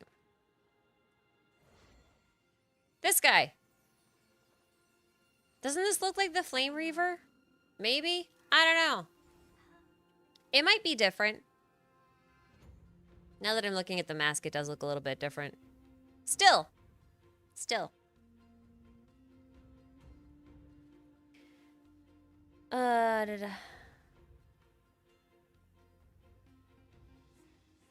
Originally, I said I thought this would have been like a Kelpis. Like a Kelpis, what do you call it? Variant. Unless he changes. I mean, he could. He could get a different mask. But then we'd have like 2 playable Finons, and I don't know how I feel about that. But I don't know. Like, I don't know. I honestly don't know. I honestly really don't know. But I guess, yeah, these are all the ones we've met. So we haven't met Cypher, actually. It's interesting that they showed Cypher when they haven't actually showed her but they won't show the other ones. Isn't that Cosma? I don't think that's Cosma, if only because I think Casterus is more of a Griseo, and then the dragon that is Thanatos would be Cosma in that case. That's kind of how I think of it.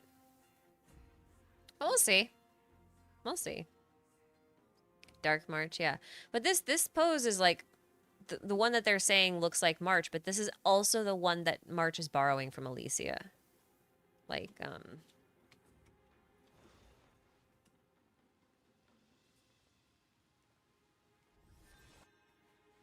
this one. This is the one that people attribute to March. Right?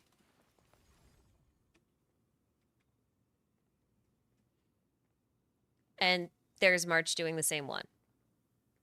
So, like, I don't know.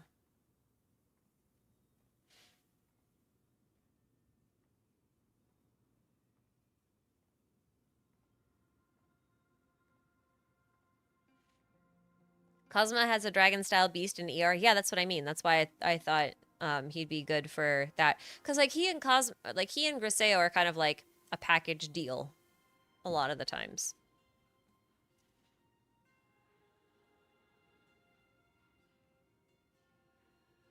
You think the flame person is the same one that appears in the dunes area from the PV? Oh, it might be.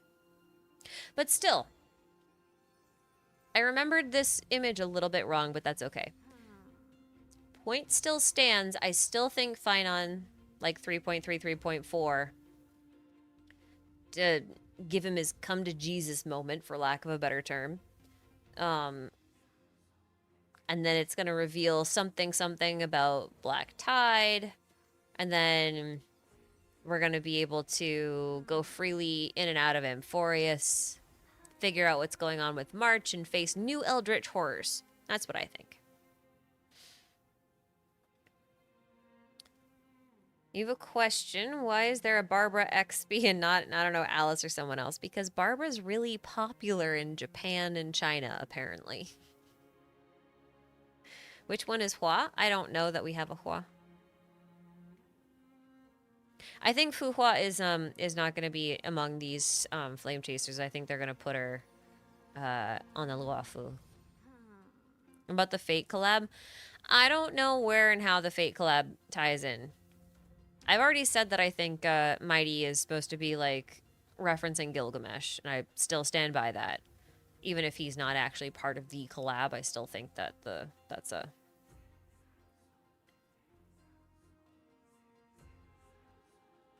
Yeah. I mean, I personally, okay, I know that I don't think Fu Hua is gonna make it here, but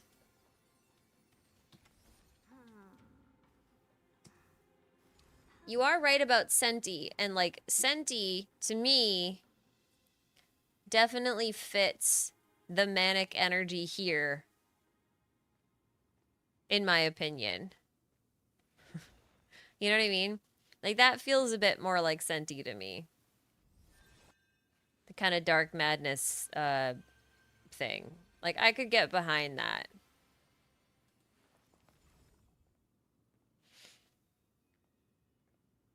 But Fu Hua, I think she's going to be on the Luafu. Or not the Luafu, but the Xianzhou in general. Like a few other people have mentioned, like the Xianzhou has a bunch of different generals and whatnot, and the one of them is named Hua. Is Aglaya really Aponia? If you ask me, I think she's kind of a combination of Eden and Aponia. I think she's kind of both, but I think she's got more the vibes of Aponia than she does Eden. But she's got a lot of Eden symbolism, but she just feels more like Aponia. Why can't she just have multiple variants like Branya? I mean, she can, and I'm sure she will eventually, but I think the first one will be on the Xianzhou.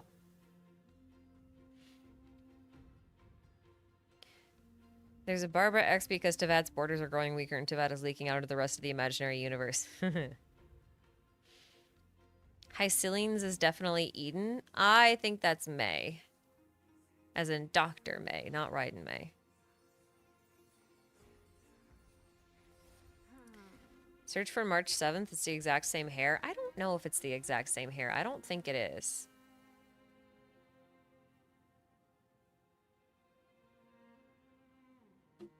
I don't think it is. It doesn't look the same to me.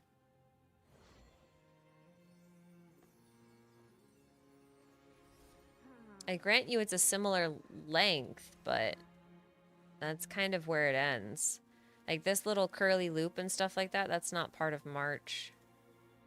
March also doesn't have this little hair flip here at the top the way the other one does. So I'm not entirely convinced that that's supposed to be March. Oops, didn't mean to do that.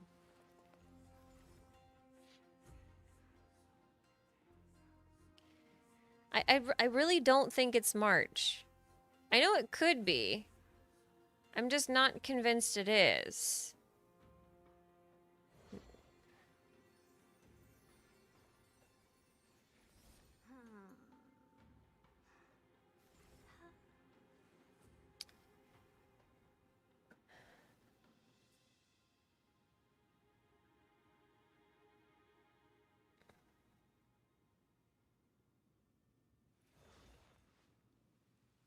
Yeah, see, High Ceilings looks to me more like May than Eden.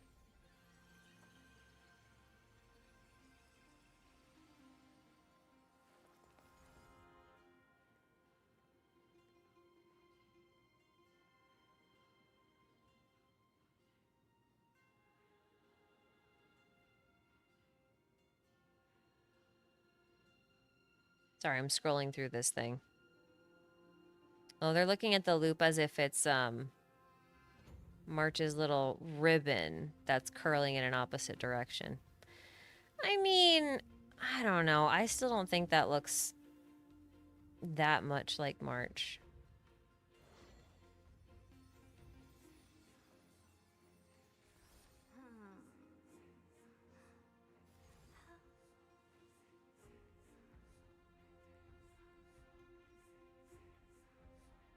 Hmm. I don't know. We'll see.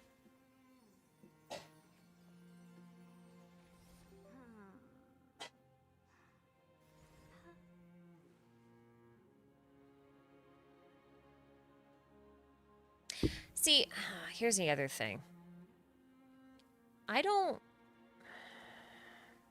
this also might be a little bit of a selfish thing, too. Well, while I do understand the logic behind it and why people would want that to be there, I just realized I should probably bring this up in da, da, da.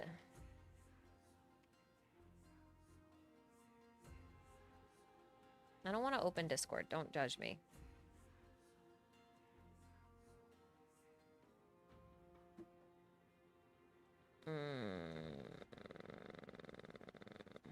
I don't want to open.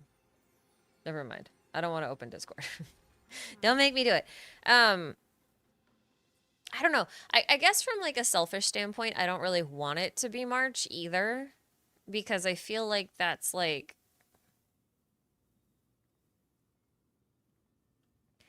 I don't feel like that's a satisfying twist.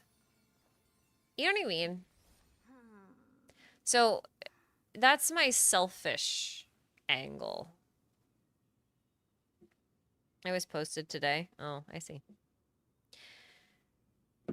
Yeah, I scrolled through it and they pointed it, they compared it to March's princess outfit thing, which I also don't like that skin.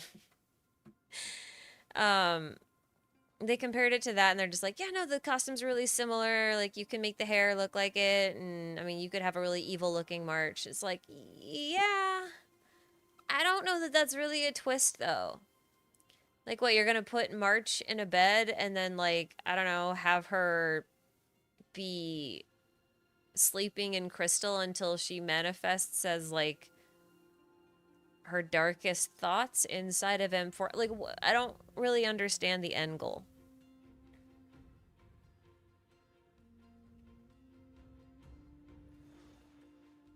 It doesn't make. I'm sure. Yeah, they'll. If that's the route they want to go, I'm sure they'll find a way to make it work. I'm not a big fan of the idea.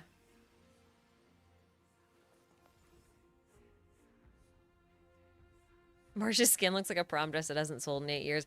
I was actually thinking it looks a lot like one of those special sparkle dresses that you'd see in a Barbie movie.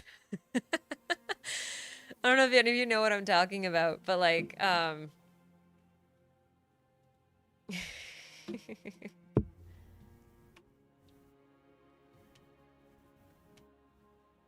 hold on.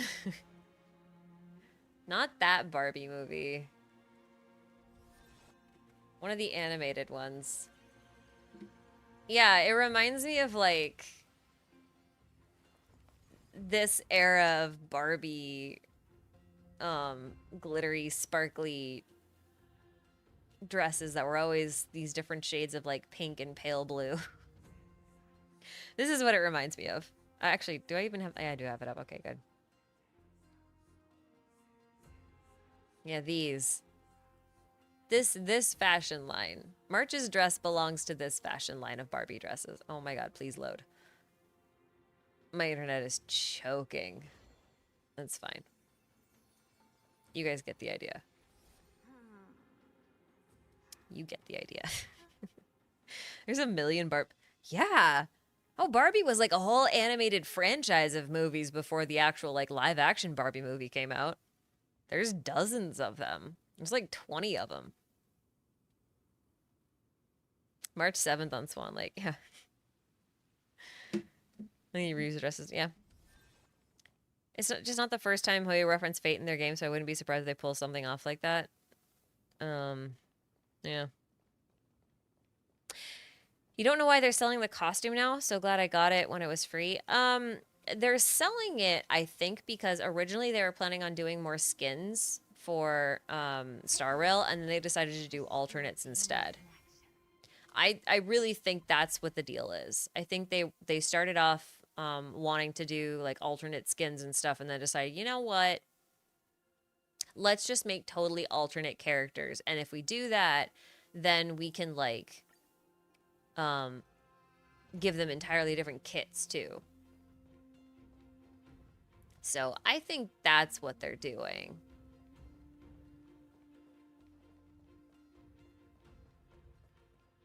Barbie was massive back in Ashley's day. Are you calling me old?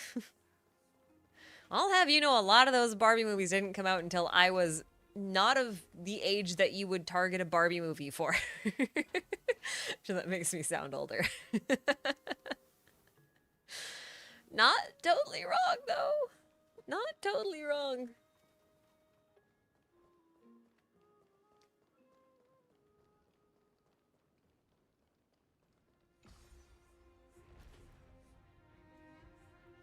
Yeah, I don't like the idea of March being one of those.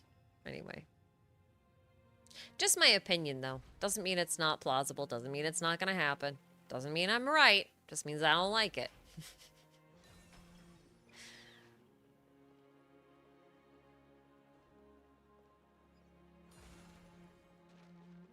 I'm allowed not to like it.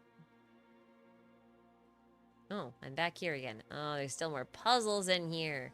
What if I don't want to do these puzzles? Then I'll do them later.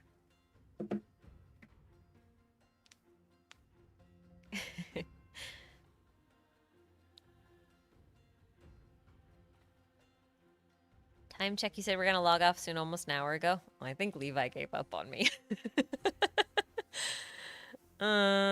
Yeah. Any hope that Lushaka or any of the other planets mentioned are ones we'll get to go to? I saw someone mention that there's actually a theory people have that every time they ask us like what planets we want to go to when we're in between planets, like we're choosing with Pom Pom, like every time we do that, Hoyo was actually giving us a poll, and they're like thinking ahead about developing whatever planets that they're planning on sending us to based on the poll data. Made the puppos. I didn't make him sad. He's just warm. He's an Australian Shepherd, and I like my house to be a little warmer than a dog with a double coat likes it to be.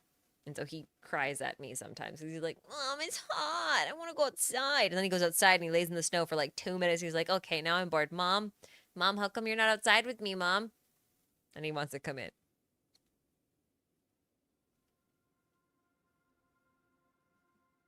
Anyway, I think that's it. I think that's all I have in me. I don't want to do any more puzzles. I keep getting too distracted. Genshin's easier because I don't have to think about fighting. Star Rail, I actually have to sit and pay attention to puzzles. Even if they're not hard, I have to pay attention to them, and I'm not very good at paying attention to two things at once.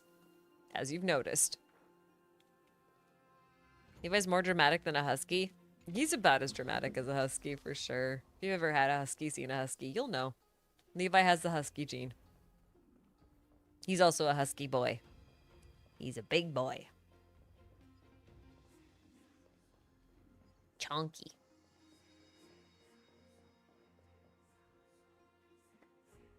All right, I'm heading out. I'm done. I'm good. Oh, yep. They just perked up. I said, I'm done. And they looked at me like, are we going for a walk? because I never ask them if they want to go for a walk when we're about to go for a walk, so they don't actually respond to that. They react to, okay, I'm good. Let's get ready to go. And they look at me and they're just like, what? We're going somewhere? Hot damn. Anyway, thanks for chilling with me. It's been a pretty productive first Star... Well, it's not really the first Star Rail... First Star Rail lore stream. Hope you thought this was fun and entertaining. And all that... Oh, my alarm just went off. Look at that. It's time. Even my phone is getting on my case. I